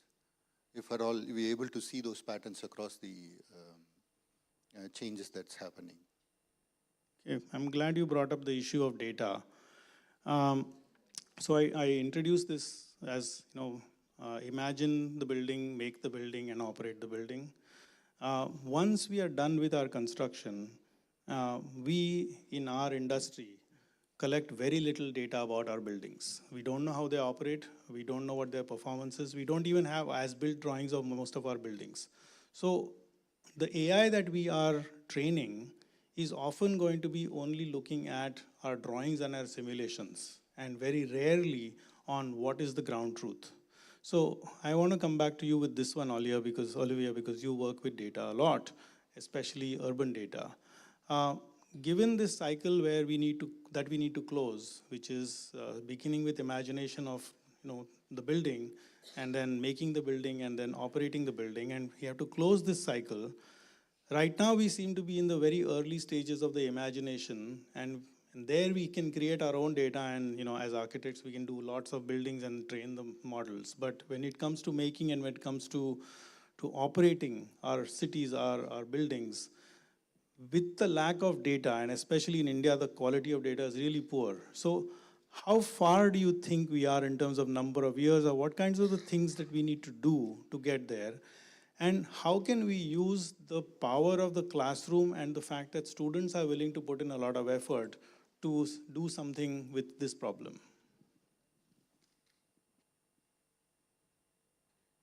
Thank you. No, I think that's a really exciting question because we're talking about scale and temporal scales in terms of how to approach this challenge. One thing that I'm very motivated by and inspired by is that and issues. A lot of the really meaningful impact and change occurs at the scale of the neighborhood and the scale of the district, which feed into more cities, more citywide scales as well. In terms of implementation, both within practice and working with policymakers and planners as well, we're seeing that the most meaningful impact and the most meaningful change occurs at the smaller scale. And so it's very motivating to see that it's not about bringing the country together all at once. It's about finding the people who are deeply caring about their specific region and applying their knowledge and care to that context. Okay, thank you. I'm going to turn this over also to Sonali, and I think you can answer it in the way you want to. The audience doesn't know you, so we'll give you 1 minute to introduce yourself and the work that you do, and 1 minute to sort of take on the question of data and going beyond, just the aspect of saying that it's all about, AI is all about thinking about what kind of building. But there are many more processes involved: project management, design, construction, and all of that. So, and you're familiar. Anyway, you know what the question is, please. Thank you. Like he said, I'm going to take a minute to introduce myself. I'm an architect by education, but I'm a passionate technologist. I don't work in the design end of the project. All my work is in execution and operations maintenance. I've been working for 20 years as a BIM consultant. And I'm also part of an organization that's an NGO that's promoting and encouraging people to adopt technology, not randomly, in a very standardized, systematic manner, through policy changes in the government, through education, through democratization of data, and encouraging open sharing of data through not being proprietary softwares and things like that. So a lot of things I'm involved in. So coming to your question, I think everybody's been talking about the design end and AI and everything, but 20 years of execution and operations, and what I've seen is it's very easy to design. AI is making it still easier. Executing is a little harder, but maintaining that space is the hardest part. And as architects, we are never exposed to that. And I think that is one area we need to actually focus on. Any AI tools that we use, we should look at how it's going to make execution easy and definitely maintenance. We're talking about Paris Protocol 2030, we want to do sustainable. We do beautiful buildings, but look at the cost. What is the ROI in operation maintenance of that building? So I think we are not practical in our approach. People who are going to utilize the facility, they need to be happy using that. Their light bills shouldn't be exorbitant, water consumption thing. So we need to look at an operation maintenance. If we can use AI from that perspective, I mean, look at the space we are in. My first thought is, how is this place cleaned? So if we can think about things like that when we are designing, use AI towards that purpose, I think we'll be much more successful. And the discussion that keeps coming on, is AI going to kill us, make us redundant? No, you use it to do better operation maintenance. Your building is going to stay even after you're long gone. So think from that perspective when you're using AI. Thanks. Thank you. And I think, yes, that's a great one because, my question was what roles it might open up. And here's an idea of the fact that, as people who understand buildings, we don't have to stay only on the design end. We can actually start getting into the facilities, operations, maintenance, etc. Are you saying no? Or are you saying yes? Yeah.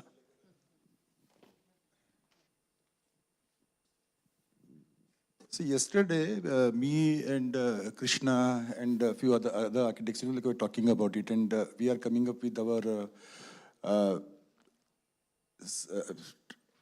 training and research center and the laboratory setup at Bangalore. And I said that the problem is not about the building. The problem is whether the designs are actually accurately suiting for the precisions with which we want to move. Now, this is one. And there's another problem, that there is a cost factor involved as such, and the system has to run. So there are a lot of other operational systems which need to be there, and actually it is the outside of the building which becomes more important in terms of not about the built environment at all. It is in terms of, you are talking about the operational thing. I mean, it's about, again, related with the building, and I'm not worried about that, because when I look at this from my perspective, I say, oh, so from where the finances are going to come? How the finances are going to be sustainable on that account? Who are the people? How is it going to be used? What kind of exhibitions are going to happen in this space? And I'm very sure that actually AI is capable of giving you all that kind of a sort of a thing. So it is not only about the design, it is not only about the maintenance, it is possibly, it is not only about the precision with which we are capable of, imagining and looking at it. It would be also the various layers which would be coming in. Thank you very much. Various layers which would be coming in. Those are the layers which could be with a precision would be addressed to. So I may be talking about the finance, I may be talking about, so everything could go. It's very, very great thing to happen. I just end it. Thank you very much, but as a president, I take the liberty. So, when I was talking about this, I said that there would be two types of the practices which would remain in architecture after the 10 years or so. One part, which actually would be huge architectural sort of the architecture is not going to be only architecture. So it is going to be very holistic sort of the practices now which would emerge. These boundaries are going to be, very, very blur. So I keep on traveling from this area to that area with ease, and these would be the big offices which would emerge. Very, very big practices. Comprehensive. Would it be practices would be restricted to only practice? Possibly not. Again, built practices could also emerge. That would happen. But at the same point of time, there also would be the boutique practices, which is all about, sort of that detailing, that kind of art and craft movement, which used to be a part of it. What she was talking about is craftsmanship. Those practices would remain. And employment-wise, the big offices would require the manpower. So it is not without manpower. Everything is not going to be happening in AI-related thing because we are talking about the creativity. So they are not the mechanical things which are going to happen. So you have the employment which will be happening in a big way. Number of practices would be lesser, but the requirement of the architects would not be lesser. This is what my take on it. Thank you. In fact, that's what we are talking about, that we'll be able to serve more buildings as architects because the tool will be more powerful, we'll be able to tackle more problems. We can take on more roles, like you said, design management, building management, finances, all of that can become part of it. So I think, how much more time do we have? 10 minutes, so we can handle maybe 5 questions and 5 answers from the audience. Okay, first question here, second question there, third question here, 3 are booked. First question here. No, to the right. You're right.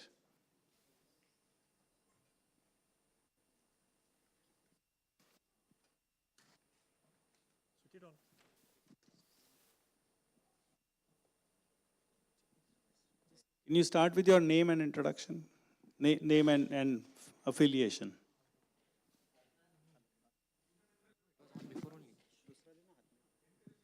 Hello. Yeah. Okay. Hello. Good afternoon. Myself, Shripad Bhalerao, a professor at IS College of Architecture. I want to ask a very, very basic level question. As a sheer speed at which technology has progressed in last 20 years, that has never given us a time to pause, reflect, before migrating from one tech to another. As parametric process was trying to settle down from crash to generative processes, here is AI, which again has taken us to the crafty and dreamy world. So how and what shall be the means and methods that would create these micro pauses between quick jumps, particularly when industry is trying to lure, control, dictate over academic thinking processes? Like, it is like killing a mosquito with a bazooka. That's why. Thanks. Thank you. Very, very important and loaded question. I think this question needs to be answered by an academic.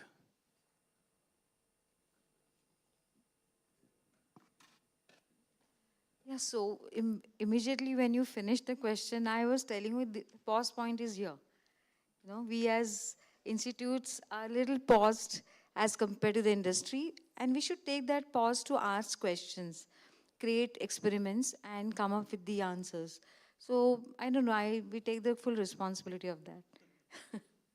Yeah, I hope this was something, I mean, I'm just saying to methods is something that these like conferences, get experts on board, have dialogues, create infrastructure, give freedom, completely turn around pedagogies, have student learning strategies.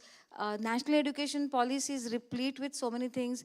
National education, higher education frameworks are absolutely liberating. If you are able to tap onto that, we should be able to create an ecosystem that gives that reflective, the point of reflection. And instead of resisting industry, if we can collaborate with them, I think the translation will be better. That's it.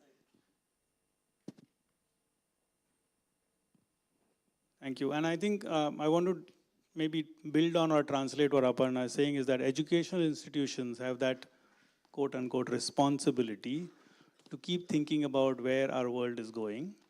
And with AI, where our world is going and where our profession is going is part of that role that educational institutions are expected to play, and she's taking on the responsibility. So easy. Hi. My question, it's not just a question, it's just an observation, because I was also participating in a workshop with Sergio, and what I realized is that are we really looking at a technology or technological advancement in such a way that right now we are looking at a certain kind of validation that, okay, this technology, for example, some GIS mapping or something like artificial intelligence creating maps for you. The real problem right now is data. We are we at the verge of actually having and validating data, or actually we are yet trying to figure out these are our findings and scratching the surface? We have not yet achieved the validation. So what I've understood, or what I want to pose a question right now, is that whether we have really kind of reached a stage where we can say that we are validating and we can predict. Rather than prediction, are we saying that whether the kind of system that is there right now is just a finding? Because I will take 3 more seconds, 4 more seconds, because right now the thing is that there is a part of our society which is developing on its own. There is a part of our society which is right now looking at the bylaws and the revenue acts and codes, and then there is GIS, which is data. How are we placed right now? That's the question. So, firstly, GIS is GIS is only GIS is not data. There's lots of other data sets available, or not available rather. There are many layers of data. GIS is one of them, or GIS creates spatial data out of many of them. I don't know if there's anybody on the panel here who wants to take the question of, are we at the stage where we have data, that is good quality data that has been validated, and we can actually train AI models based on those? Anybody here?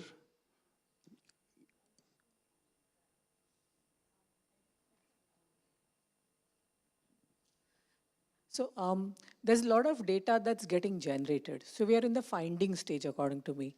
What's also happening is everybody is very possessive about the data.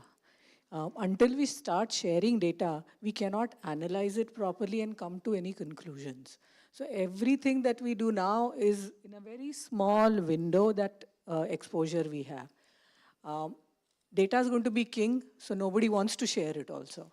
So I think from that perspective, we are going to need some more time before we can start looking at data, and data itself gives us prediction rather than it being a guesswork prediction. That's my take. So you're saying we're in the finding stage of data, and I tend to agree with you. In many layers of data, I think that we are in the finding stage. Very few areas we are in the validated stage. And in some areas, we simply don't have data. We don't, because we don't collect that data. If I were to say, of all the millions of square feet that have been built in Mumbai, how many flats have, added balconies? Who would know? You want to add something to this, Olivia? Yeah. Yes, I completely agree with what was just spoken as well. I'm also thinking through, in addition to GIS models, there's also a lot of really great work being done in things like Google Earth Engine, which is not only looking at street-by-street analysis or proximities or land use, but it's looking at very environmental qualities. And although this becomes a sort of data set, I think what it needs to be paired with is different knowledge sets as well, and that is looking at a much more granular set of information, which can better inform the more granular level that you're speaking about.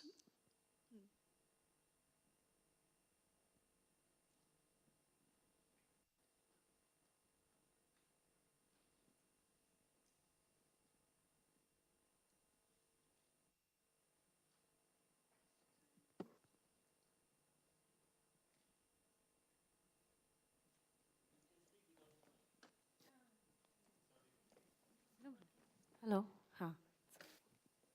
I'm very thankful for the last question, because my question was about data sets only. Both, it's primarily based on both your presentations, Sergey and Olivia. Yesterday you discussed morphometrics and evidence-based city mapping.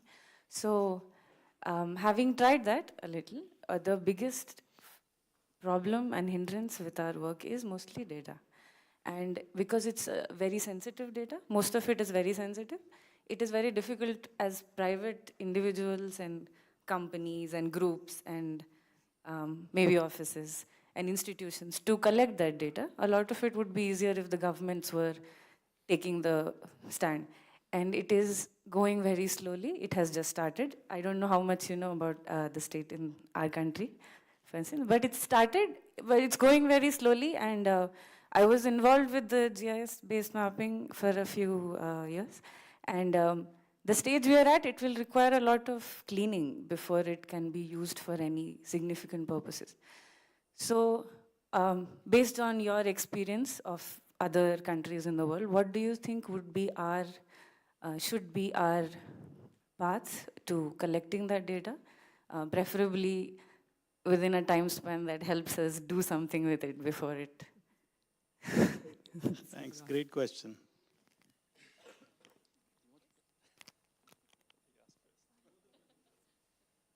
That means it's an important question and a very difficult one to, to get started.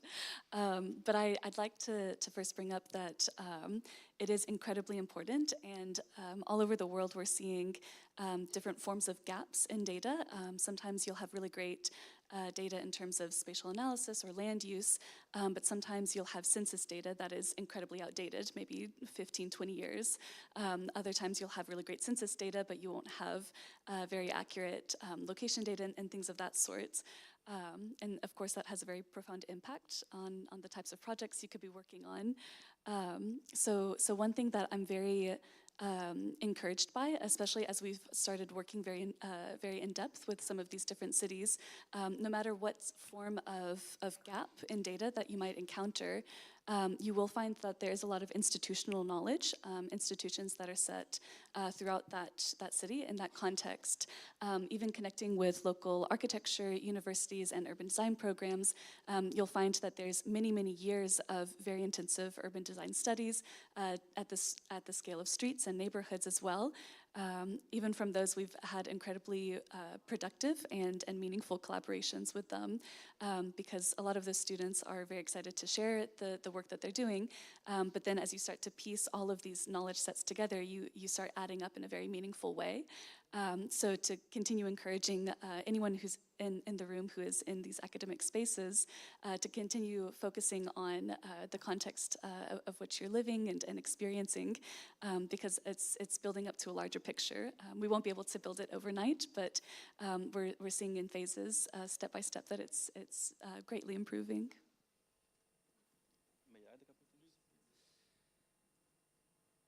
Yeah, well, first of all, in my experience at least, obviously we are working at a very, very large scale with the morphometrics. So we have come in touch in the last 5 years with different conditions in different areas of the planet. We have been working in India, we have been working in China, we have been working in many other places, in Africa, etc., together with working in the United States or working in Europe. So the availability of data and the quality of data is very different from country to country. But I would say this is number one. Number two, data is coming. It doesn't depend on us. We don't produce the data. Google does, and other, other sort of global actors do that for us, or with us, or against us. That depends, of course, on the fair use policy, but I don't want to get back there. So, but what I'm trying to say is that data is coming, but there is always something we can do with the data that we have.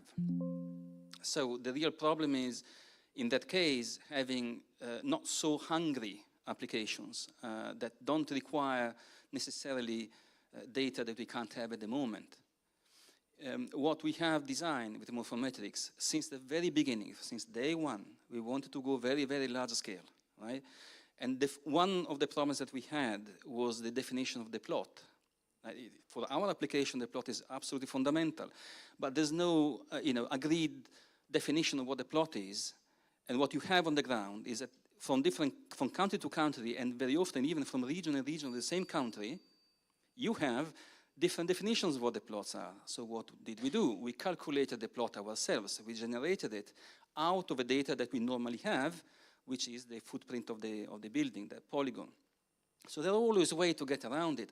What really is important is in the intellectual project that you have behind it, so that you have a direction of travel, right? So that you can use, for example, in this case, less hungry data, but still reaching the point that you want to reach. So there is work that everybody can do in that direction, being very clear on the objective, the mission that you have, and the intellectual project, the research project that you are serving. I don't know if that... Thank you. Can we take one last question or not? We'll give one more, somebody else a chance? We'll give somebody else a chance. But then let's have somebody else because we are running out of time. Yeah.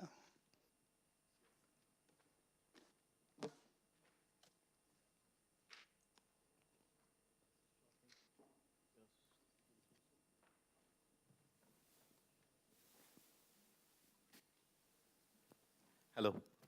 Very good afternoon to the dignitaries and President, Vice President, and everybody who's present here. My question is so simple. This is about transformation 2025. We are architects, we have an enclave. What are all the things as an architecture, a fraternity and an institutional organization and the industry workers need to be done for the benefit of architecture community towards upskilling, reskilling, data management? We have data. There is we don't have data means it's actually a lie. We do have data.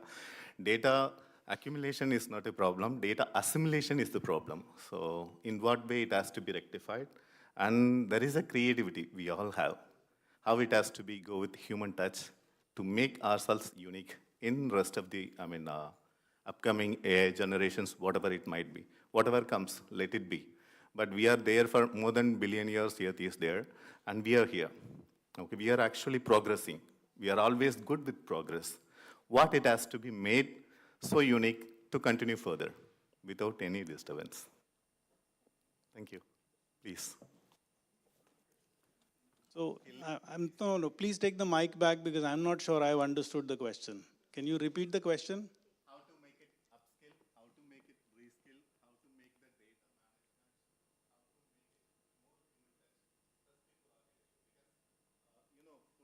management, Understood.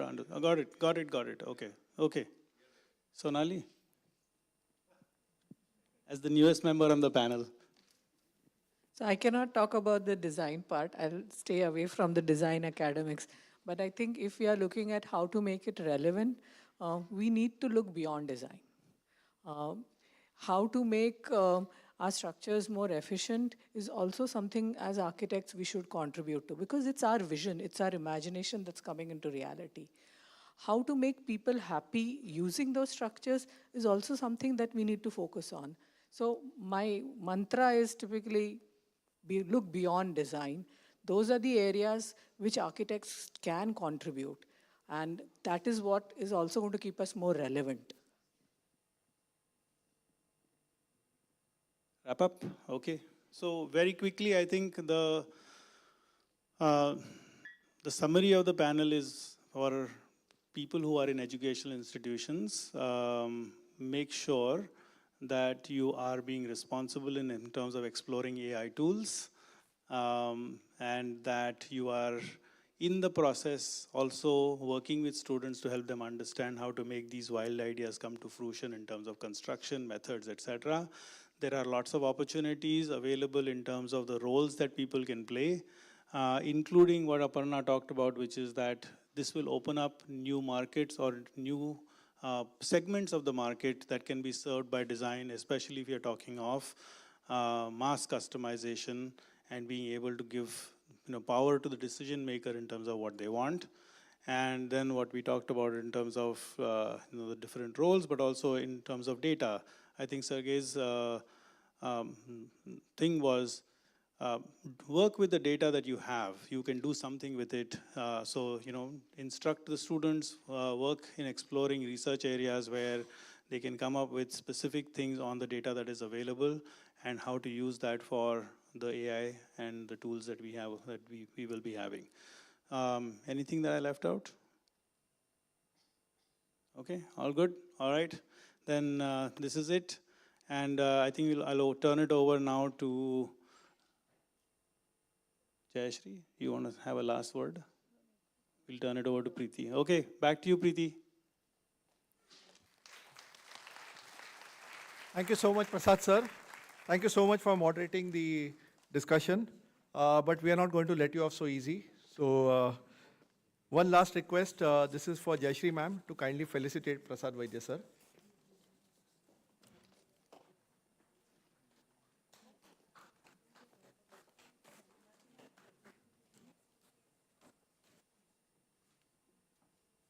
Ladies and gentlemen, Architect Prasad Vaidya being felicitated by Jayashree Deshpande ma'am. Give them a round applause.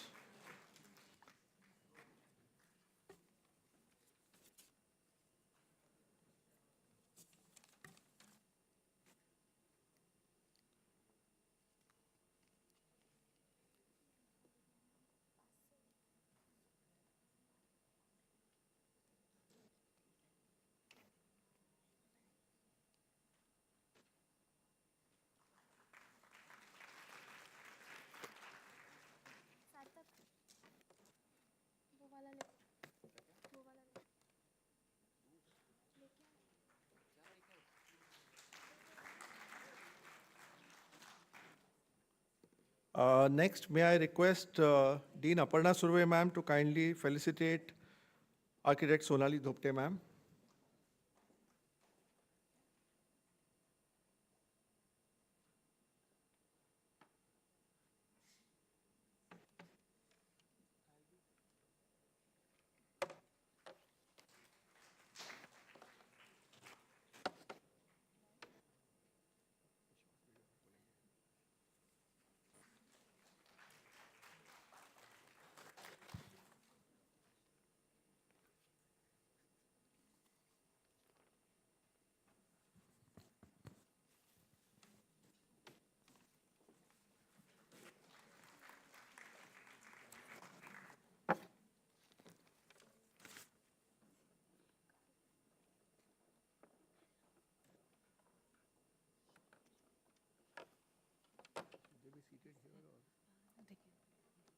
May I request all the guests to be seated in the first row, please, so we can all face the screen.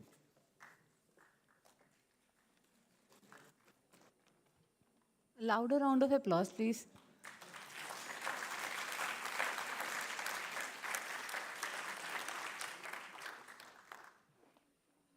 This was such an important session to have, wasn't it?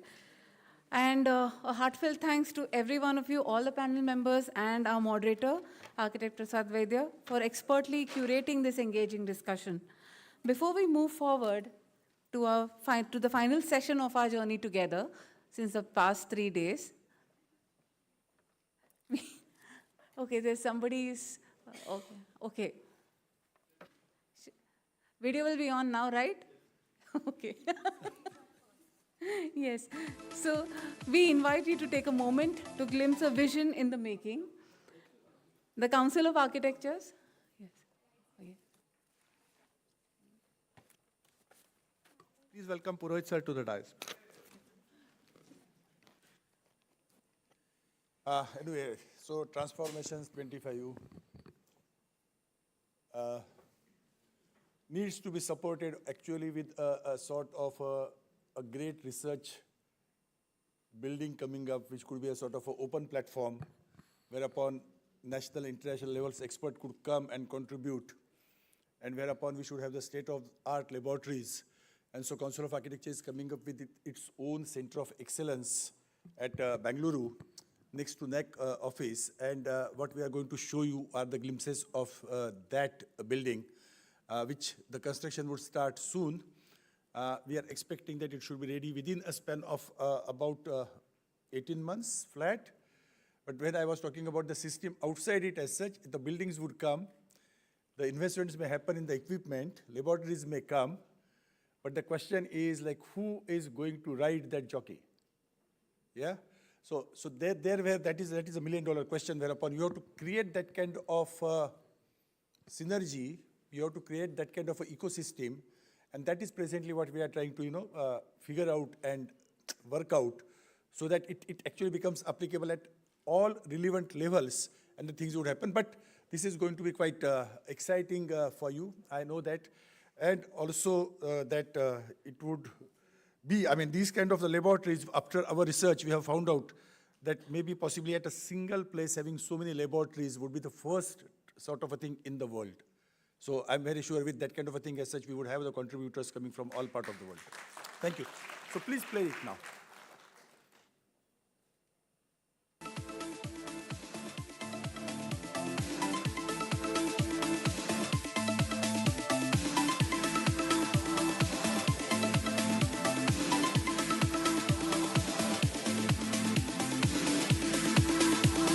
One-third of Bangalore's population is supported by IT industry, but how did Bangalore become the IT capital? It started in 1900s when the Mysore Maharaja set up a hydroelectric plant 150 kilometers away, making Bangalore one of Asia's first cities with electricity. Around the same time, Jamshedji Tata was looking to build a science institute. After approaching multiple states, the Maharaja of Mysore gave 371 acres in funding, and thus Indian Institute of Science was born. Now the city had both electricity and technical talent. In 1940, a Gujarati businessman wanted to build airplanes. The Maharaja stepped in again, giving 700 acres to start HAL. 10 years later, Indian Telephone Industries was set up. Then came Bharat Electronics and DRDO's Electronics Division. All of them chose Bangalore because HAL was already there, plus the city had great weather and a central location ideal for defense production. By 1970s, Bangalore became great at making electronics. To push this further, the state created Electronic City by acquiring 332 acres. By now, Bangalore had the perfect mix.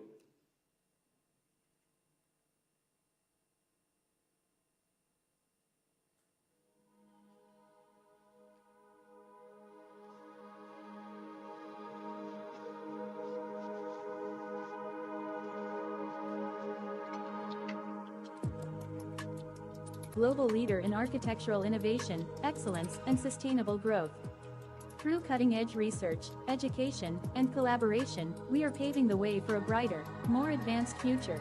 The upcoming labs inside the Advanced Digital Labs for the architects and engineers will enhance the urban build-up practice and elevate our nation to this world in the future by healthy research and advancement in knowledge and technology.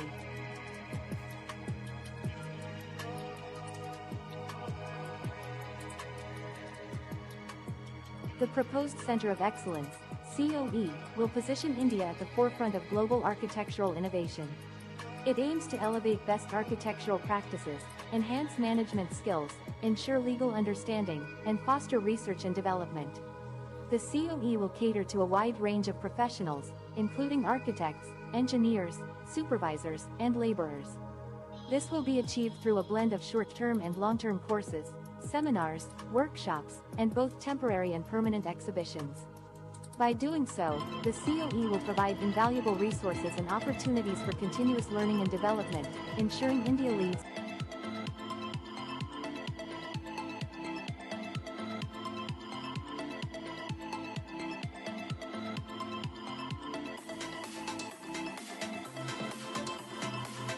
Across the globe, various types of digital labs, from fabrication labs to robotics labs, are revolutionizing the field of architecture.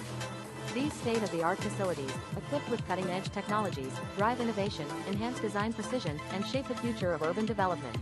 Across the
Good evening.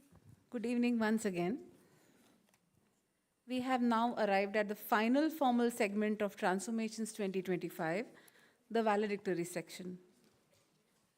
But before we begin, we would like to acknowledge the town hall that just concluded, an open, honest, and truly engaging space.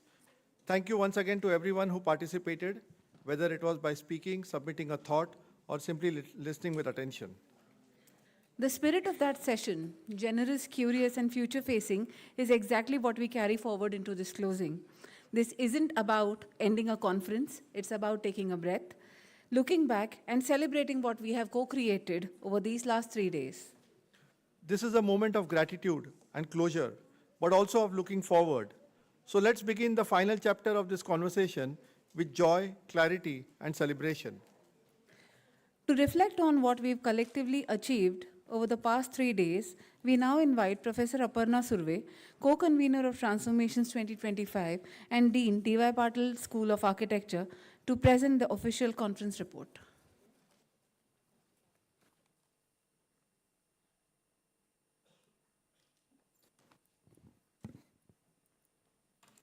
Both are working, both mics.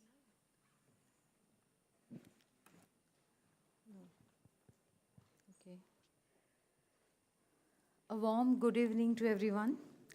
I would like to acknowledge the dignitaries, keynote speakers, panelists, paper presenters, students, faculty, organizing team, and all partners. As a co-convener of Transformations 2025, Council of Architecture's International Conference, co-scripting change with disruptive technologies in architecture, design, and urbanism, it gives me great pleasure to present this concluding report, a reflection on the ideas that resonated, the voices that shaped our discourse, and the collaborative energies that made this gathering possible.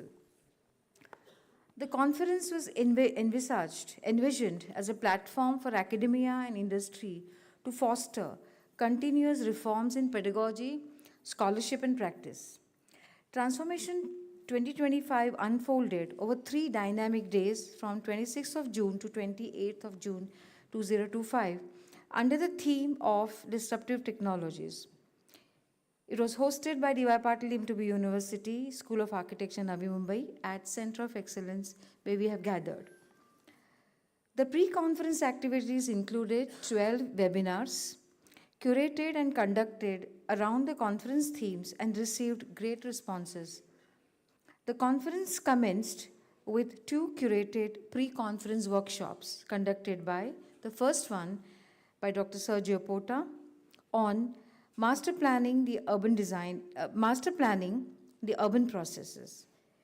The second workshop was by architect Krishnamurthy on print, cut, assemble, a workshop on digital fabrication. The conference witnessed over 3 days over 700 participants from various cities and institutions, and with 41 paper presentations across 4 themes and 8 tracks. The conference had 4 keynote addresses.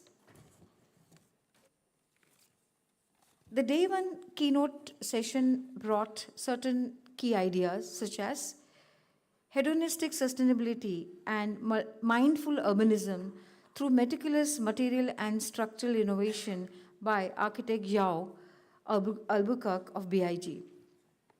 Proposal of need for technology to include past more efficiently and how education can play a pivotal role in this transformation was suggested by Dr. Sergio Porta.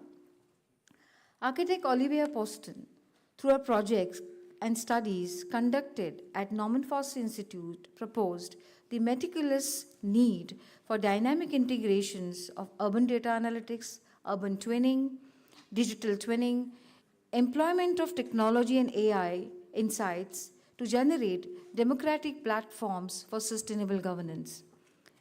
Architect Shajay Bhooshan of Zaha Hadid Architects proposed the need to deep dive into complex computational geometries to resolve human, social, and cultural problems. by exploring AI-driven ideation, robotic manufacturing to accelerate the process and democratize the implementation of innovative ideas. From the urgency of climate justice in design practice to the reimagining of academic structures, the dialogues consistently circled back to one central inquiry: how do we design with responsibility and vision?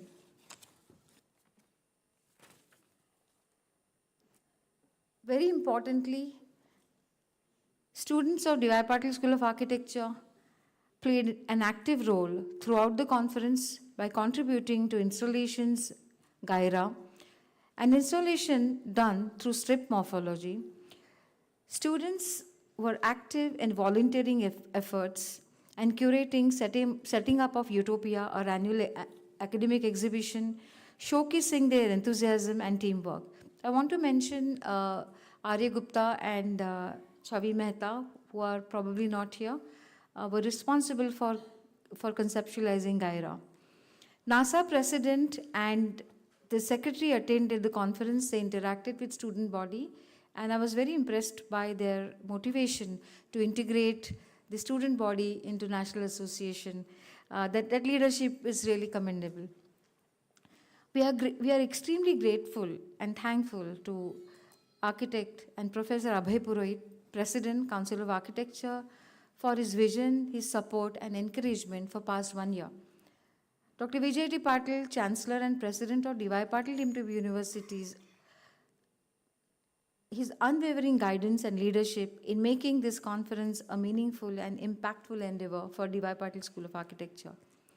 Vice President of Council of Architecture, Architect Gajanan Ramji, for his support and intuitive suggestions made the conference work more efficiently. Architect Jayashree Deshpande ma'am, Director, CEO at TRC, for a constant support, meticulous guidance, and bringing in required systems for us to envisage and plan this conference much in advance. Mr. R.K. Oberoi, Registrar, COA, for his unwavering support, always at a phone call. All past presidents who came and all COA members for their presence and guidance. DIPSOA organizing team, faculty members, staffs, and student volunteers for their magnificent efforts. Special thanks.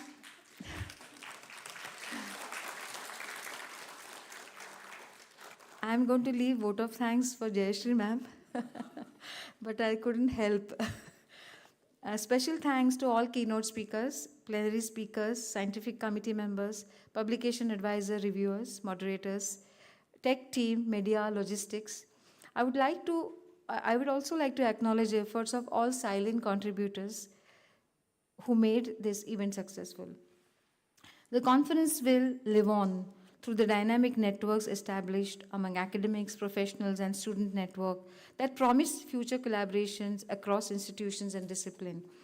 The exchange of ideas and innovation during the session will be further cemented through publications, ensuring the research and insights shared continue to influence and inspire. In this way, the conference becomes a catalyst for sustained academic and professional growth long after the final session has concluded. The conference was not culminated, but a catalytic moment. We hope it continues to echo in classrooms, studios, sites of action. Thank you for bringing your minds, hearts, and questions to this space. Let's carry the spirit of transformation forward with conviction, care, and courage. Thank you.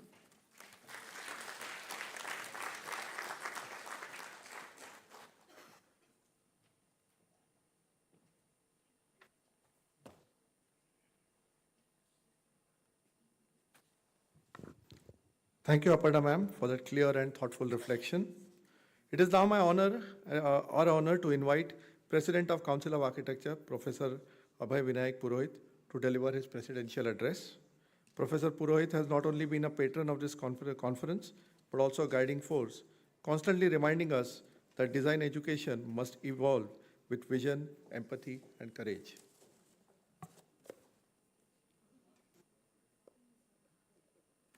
I think Professor Purohit has stepped out for something. I know he's firefighting on various fronts.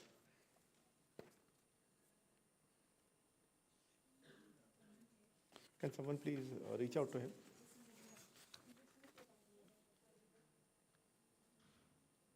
I know he was getting pulled by several council members, so.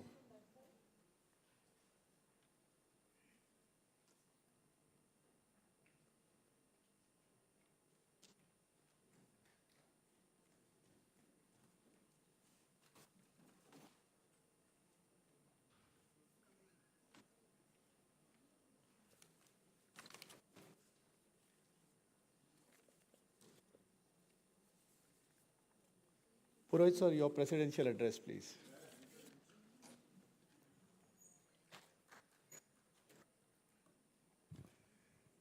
The president realizes that, again, the thing is going to help is a human memory.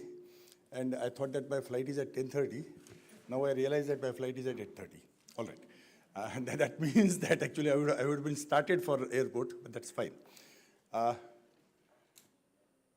First, I mean, presidential address, there is no address, it is all appreciation. Essentially that these 3 days are the very, very beautiful days. When any validity function, when we talk about, you know, we know that that is a time whereupon people are not there and the halls are empty. I mean, that is our usual experience. But when I see here as such, everyone is engrossed, everyone is, you know, like here, and that is what shows that how, with what intensity we are enjoying this.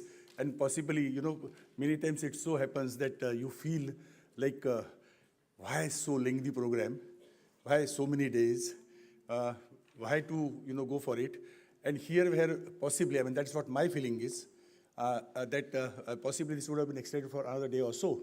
And there could be some other issues also which could have been discussed. And I think that is what is a success of any sort of a conference could be, whereupon you feel that there is something more which needs to be explored, and it's not as if everything has been, you know, repeatedly being told. Is it disruptive technologies? Is it emerging technology which we are talking about? Are we talking about progress of our civilization? Somebody has raised a question saying that, so what happens with the other parts of it? How do we develop ourselves? I think these are all these possibilities which we would be exploring in the days to come.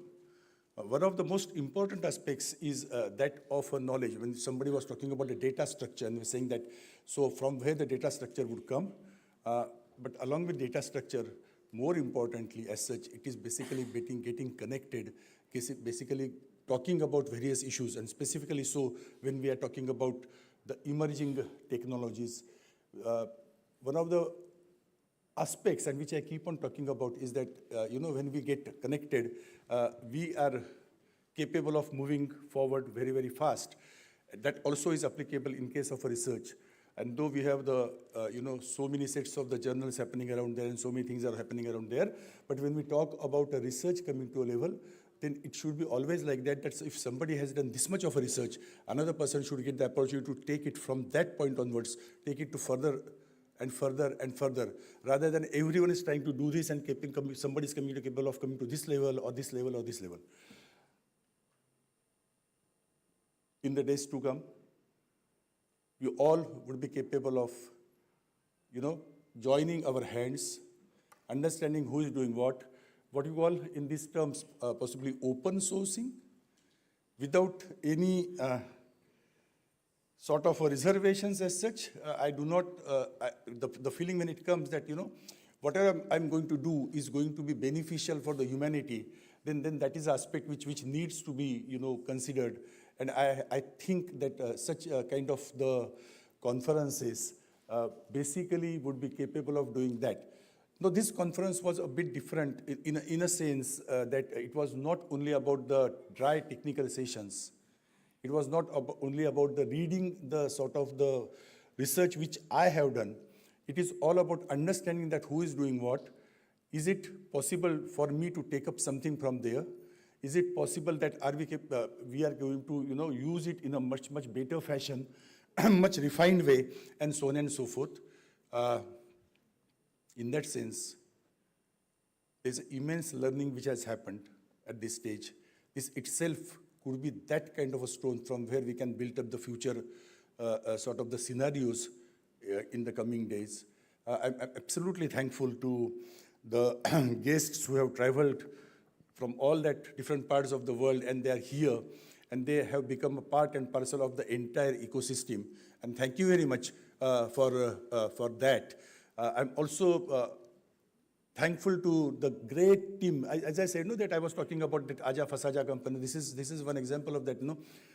That like there's such a huge team working for such kind of a success. 6 months of hard work happening at various levels. 1 year, she says 1 year of the hard work happening at every level, meticulously worked out. See, everything is flowing just like as if everything is happening in a natural way. And I think when you don't realize the efforts have been taken, it means that is the success. The great efforts to the last detailing has been done. So let me congratulate the team which has actually worked for this success. You guys have done a fantastic job. You make us proud. Along with them as such, back to back, my team COA also was working. The technical support is coming in. Lot of background work which keeps on happening around, papers coming in, going in for that all side of the technicalities through which you check it, coordinating with the experts, trying to find out that who would be, figuring where. Great arrangements, great valuables, great deliverables, because otherwise they say that any conference is successful when the inauguration is successful and the food is fantastic. Here, that is, along with all that as such, we also have all those great takeaways, and whereupon we would be thinking about it as to how to take it forward. And I think that is a success of the conference. I'm highly obliged on behalf of Council of Architecture that all have taken the interest, all have come together, and I would consider this as a starting point. We will be moving forward in a great way. Thank you very much, one and all. Thanks a lot.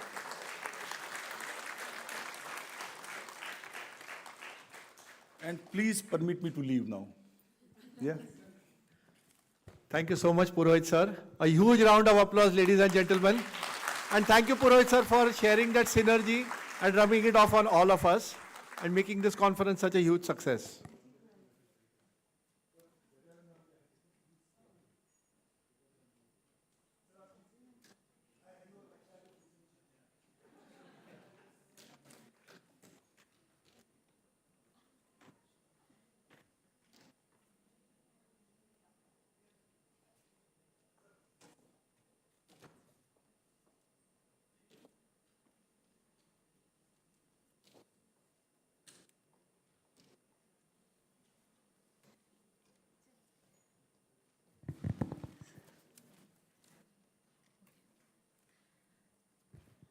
We now come to a very exciting part of this evening, the awards.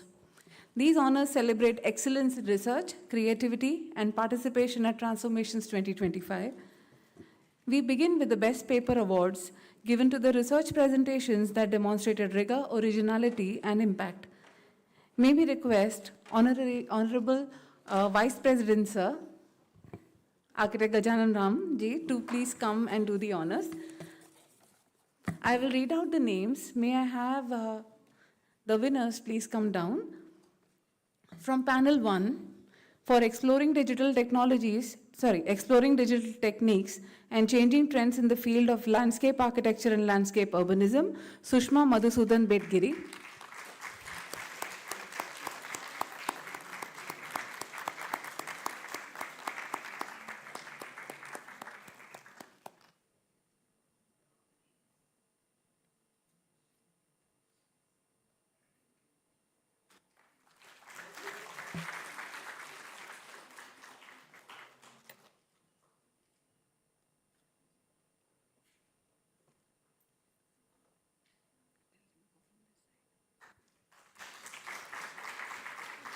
From panel number 2, we have Metaverse and Beyond, AR, VR applications in urban heritage, green infrastructure, and microclimate adaptation. Dr. Sheetal Sharma, please.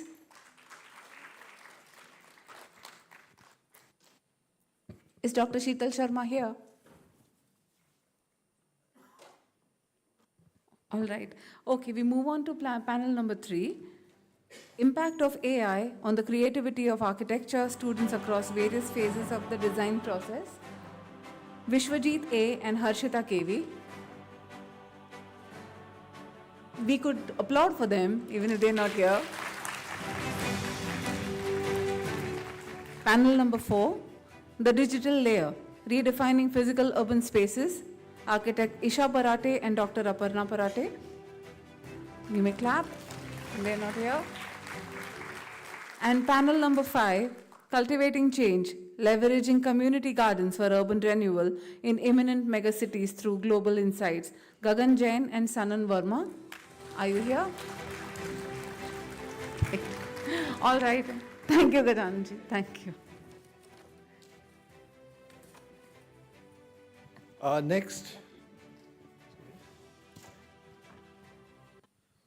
Next we have the Best Poster Award, and may I request Architect Rajiv Mishra sir to please come and do the honors.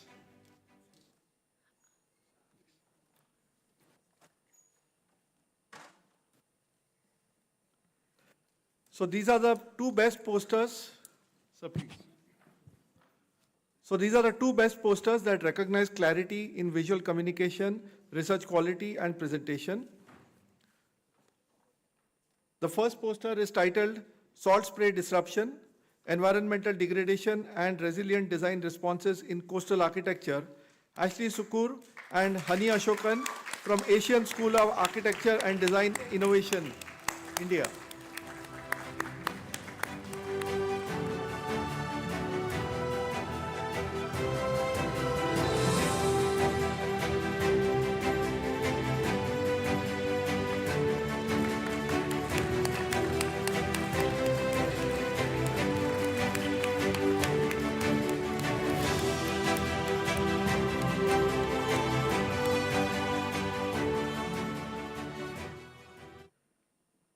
And the next winner, titled Disruptive Technologies in Design Pedagogy, Reframing the Role of Educators, Kamakshi Tomar, Principal Architect at NK Associates.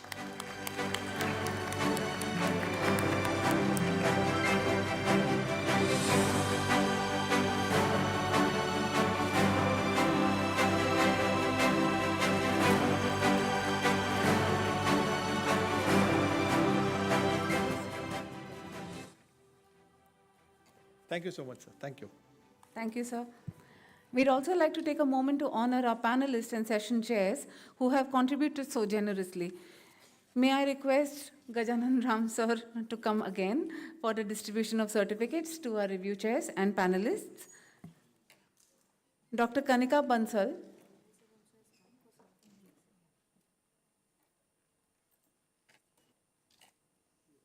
She has left. Okay, I would request whoever is there from panel 1 to come down. I know Dr. Gauri Shiurkar was here. She's also just left. All right. Dr. Rupal Deshpande, she's also left. From panel 2, Dr. Jyoti Lakshmi Nagamal, just left. All right. Dr. Priyanjali Prabhakaran.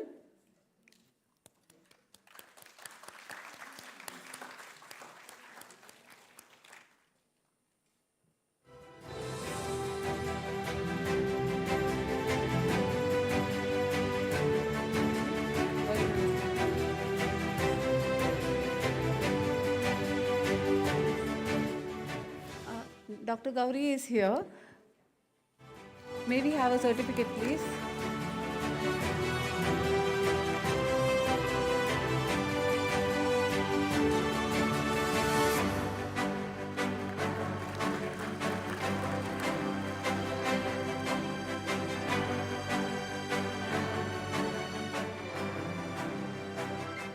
Is Dr. Shilpa Madan Gopal here? From panel number 2. Dr. Shilpa. Thank you, sir. I would now call upon our registrar, Shri R.K. Oberoi, to please come and do the honors for panel 3, 4, and 5. Is Dr. Vijay Lakshmi Iyer here from panel 3? Dr. Anand Vadwekar, may we have you, please?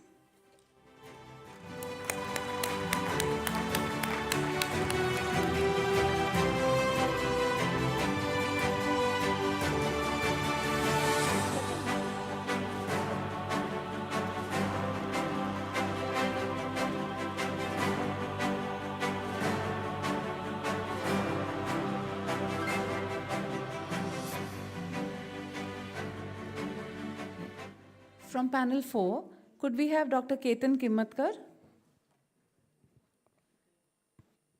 and Dr. Akshay Patil? No, he's already left. He's already left. And Dr. Ritu Deshmukh also had to leave for an emergency. Is Dr. Ketan here? So from panel 5, we have no one, but we still will applaud for all of them. Dr. Harveen Bhandari, Dr. Mainak Ghosh, and Dr. Madhu Mithare. Thank you so much, Oberoi ji. Thank you. Okay, now we move to the next segment. No conference of this scale is possible without 1,000 invisible hands and a few steady ones to guide the way. It is now my immense pleasure to invite Professor Jayashree Deshpande, convener of Transformations 2025, to kindly deliver the vote of thanks. Over to you, ma'am. The mic is all yours. She has led this effort with clarity, grace, and remarkable tenacity. Please join me in welcoming her. Thank you, Sameer and Preeti. Thank you so much. I know it is a boring task to listen to a vote of thanks for everybody, but any event or any activity is not complete without acknowledging the contribution of so many invisible hands to make that event a success. Last 3 days, we have been here enjoying the warm hospitality of the D.Y. Patil School of Architecture, and the excellent arrangements that they have made here. And I think I would be failing in my duty if I do not express my gratitude to all of them and all others who have made this conference possible.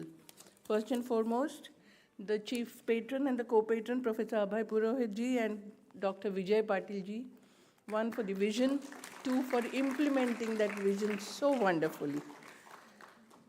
Professor Aparna Surve, who has been with me through thick and thin for the last 1.5 years, and for guiding her entire team to do such wonderful work. Not once did we find that there was something that we needed and it was not available. Dr. Shri R.K. Oberoi ji, our registrar, who sits far away in the Delhi office, but is always available at any time of the day and night to solve any issue that comes up. Thank you so much, sir.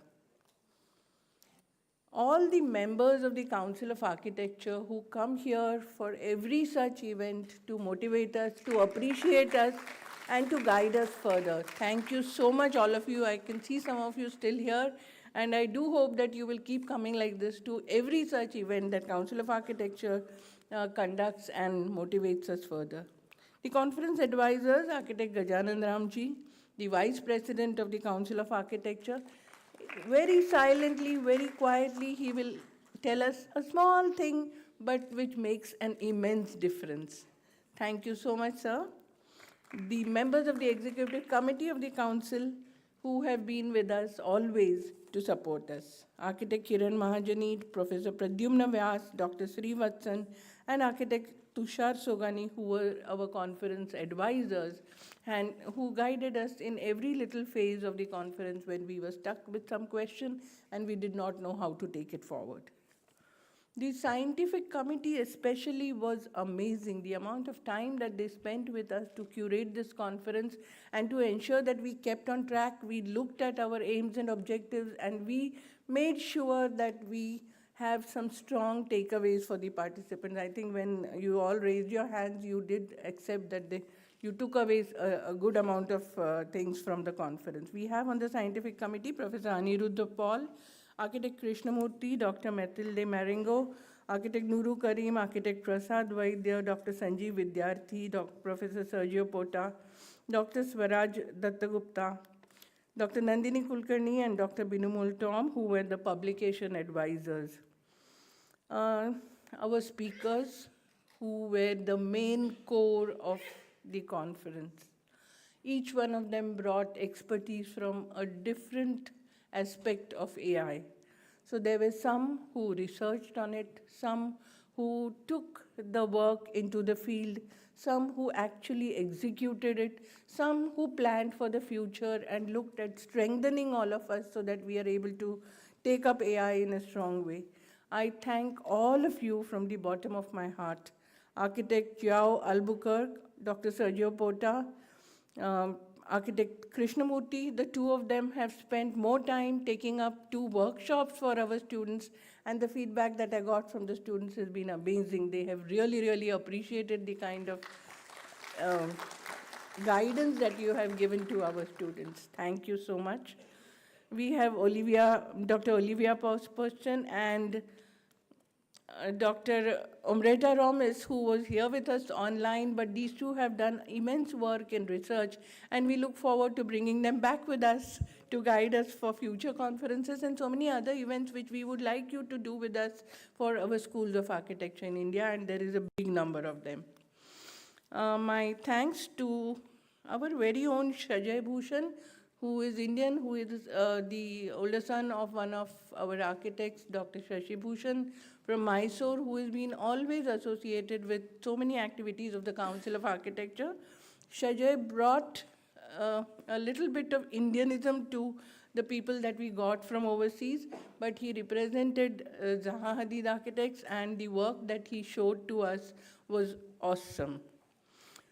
Professor Nuru Karim, Architect Nuru Karim, Architect Sahil Tanveer, Architect Durgai Kumaran, so many different aspects that you showed to us and made us think and chart out the way forward. This conference, the 3 days that we've been together, should not end here. Although we are saying that the conference is ending today, we want this to be the beginning of a longer journey, and a journey which will give us a lot of takeaways. Stuti Bharadwaj, a young speaker from the US, and Carlos Bannon, who has actually worked on developing apps for us. Thank you so much, both of you. And thank you, Architect Krishnamurti, for bringing Carlos Bannon on this platform for us. It was a great thing to have him here.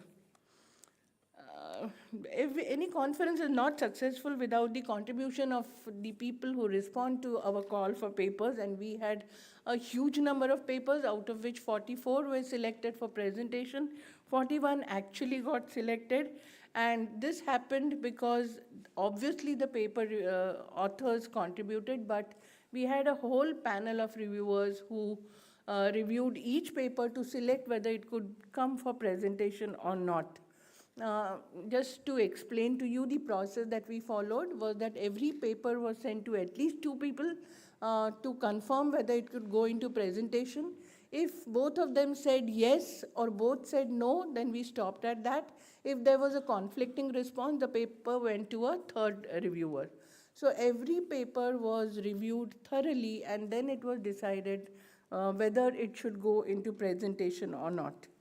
A few of the reviewers were invited as panelists to be in the 5 panels to view the paper presentations and then finally mark them, and we have just seen that 5 of them have been awarded as best papers.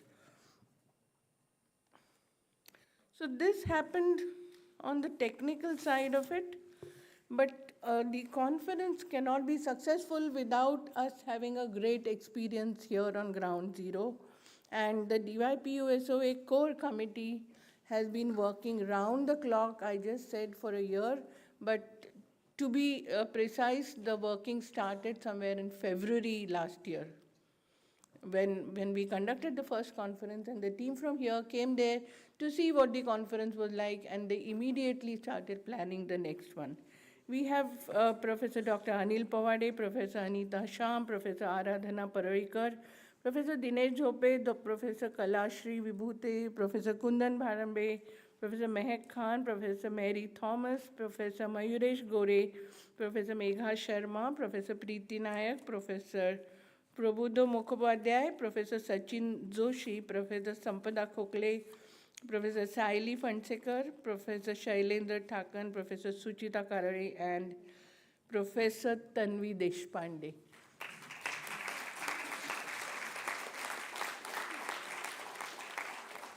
These people were all around us in the last 3 days, and I'm sure all of you would be knowing all of them because we kept turning to them, ye chahiye, wo chahiye, ye nahi hai, wo nahi hai, kahan gaya sab? So they have been with us all the time. These were the visible faces of the DYPU SOA faculty, but there were some other faculty also who were working round the clock behind the scenes, and I think we must appreciate them as well. So we have Professor Arya Gupta, Professor Chavi Mehta, Professor Deepika Agarwal, Professor Gaurav Panchal, Professor Jairaj Ghatke, Professor Manjari Thakur, Professor Neha Deshmukh, Professor Prajakta Bhave, Professor Rasana Bharadwaj, Professor Rutuja Divekar. Rutuja Divekar? Is she the dietitian? Okay. Professor Samir Sarvi, Professor Sandeep Mahato, Professor Saili Devsanta, Professor Shilpa Walecha, Professor Simran Mhatre, Professor Sneha Varadi, Professor Sonal Nirmal, and Professor Vinay Surve. Mayuresh Magashi Dhala na? Mayuresh Gore, Magashi, he was there.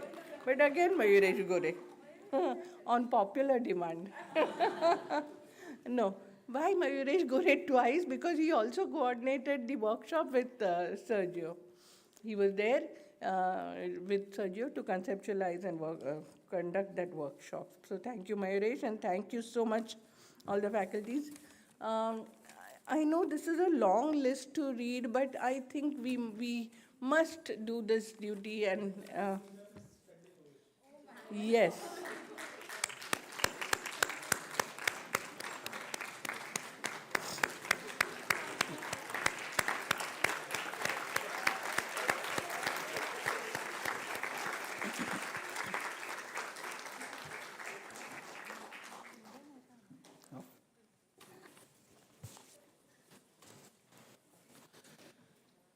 These teachers and faculties of DYPU SOA would not have been able to do their work efficiently as they have done without the support of the little Vanar Sena, as we call them. We have a whole lot of students. I may not be able to read the names of all of them, but they have been put into 13 committees.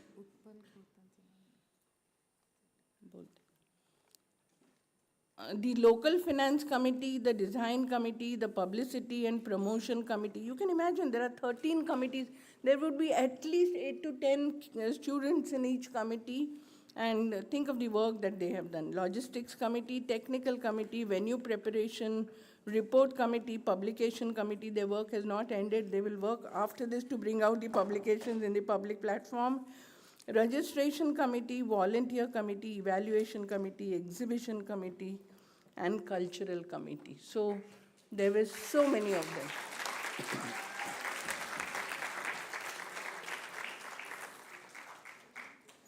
After the thank yous are over, I would request all of them to please come forward for a photograph with the dignitaries. And I would also like to have a photograph of all the participants who are still here. Huh? I know. All the participants who are still here, let us have a big, huge photograph so that it serves as a memory.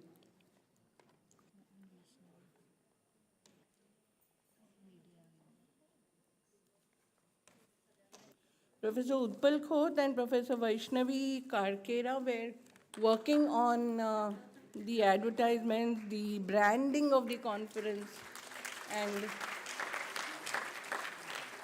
everything that brought the conference into the public domain. The DYPU SOA staff, also invisible workers, who were there to support us day in, day out, ensure that all our bags went to our respective rooms, to ensure that everything that is needed in the car, in the here in the hotel is available. Thank you. So we have Mr. Uday Raje, Ms. Gauri Pujare, Mr. Sarang Gogilwar, Mr. Chetan Sawant. Chetan Sawant, is he the person who did the book? I must specially appreciate this person.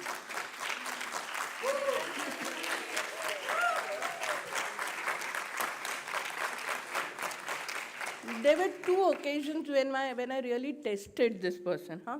One was we were doing the national awards at Bangalore, and we were to release a book there, which was just not getting printed for whatever reason. It was to be printed in Delhi, then brought there. There was not enough time, and so many obstacles.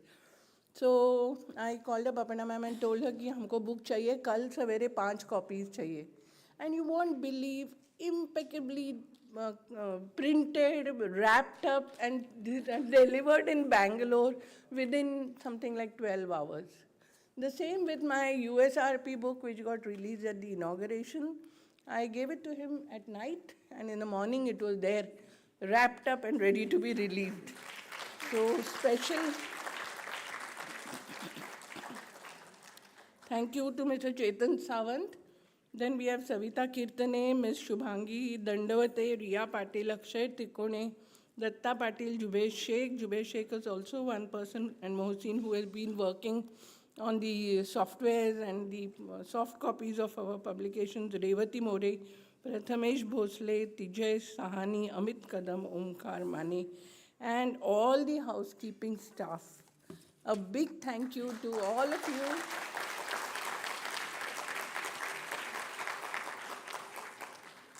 I'm not very good at reading, so I may have missed out a couple of names, but please do prompt me if I have missed out on anything. But the intention is not so, and I must. Media team, SSK Creation, who is putting this all live. I would also thank you, SSK Creation team, who is putting live YouTube and also recording the day highlights. Thank you so much. The thank you is on my behalf. So this was a big thank you on behalf of Council of Architecture to the entire DYP USOA team for collaborating with us so wonderfully and for the excellent arrangements and warm hospitality. Thank you so much. Although this appears to be the end of the conference, it is not really the end of the conference, because with this we want to begin to take the next steps. Prasad spoke about learning the language. Then we are looking at also doing a lot of research projects with all the schools of architecture. Very soon, Oberoi would be writing to all of you. And please do respond to these letters quickly, so that, and yes, I will be coming back to all our experts, Olivia, Sergio. We want you to help us out with this. Durgai has been doing his 3D printing, and Durgai and Srivatsan would be helping out in some of our projects. So I do hope that all of you would spare the time to be with us online, offline as possible, and we will take this forward jointly. Architect Krishnamurti has got the biggest task of all, but I will not put a lot of pressure on him right away. I know he has been extremely busy and in testing circumstances, but we would like to take forward something to do with a workshop. I will come back to you with more details, sir. But yes, that is the thank you from all of us. Please don't go away. Somebody, I would request one of the team members to organize the photographs so we have some good memories. Wherever it is convenient and looks good. Thank you.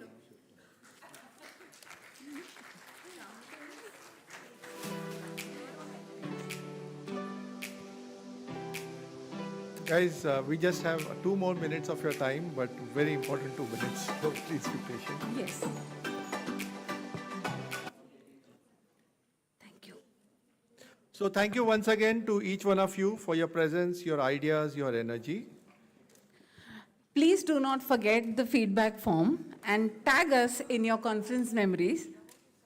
These are our QR codes of our school handle DYPUSOA and DYPUSOA_conference.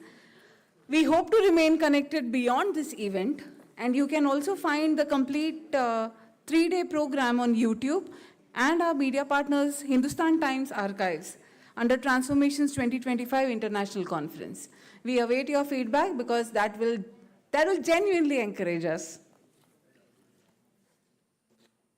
As we close this journey together, we request you to stand in respect and unity. May I request everyone to please rise for the national anthem. Post national anthem, I request everyone to please come in the center so that we can have a group picture. Everyone in the center here? Post. Yeah, of course, of course.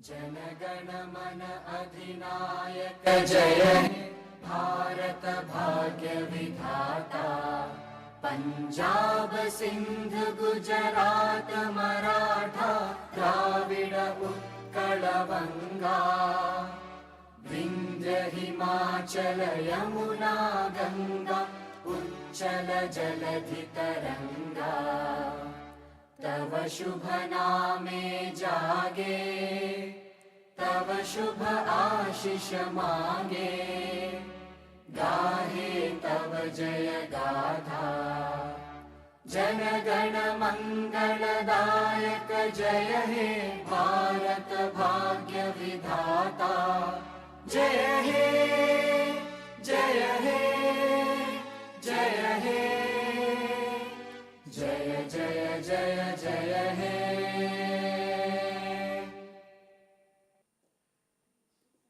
May I request all members of the audience to converge in the center, please, for a group photograph. Let us carry this momentum forward as educators, practitioners, and lifelong learners. In that spirit, let's take these conversations ahead over a cup of tea or coffee to the dining hall for some more shared laughters and, may I say, some more shared selfies. To all our visitors, we wish you a safe journey and we look forward to crossing paths in the near future. Thank you very much, everyone. Until next time, thank you and have a lovely evening. Now for the photograph. May I request everyone to please be seated in the center and somebody leave us 2 seats for us. Yes, please leave 2 seats for us. Thank you.